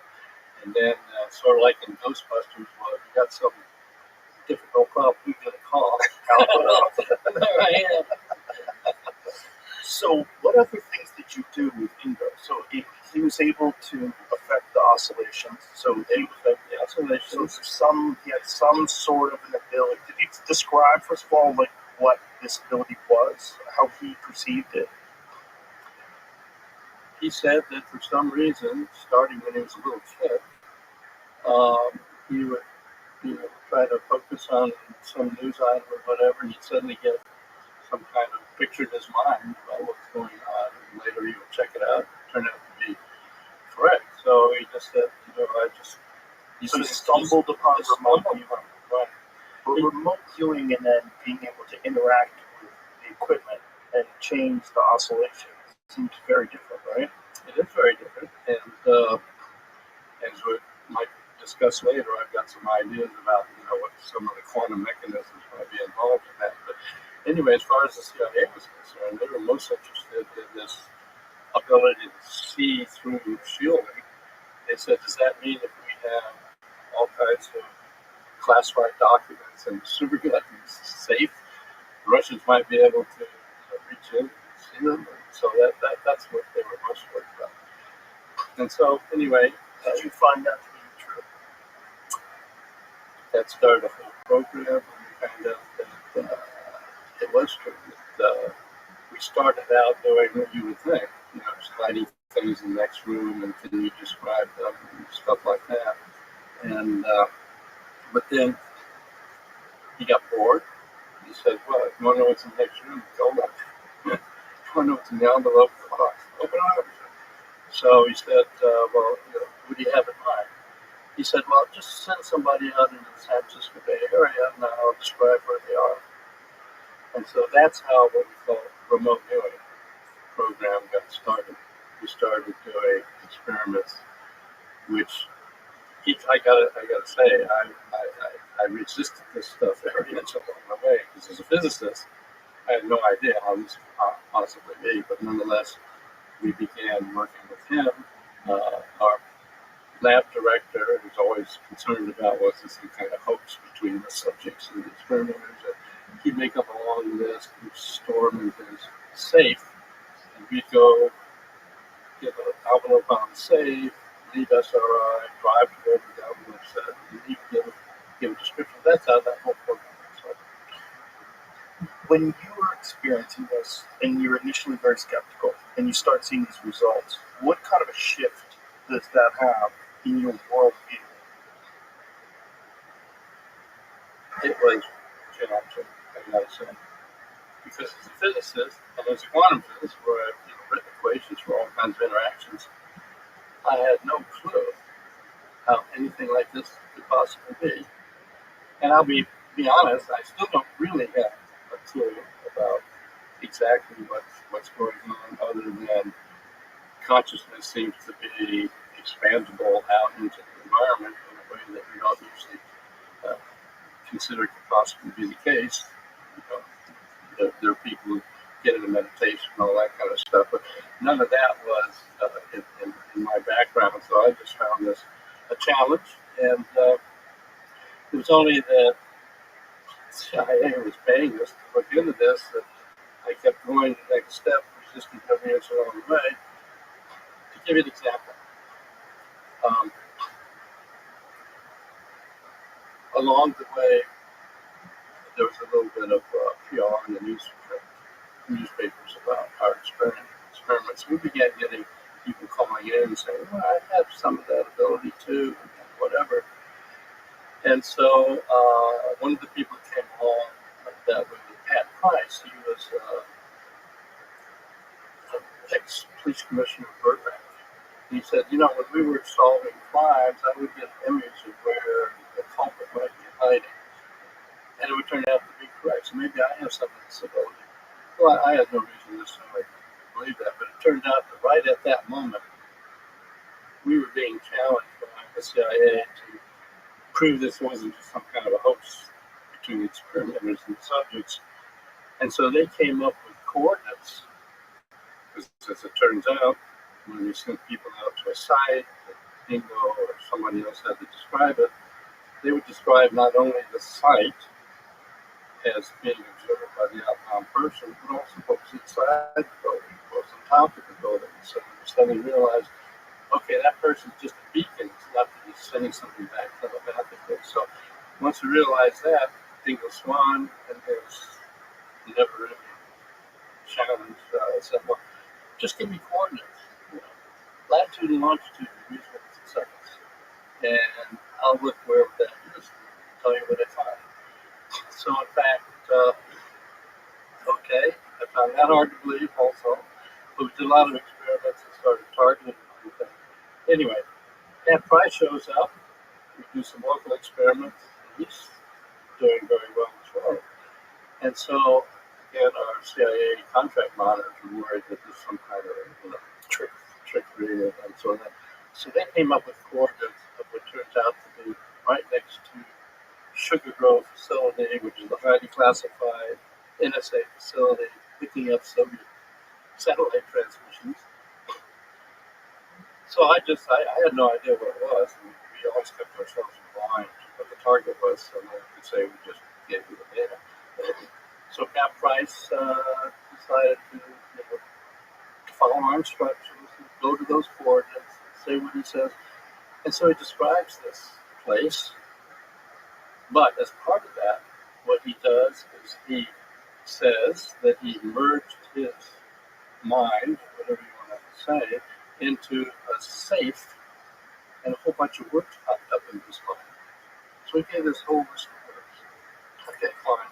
So we wrote them all down, sent them off. Pretty soon, the entire law enforcement apparatus of the country landed on us and said, how'd you get this information? This is highly classified project titles. Do you have a source inside? No, we're just doing this experiment, and that's what he got. And so eventually, 20 years later, you find the paper that was published by the CIA about what deal this was. And so anyway, at that time, we were at a point where we're about ready to get the next year's contract. And we had a deputy director, John McMahon, said, okay, well, let's not waste it on our science, for God's sakes. Do a Soviet site. And so they gave us coordinates of the Soviet site.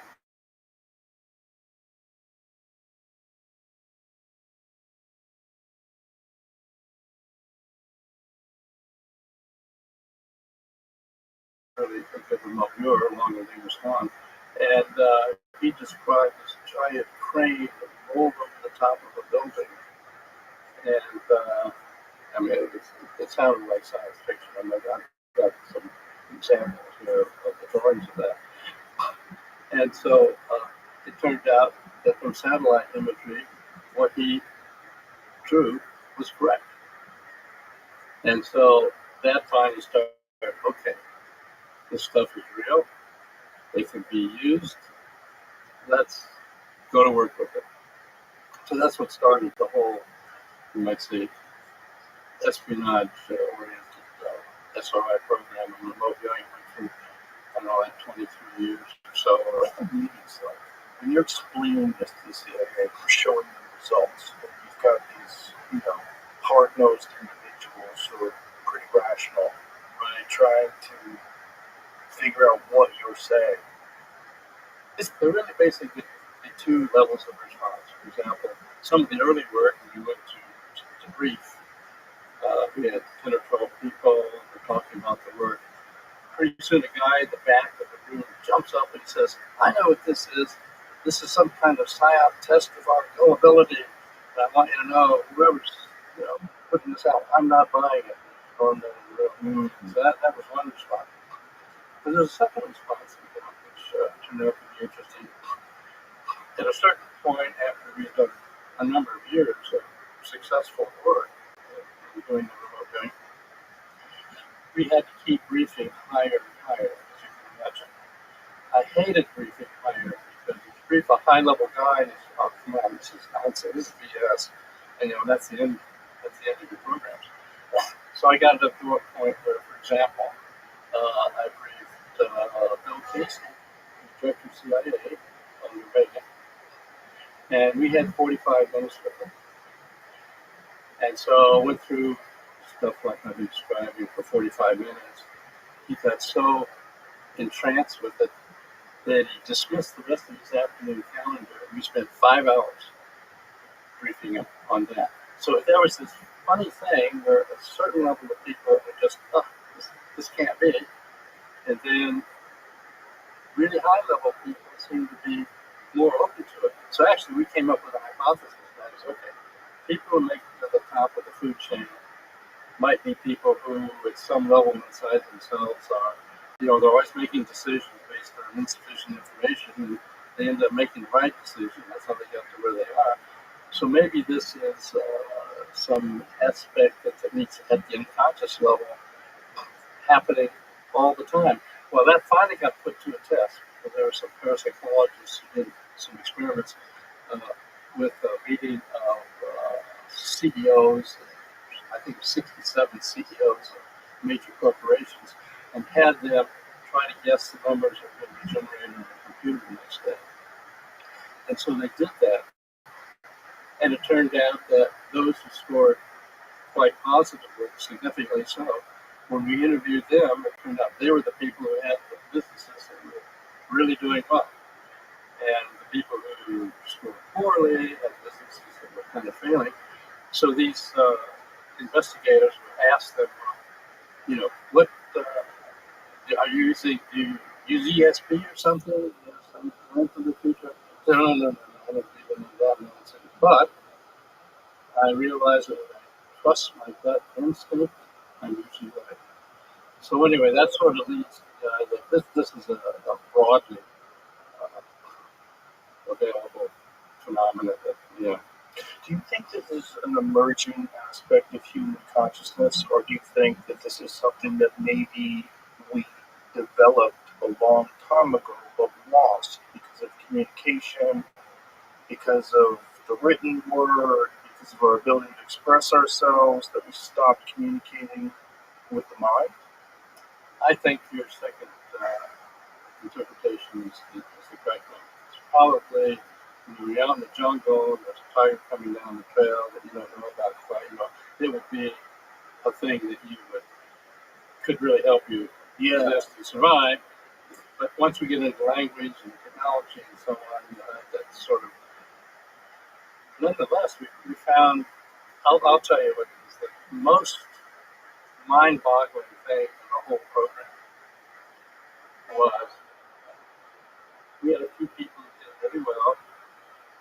So, of course, CIA wanted to know, well, we'd like to find people with the CIA who do this. So, give us a full medical roundup of these people. So we get a full medical, including 7-layer brain scans. And they came back and said, well, these are just normal people. So, well, maybe it's psychological or neurological, whatever. So they did all those experiments. And they said, these are just normal people. So we wondered, well, does that mean that normal people could do this even if they didn't know about it? So about that time, we said, okay, well, let's just bring in some people from SRI labs. Never thought about ESP, never thought about any of this stuff. So I remember we had a woman in Colorado, and we asked her to come volunteer for an experiment. She said, what kind of experiment? I said, well, it's sort of like an ESP experiment. She said, give me a break. I don't believe in that stuff. Okay, let's do it anyway. And so one of the first experiments we did with her, we have a wonderful diagram of what she did.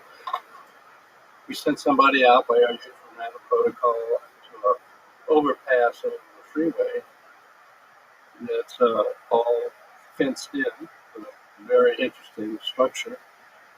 And she made a drawing of all of that. It said, yeah, it's kind of trough up in the air, but it's got holes in it, so it couldn't carry water. There's something going by really fast. I mean, she really nailed the place. And so we got the idea, and that was the biggest discovery of this whole thing, was that apparently, as with, say, athletic ability or musical ability, there's a bell curve. You got the superstars at one end, you got duds at the other, but to some degree, anybody could do it. So that had a lot of outcome later on in the program. And finally, to give an example of a real world result, a Soviet plane went down somewhere in Africa. That's all we knew. Somewhere in Africa, a plane went down. So Stansfield Turner, who was Carter's CIA director, knew about our remote viewing program. And so he said, well, you've got these, quote, remote viewers who are supposed to be so good. Why don't they find the plane for you? So, in fact, we had a remote viewer at our lab, and at that time we were working with Mike Patterson Air Force Base Foreign Technology Division. They had a remote viewer. So we targeted 2 remote viewers. All they knew was the plane went down somewhere in Africa, hundreds of thousands of square miles. And make long story short, they described how it looked and put it next to the map 3 miles from where the plane landed. We were told that would never be revealed to the public. But it turned out that after Carter got out of office, he was giving a speech in Georgia someplace. And somebody said, well, anything happened while you were president that was really strange? He said, oh, yeah, the Soviet plane went down in Africa. It was full of electronics. We wanted to get it. Nobody knew where it was. Satellites couldn't find it because of all the vegetation. But we had some remote viewers, so-called. And they pinpointed where it was, and we went in and got it before the Russians could find it. So, I mean, the real world consequences came out of this stuff. So when Carter said that, was that a breach of confidence? That was a breach of security, but a president can, They're allowed to. they're allowed to do that. Don't tell Trump. Right? So you, the United States was able to go and get this jet, and Right. so by TU-22 bomber. so this has real world uses. So this remote viewing. So do they invest more time, more effort into this now, or they're still skeptics? Well, we pretty much handled the skeptical problem, and let me give an example. I mean, as we're turning out these results, as you can imagine, anybody, didn't have direct knowledge of this would be skeptical, and rightly so, by the way. I was skeptical every inch along the way as we plowed our way into this stuff. So one day, the guy shows up from CIA and says, okay, I'm here to find out what the fraud is. I'm sure this is absolutely nonsense. I said, okay, fine. So show me one of your experiments. Well, we put him in the lab, an interviewer, and another remote viewer, and in this case, I'm sitting out someplace 30 minutes. And it turns out that the remote viewer described it really well. And he said, well, you probably told him where you're going to go. Let's do another experiment. I'm going to go, and we'll go in my car. You might have had a, transmitter in your car, transmitting where you're going. So I'm going to pick this up. So we do another experiment, get a great result. So finally he says, well, I got to figure out what's wrong with this. So my colleague, Russell Targ, and I sat down. This guy's a hard case, but got the bell curve. Who knows? Maybe somewhere in the middle of the bell curve. So he comes in the next day, and we say, okay, today you're going to be the one. He said, oh, give me a break. I don't believe in this BS. He said, much stronger than that, actually. And I said, no, okay, well, just try it and see, we're not stressing him out or whatever. And he says, okay. And when you go to your place, I pictures, the recording. When you come back, show me your stuff before I show you mine. Okay, fine. Well, it turned out we went to a playground with a merry-go-round. Meanwhile, back in the lab, he's drawing a picture of a playground with a merry-go-round. And he sees the results and says, okay, you convinced me. So it was that kind of thing that would push him over. Yeah, there's an example. Now, he misinterpreted what it was. He thought maybe it was a cupola or whatever. But anyway, that's his drawing on the right, and that's what we were on the left. And so he said, so he went back to CIA and said, okay, this stuff really works. And he became one of their star remote viewers over the years. Wow. So Skeptic became one of their remote viewers. Yep, sure did. What is the process? What is the process for a person to remote view? Is there a state that you have to go into? Is there a method to getting into that state? There is a method, and it's different from what you might think. You might think, you would say to somebody, okay, we've got somebody at site, kind of imagine where they are, and see what it looks like, tell us what you find. They're usually wrong when they do that. Their imagination comes into play, and they make up something or whatever. But what we found out in the research, it took years, a lot of trials, was that you get a visceral response to a site. It's not that you necessarily get an image. So in fact, we told them, if you get an image, just put it down the right-hand side of the paper, because it's probably wrong. Instead, just kind of put down your feelings as you get into the site. And so, if it's like water, they might do waves, or if it's a mountain peak, they might, as Jacques described in one of the previous broadcasts, a mountain peak, and they just feel like drawing something like that. So, bit by bit, the process is very much a visceral feeling process. So the training procedure has them sitting with pads of paper and just making sketches and drawings and not trying to interpret what it is, and also being very not in a rush about it.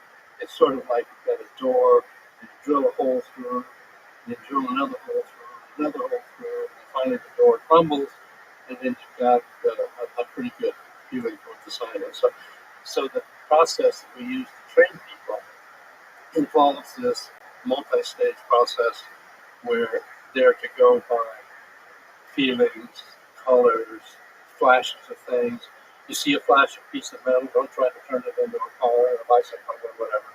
So anyway, the whole training procedure we developed, and eventually when we briefed the assistant chief of staff for intelligence, assistant director of intelligence for the Army, they said, okay, well, then we need to have our people get involved in learning how to do this.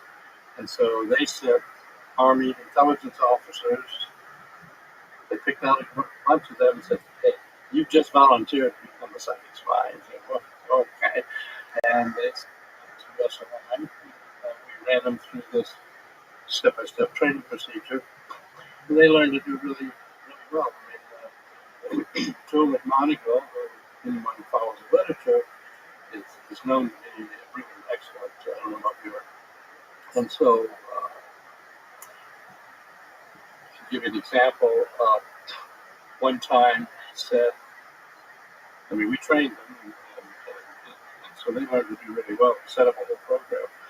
And he said, okay, there's this site in the Soviet Union, and they're making this unbelievably giant submarine. And it's made out of titanium or something. Bigger than any submarine that anybody's ever heard of. And it's strange because the missile silos are on the top rather than along the sides. And so I did this whole description. Of course, we had at that time we were briefing all the way up to the National Security Council, so they looked at this and this is nonsense. But about a month later, out rolls this unbelievably giant submarine, Typhoon class submarine, the largest submarine ever made. Indeed, there are his sketches, a long description of all of his sketches. There's a submarine on the right. And so finally, the people in the National Security Council said, okay, we better start taking this seriously. So make a long story short, he eventually, Joe McDonald, got a National Merit Award for over 2 great viewings he did for CIA, National Security Council, FBI, you name it. So anyway, that grew into a whole page. So this is still kind of mystery even to you. Even someone who studied this for this long, you know that it works, but you're not exactly sure how it's working.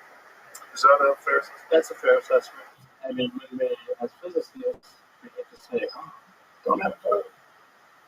So, well, we now know there's so-called quantum entanglement, which is that things are seen to be connected at a quantum level across great distances. And so the easy answer is, well, it must be quantum entanglement. Well, that's just words. It doesn't really tell us how it works.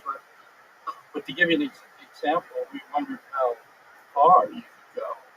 So we did an experiment again with English Swan. It was such a really top level remote viewer to view Jupiter, planet Jupiter, before the flyby, before the NASA flyby. And so he did, and he described Jupiter the way anybody might, red spot and all that kind of stuff. But there's a thin ring around Jupiter. I wonder if I went to Saturn by mistake, but I really see a ring around Jupiter. Nobody knew about it, a ring around Jupiter.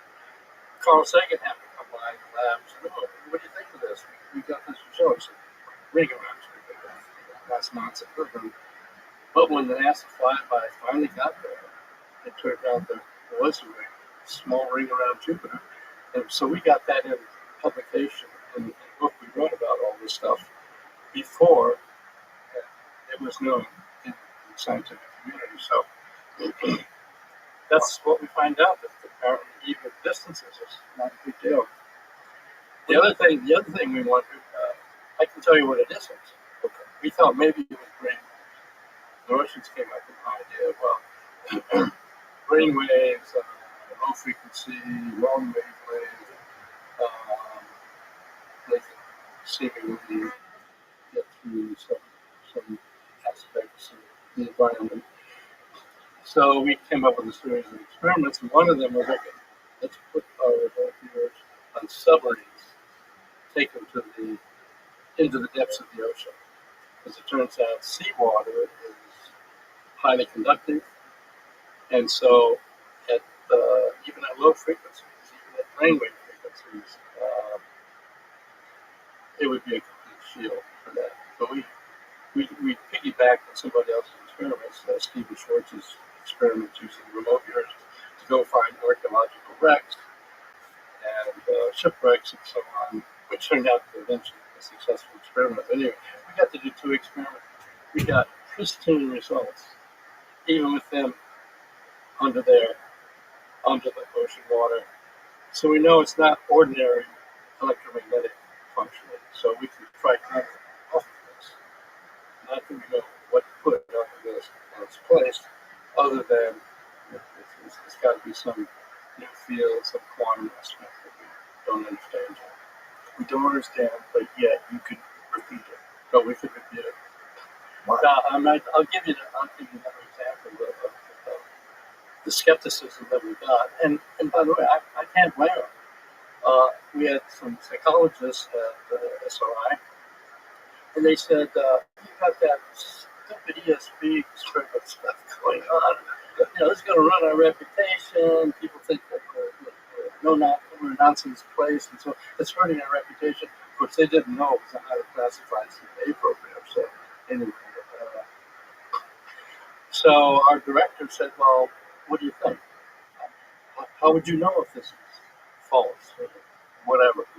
Look, make a list of all the experiment places that investigators have gone to as targets, and then give us the transcripts that were generated for those viewings, and don't tell us which ones go with which ones. And we'll try to rank them for each place. And so they did that. Much to their chagrin, 7 of the 9 were first place matches in the 9 experiment series. give you another example of by the way, I can't complain about the skepticism. I mean, even as we're doing all this, we haven't lost our skepticism about how could this be. But we got into a spot where the only thing that was secret about this program was that it was secret. People heard that we had these people coming in and doing experiments, but we weren't publishing anything. So I went to the CIA contract manager and said, you've got to let us publish something because you only see this project because it's a secret project. So if we publish something, that'll handle that. Did you want to do that to get more scientists involved? Yes, that personally, where I asked her. So that if there was actual data, more people who were on the outside skeptical would say, well, hold on, why am I skeptical? Maybe perhaps there's something to this. And then you start considering your own life, these moments of intuition, weird coincidences. You're thinking about someone, they call you. Yeah. We all have this idea that there's something there, but we don't know what it is. And we're very skeptical if someone tells us that they can do it.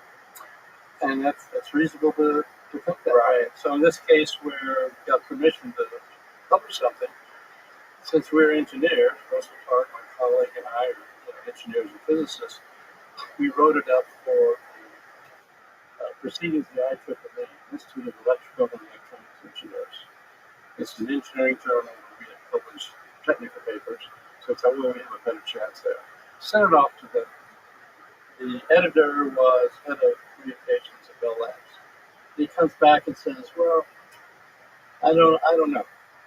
And we said, why? You're getting bad reviews? And he says, well, actually, I'm getting good reviews. But one really heavy hitter just gave me a one-sentence review saying, this is the kind of thing I wouldn't believe in even for the truth. So anyway, we said, look, I understand your problem. Look, let us come and present this stuff to your engineers. If they throw tomatoes, okay, don't publish our paper. But if they like it, then publish it. So we went to Bell Labs, presented our data. The engineers were all excited, trying to figure out what the mechanism could be and so on. So we figured we were home free. He said, no, still. So then we pull out our trump card, as always, which is, okay, look, do your own experiments at Bell Labs. Pick people from your engineers. Pick people from your offices to make up lists of targets. Pick people here to be your blind match group to see if they can match them up. And if you get results like we got, then publish it. If you don't, don't. I said, okay, that's fair. So it turns out he did the whole thing, same kind of results we got. Our paper got published in 1976, proceedings of the IEEE. And so that suddenly got other people saying, okay, well, maybe there really is something to this. So it turns out that for those who follow the field, that Robert John, Robert John was head of engineering at Princeton. He had a student who wanted to do these kind of experiments and he thought it was nonsense. But he came out, heard our briefing, and he went back. Long story short, he set up a 20-year program completely replicating all the remote work and also doing effects on random number generators that were quantum driven. So the so-called Paralab, Princeton Engineering Anomalies Research Lab, replicated all over the world. So pretty soon it's all over the place. So by the way, at the end of the sort of Cold War there was detente. Some of our remote viewers went over to Russia to talk to their remote viewers, and they traded war stories. They did the same kind of thing. So there it is. It's so interesting that we almost didn't consider that. Just imagine you not running into Ingo Swann, you not asking him to affect that quantum chip. Imagine where Russia's doing all this stuff, the United States never gets involved in it at all. That could have happened.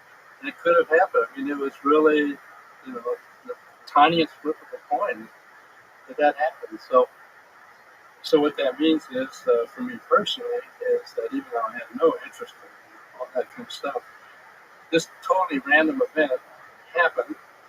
And then once I built up a reputation for being willing to take on things that are impossible, then that's why when the UAP, the UFO issue kind of rose up again. We got a call, so I get my call. So, what was the initial introduction to the UAP phenomenon, and when was this? Well, there was an early introduction in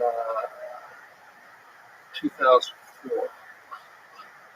Well, maybe a little earlier. In the 90s, I was doing work for Robert Bigelow Aerospace.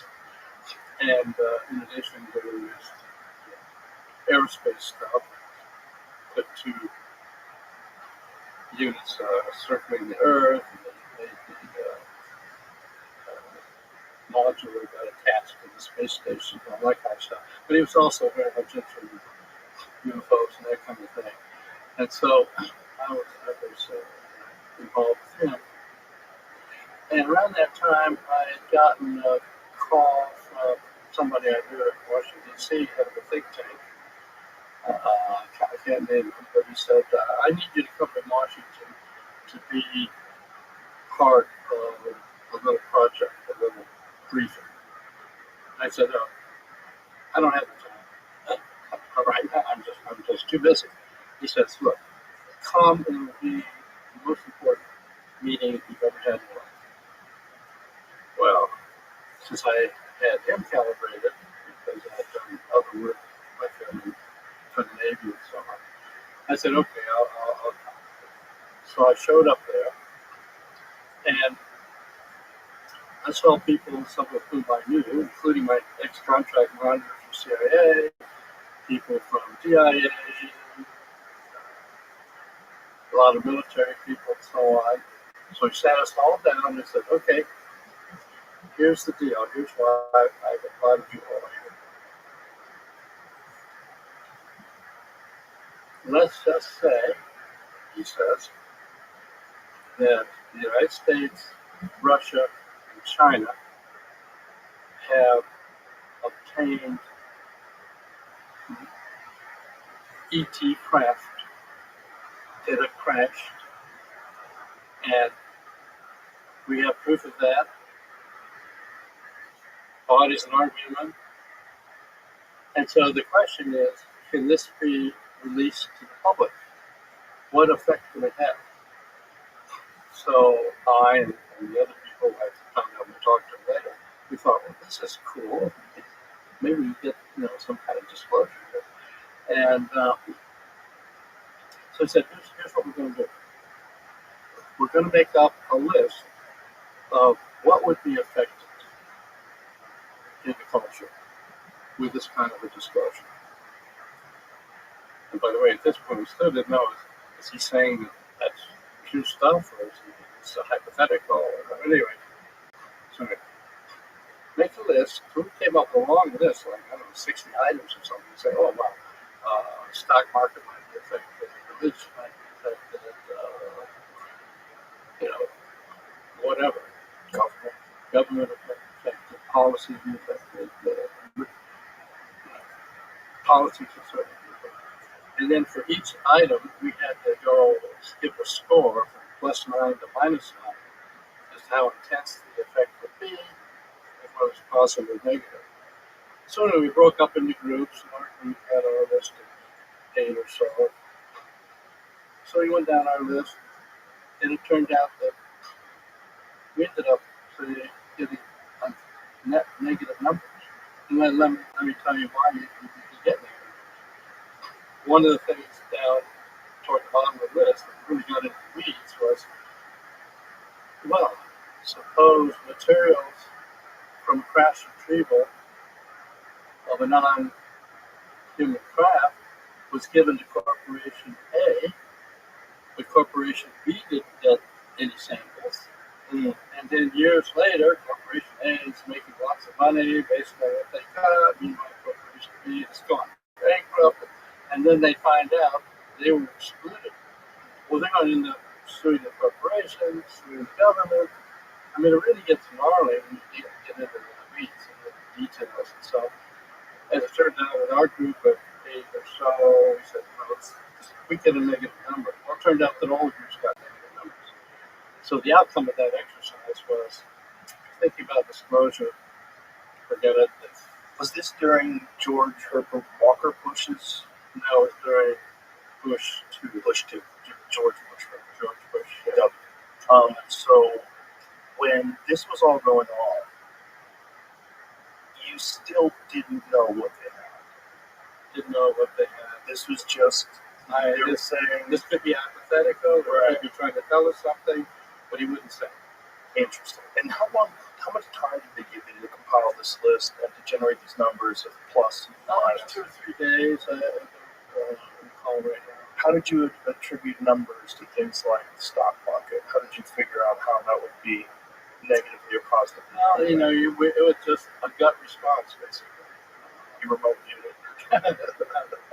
No, didn't do that. No, did you? By the way, in the remote viewing program, one of the things they told us, look, you guys that running this program, don't you ever think about remote viewing yourself.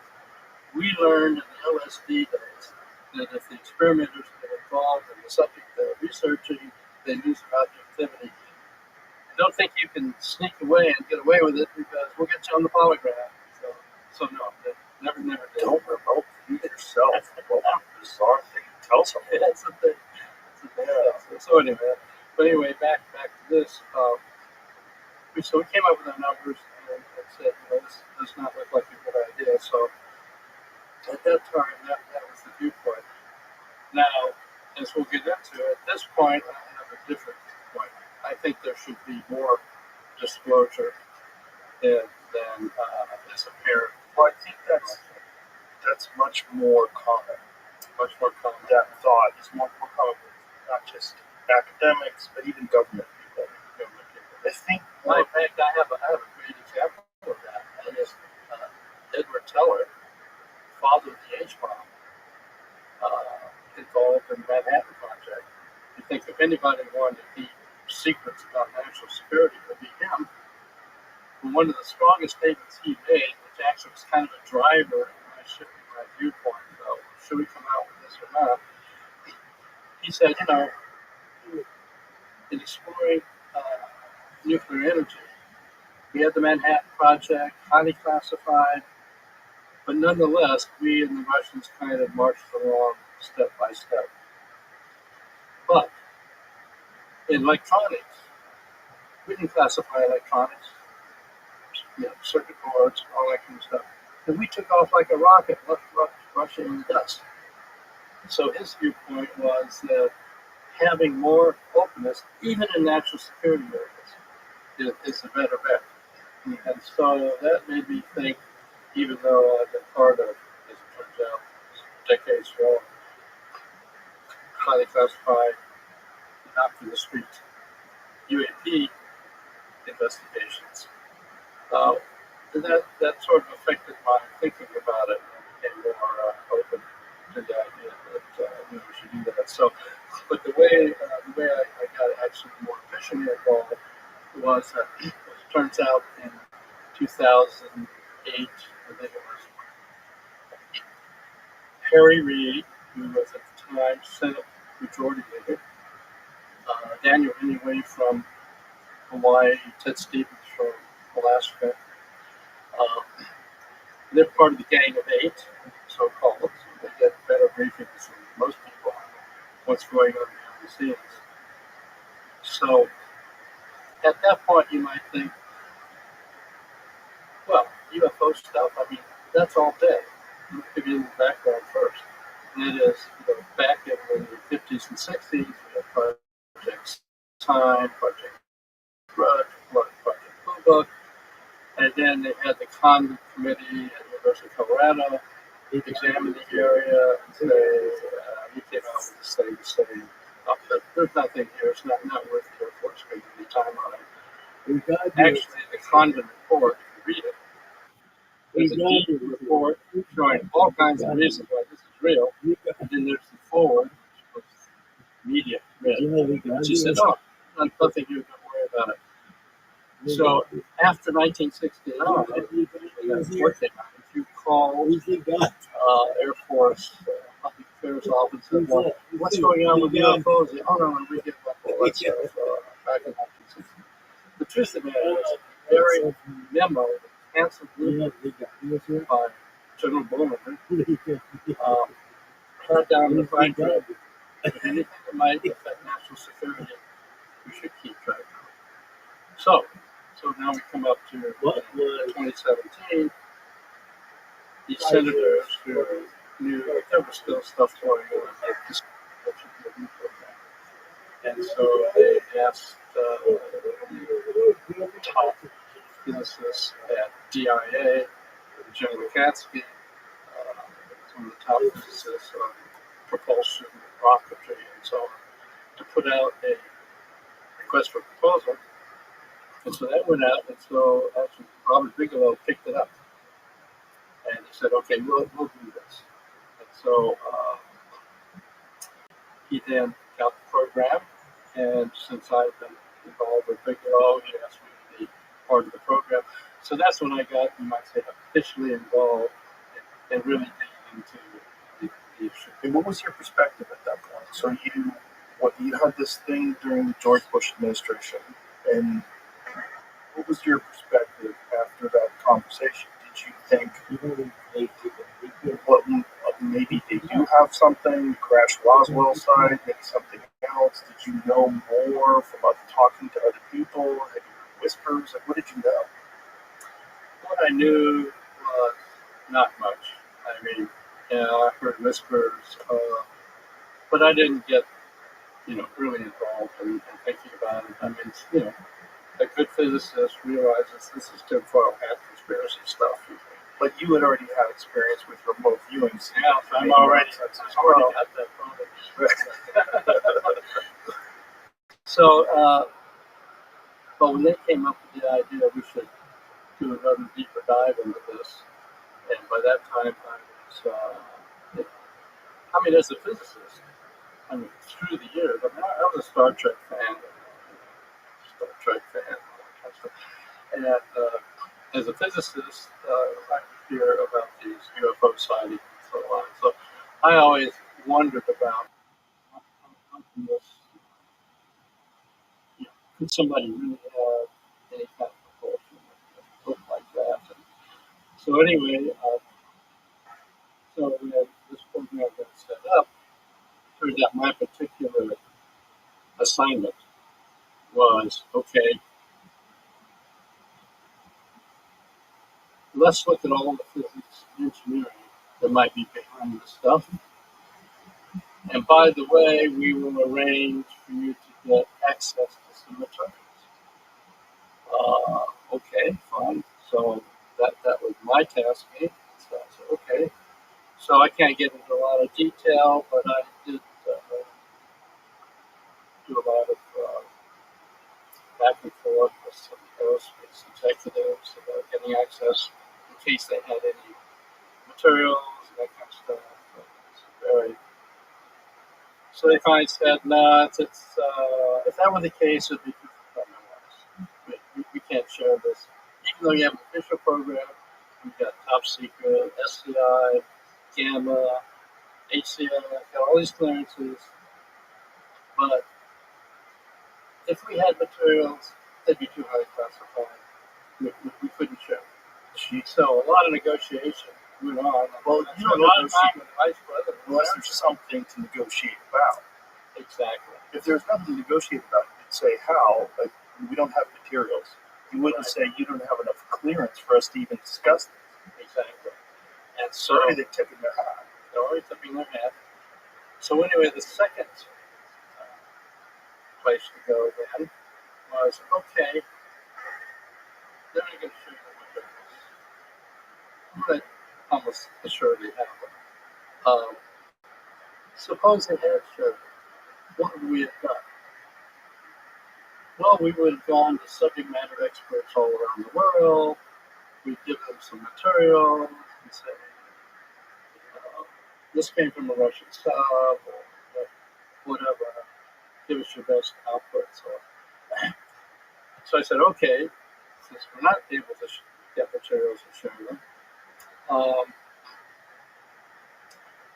let me go to all of the subject matter experts that we've gone to and say, we're doing a survey for Bigelow Aerospace.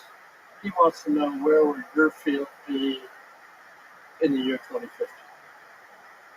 So we figured, okay, we get the best sort of assessment of possible futures for their field. And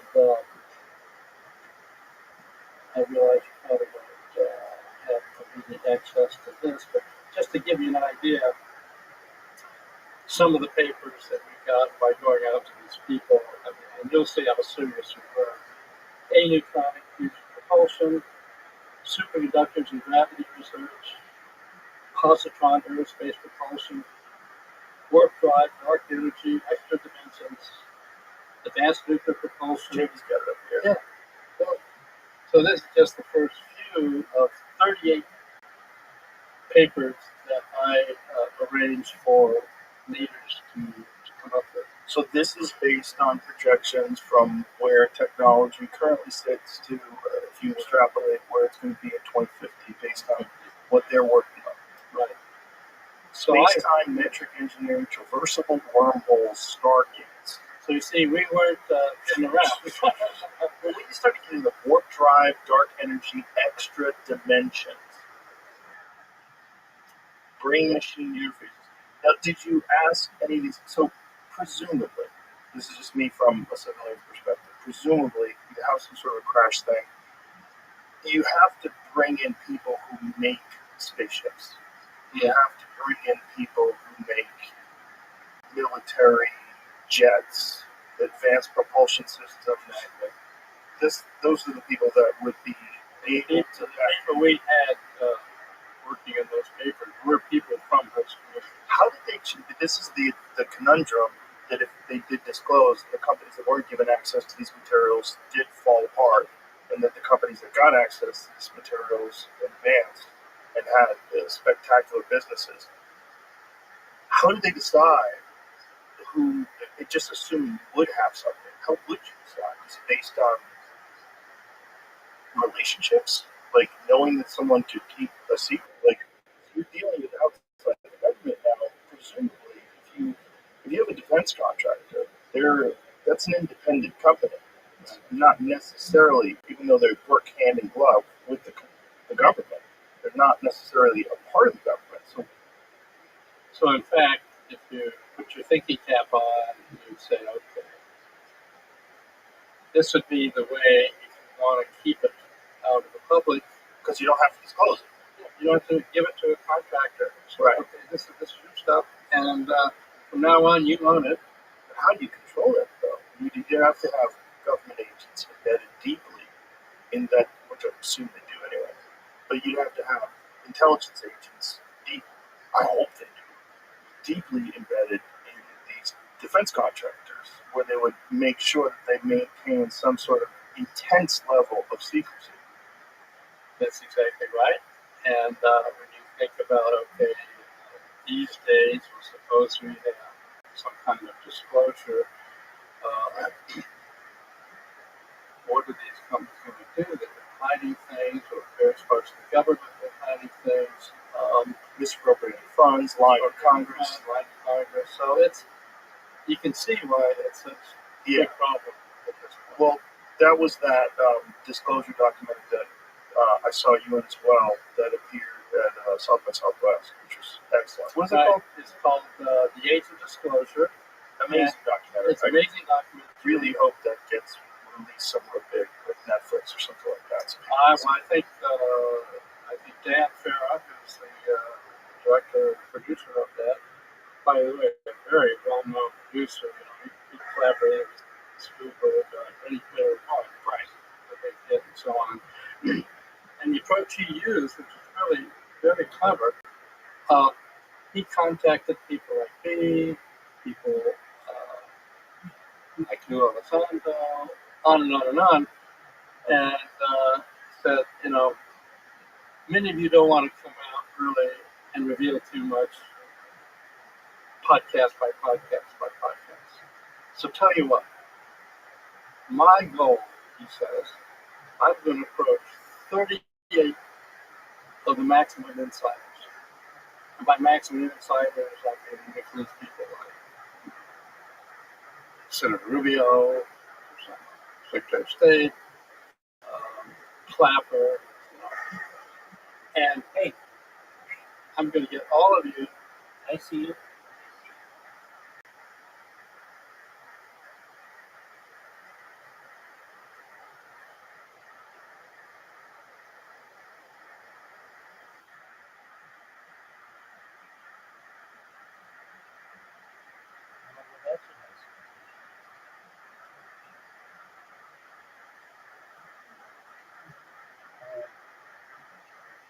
How you doing?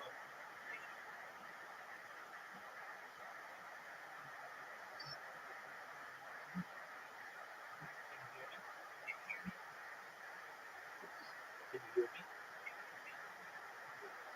You're very lovely.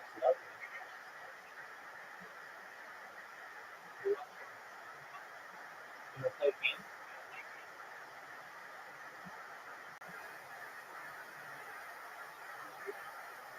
All right, I'll send you an To collaborate on saying what your involvement was. I agree you can, not say something and end up going to jail. And then we'll put out accident disclosure evidence all at one time in this film. And it'll include people coming forward like Jay Stratton, who is head of the UAP task force.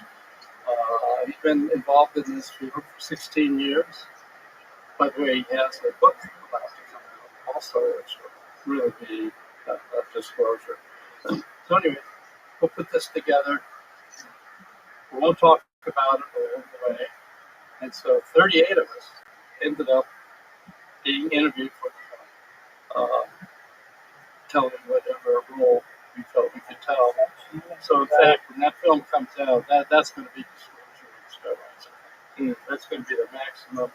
When you saw the film, so you know it's pretty revealing. it's very well done. Yeah, very well done. So for your own personal journey into this stuff, you're initially introduced to it because they're talking about disclosure, and you rate the pros and cons, and then when do you get introduced to it again? Well, it was when basically when Robert Bigelow got the contract that Harry Reid and the other senators asked. And how much time has passed? Well, that was in 2008. So a couple. And so that went up through 2012. And then ATIP, which we have heard of, that Elizondo ran, sort of picked up there to keep the ball rolling forward. And now it's been revealed, by the way, only recently, that when the funding dried up, it dried up for the reasons you might think of, and that is it was so highly classified that when congressional statements came down that, okay, we need so much money for this, it didn't actually describe it, was just advanced propulsion and all that kind of stuff. So another group picked up the money and said, oh, well, that's what we're working on, the propulsion thing, so, but it wasn't the real deal. And so, what do you do at that point? Do you go, no, wait a minute, this was really for this one, no, then you'd be revealing what this was really for. So anyway, that's sort of into that way. But anyway, so based on that, we as a group went to, as a company, turns out the Department of Homeland Security, to set up a whole new program. And it was going to be a special access program. It was under a name, which can now be revealed because AARO, Advanced Aerospace, it's the Advanced Anomalies Aerospace Resolution Office has revealed it. It was called Kona Blue. And we put a staff of documents that would go to the ceiling here about what needed to be done, what we were going to do, how it should be done, who should be involved. So at this point, you're convinced that this is a real phenomenon. this point, I'm convinced that there's real phenomena. I mean, how far can I go? I mean, I can say I interacted with, for example, Dave Rush that you've had on your program before, who is really a high-level intelligence officer. People in the public can hardly have any idea how high a level intelligence officer he was. He prepared briefings for the president. He was top UAP investigator for NRO, National Reconnaissance Office, and then transferred over to NGA, National Geospatial Intelligence Office. So in that role, he was an official, part of the UAP task force, asked by James Bradley to find out what's going on behind the scenes at these super classified levels. And he did. And so that's why he eventually came out at August 2023, congressional hearing under oath, saying, yep, I've talked to more than 40 people who were directly involved in the program. Well, I know Dave, I know many of the people, many of the programs that he's involved in. And so there really is something to it. And it's only a matter of time before it comes out. I don't think we put the toothpaste back in the tube. Well, it seems like people don't want to. And I think there's so many more people that are openly discussing the possibility or what this is. Maybe not even the possibility of it, but addressing that there's something going on. So what is it? Is it interdimensional? Is it intergalactic? Like, what is it? That's such an excellent question. Because the problem is there's an embarrassment of riches. These craft, which in the old days, farmer in the field, or someone streaking across the sky, I don't know what to think, you can sort of blow it off. But because our own detection equipment has really marched up into unbelievable sophistication, and so now we have these really advanced sensor systems, like FLIR, forward infrared radar, high-quality radars, satellites. Radcliffe has admitted that satellites picked up evidence of these craft, and these craft have interfered with military exercises, as we all know from say, the Nimitz, Gimbal, the Go Fast videos that made it out into the public in 2017. So it's really out there now at this point that there's a reality here, and so that's where we are at this point. Well, one of the more spectacular ones you talked about the Nimitz, the Commander David Fravor experience. So they're flying over the water outside of San Diego, and they think they see something below the surface, which is large, and then this 20-foot tic-tac looking thing that's hovering over the water that seems to turn towards them and recognize that they're it jams their radar, does something to block their ability to detect it. They have it on screen. They have video of this thing. There's eyewitnesses of this thing. They track it on radar going from above 50,000 feet down to sea level in a second. They don't know what it is. It takes off at an insane rate of speed. It goes to the cat point where they're supposed to meet up. So they have all this data about this thing that behaves in a way that's impossible with our current understanding of propulsion systems. Right. And of course, in the program, we interviewed the pilots about their experiences and so on. And so you can't blame a pilot who says, look, this thing was at 80,000 feet or whatever, and first detected it. Suddenly it's down there right above the water, and then it takes off, and does a right angle turn at Mach 3. This stuff is just way beyond our physics. Of course, to a physics nerd like me, wait a minute, real physics. So it can be beyond, Welcome. but How are you? it's beyond our ancient internet. So in fact, Can you hear me?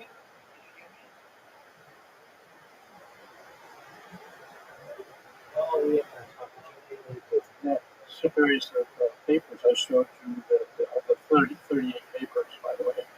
Uh, there's a little side story there. It's interesting. Those 38 papers were then posted.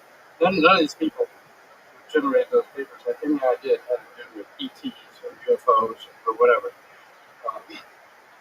They all went up on what's called the JRIG server, classified server for the Pentagon, and intelligence officers and aerospace contractors could get access, but nobody in the public could. And usually those things go up and they're up for a little while, a month or so, and they take them down. This was such a popular set. Such a popular set that everybody screamed every time they tried to take it down. And so it was posted there like forever. But eventually, through Freedom of Information Act and so on, most of those papers have been released. And I was concerned that, oh my God, these guys are all going to call me up and say, what? You didn't tell me this had anything to do with ETs, UFOs. But actually, nobody seemed to complain about it. So back to the question that you mentioned a little earlier, though, about what's the source of this? Like I said, it's an embarrassment of riches. There's so much. Gotta play something or it's gonna end. The idea that maybe a scout coming by from some other planet, checking us out and heading off or whatever. I mean, there's much more than that. And of course, as you know from interviewing Jacques Vallée, he dug into literature and found out, you can go back millennia and see descriptions of exactly what we're talking about today. So, as far as where they come from or what they're doing here, I myself have written a paper called Ultra-Terrestrials, where I try to cover the gamut. And I cover everything, yeah. They could be spacecraft from some other galaxy looking through here. Or maybe there's some Atlanteans left over from eons ago. They're just kind of hiding out in a seabed or some mountain range someplace. Or maybe some ET group showed up here 1,000, 2,000, 2,000 years ago, and they're hiding out. And so on. And of course, we have the masters who thinks that, well, maybe it's time travelers from the future coming back. And then there's the whole idea, and physicists like to talk about additional dimensions, maybe they come from another. So anyway, in my ultra-terrestrials paper, I list everyone I can think of. I'd say, we should be exploring all of these. So at this point, I would say, it's NHI, non-human intelligence, but it's not clear what the source is. Maybe at a higher level of classification than I had access to, maybe it's known, but right now, I'd say we don't. Do you have a suspicion?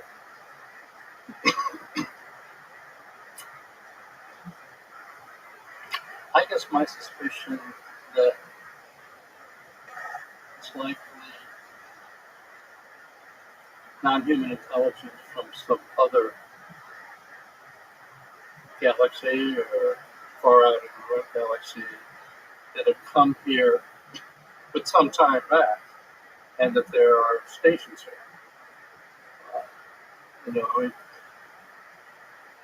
One of our remote viewers that was really good came up one day and said, I was looking around and I think I found a UFO base on Earth.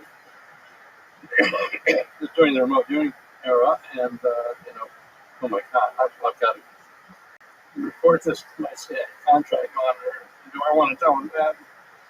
So I did, and one place came up with something. One place he came up with was Mount Seal in Australia. And so my CIA contract monitor said, well, I know We're staying back in CIA station keeper out in Australia. I think I'll call him. Zoo, you're never going to believe who was here to speak with you. Do you know who Lee Gandhi? Do you know who Lee Gandhi is? Lee Gandhi's nuts.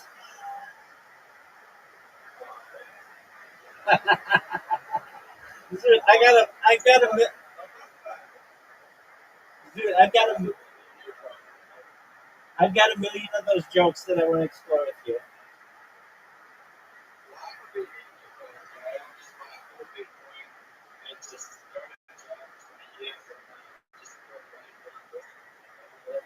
Dude, that was all a fake thing, wasn't it?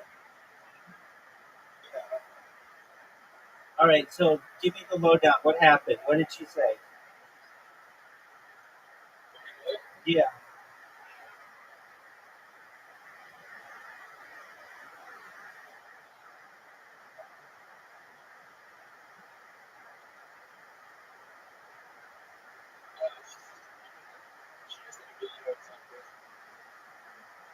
All right, so it was all a fake.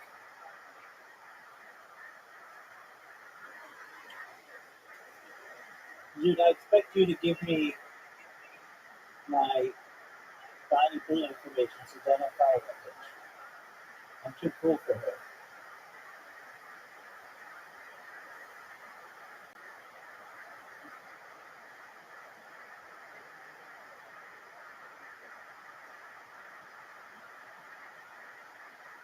So what's your deal?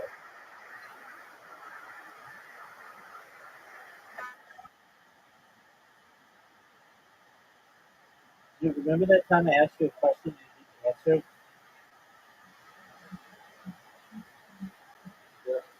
Yeah, why don't you answer my question, dog?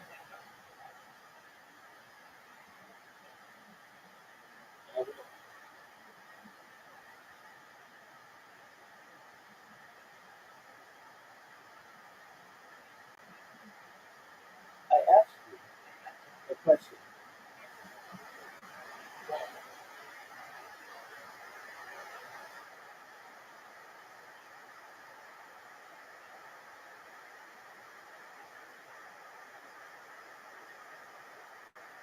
Was it all it was all a hoax? Why was it a hoax?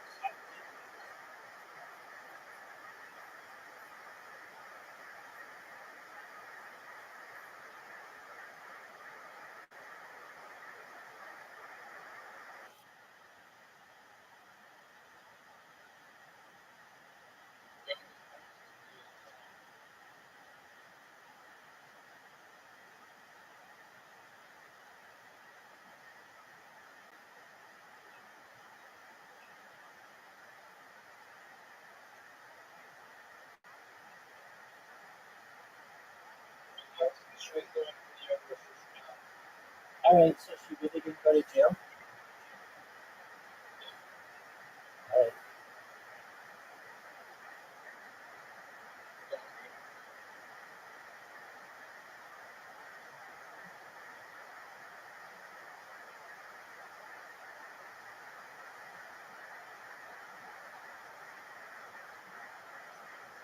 All right, well, dude, I'm almost done playing this game with Artie, and then I'm gonna beat the shit out of you in any game you want.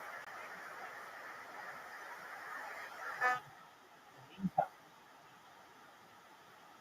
are you under 15.2% body fat? So why don't you go to the male strip club now and tell the dude that you're ready to suck dick or whatever you're gonna do?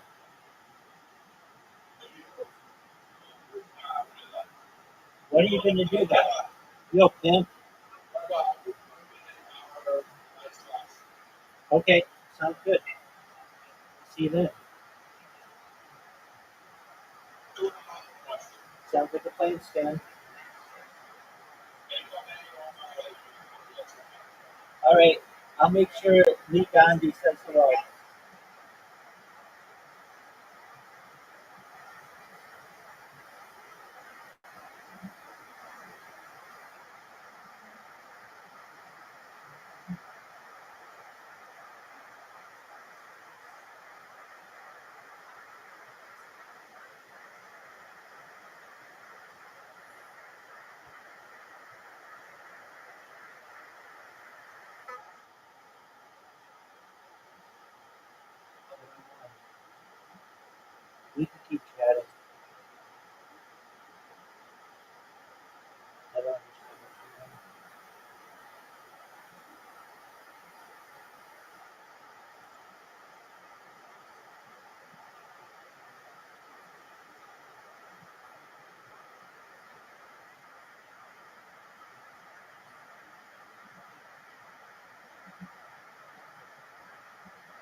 Hello.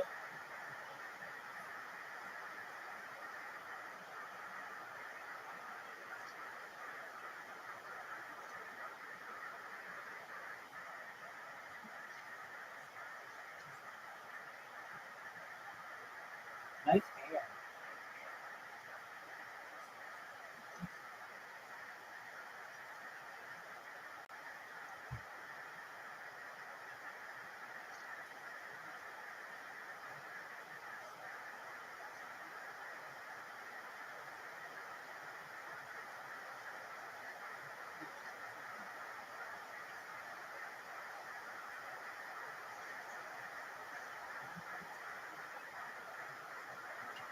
And I won't tell him why I'm asking, but I'll ask him about Mount Seal area. So he gave him a call. He said, I'd like to ask you about that Mount Seal area. He said, oh, you mean with UFOs for Oxford? So I thought, oh, gee, you know. So this is from Pat Price. I take him seriously. Let me give you an anecdote. I mean, I know it's hard to believe because some of this stuff could possibly be real. It was a real game changer for me. One day, Pat Price, during the remote viewing program, came in the office and he said, I got bored last night, so I started looking around, and I decided to look at the Oval Office. And as I kind of did my way around the Oval Office, I realized there's something in the Oval Office that will harm him, and he will not get through his second term.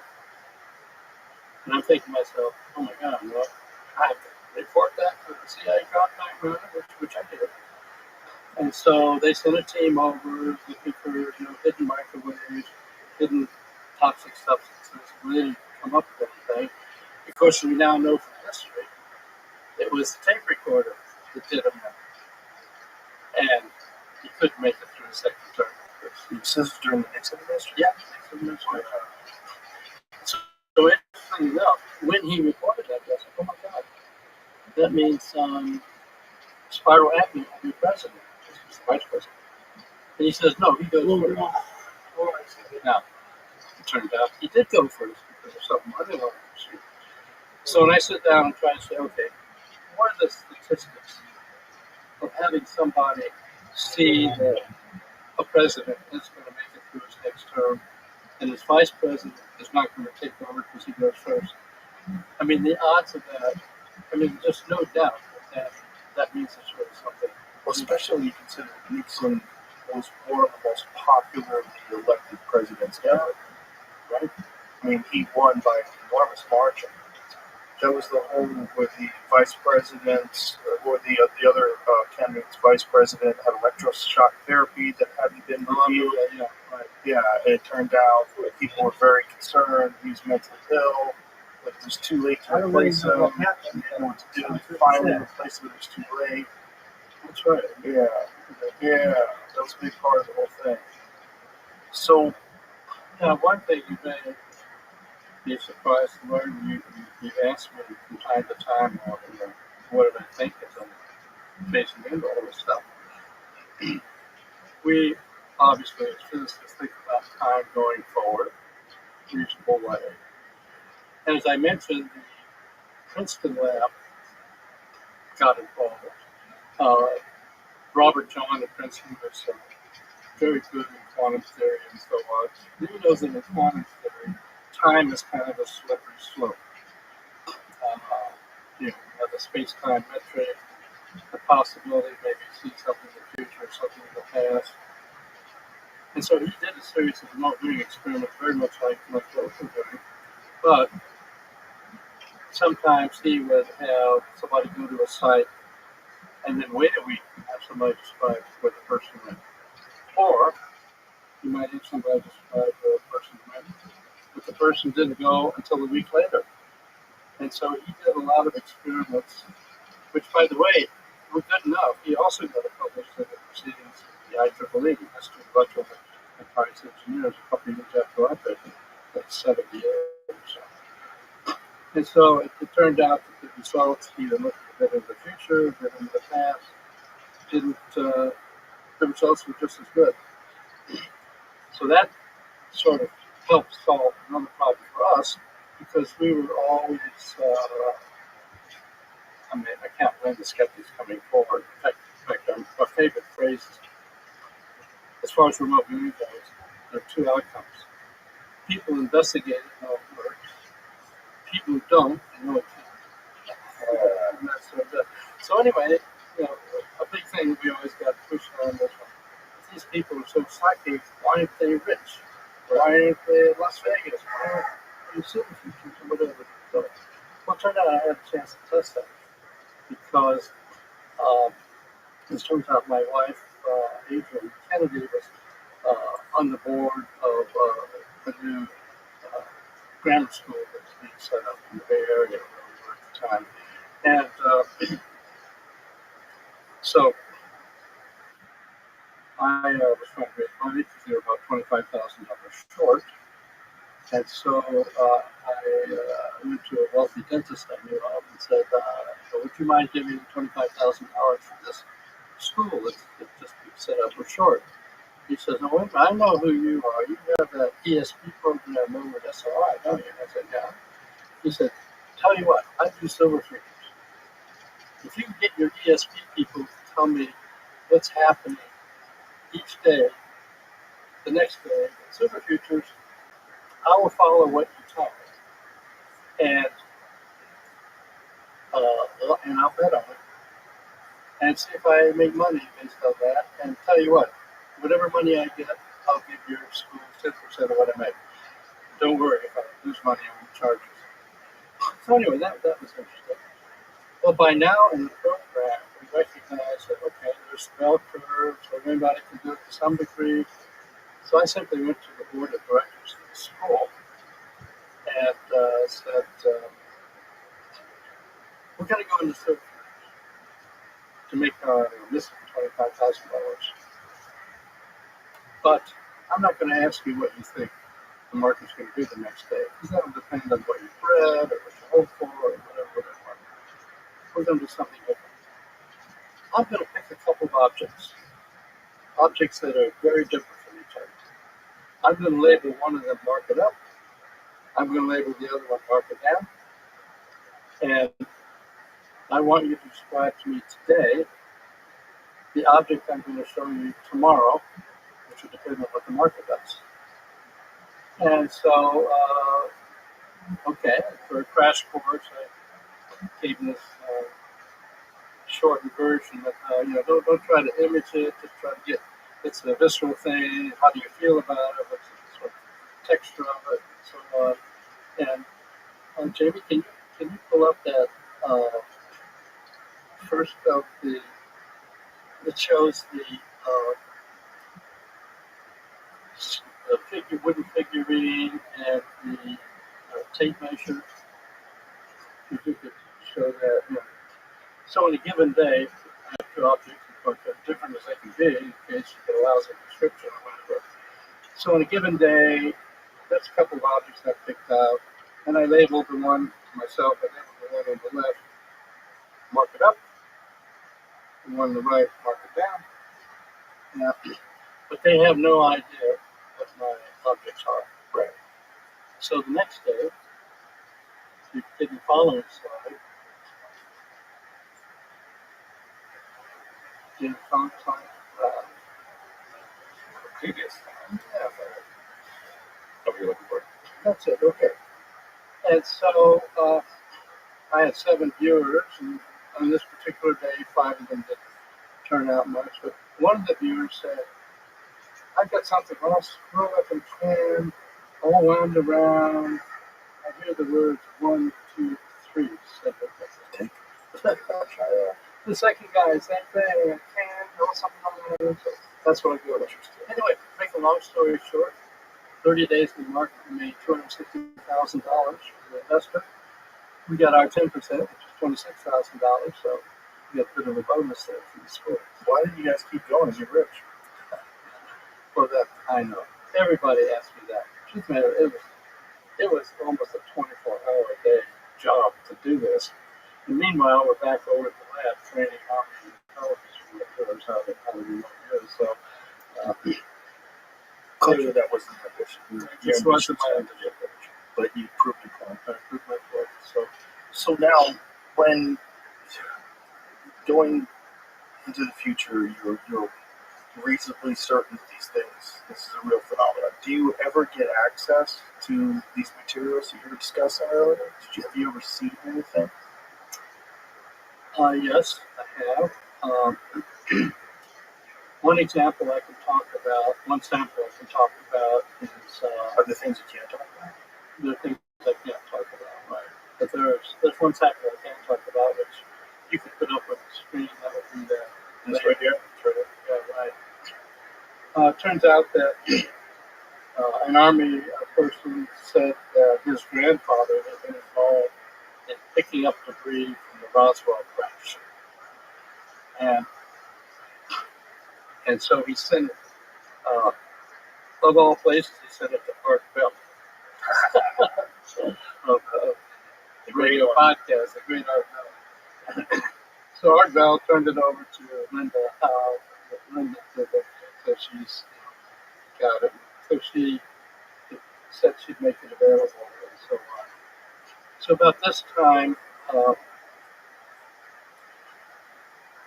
I had already had my viewpoint shifted, as I say, by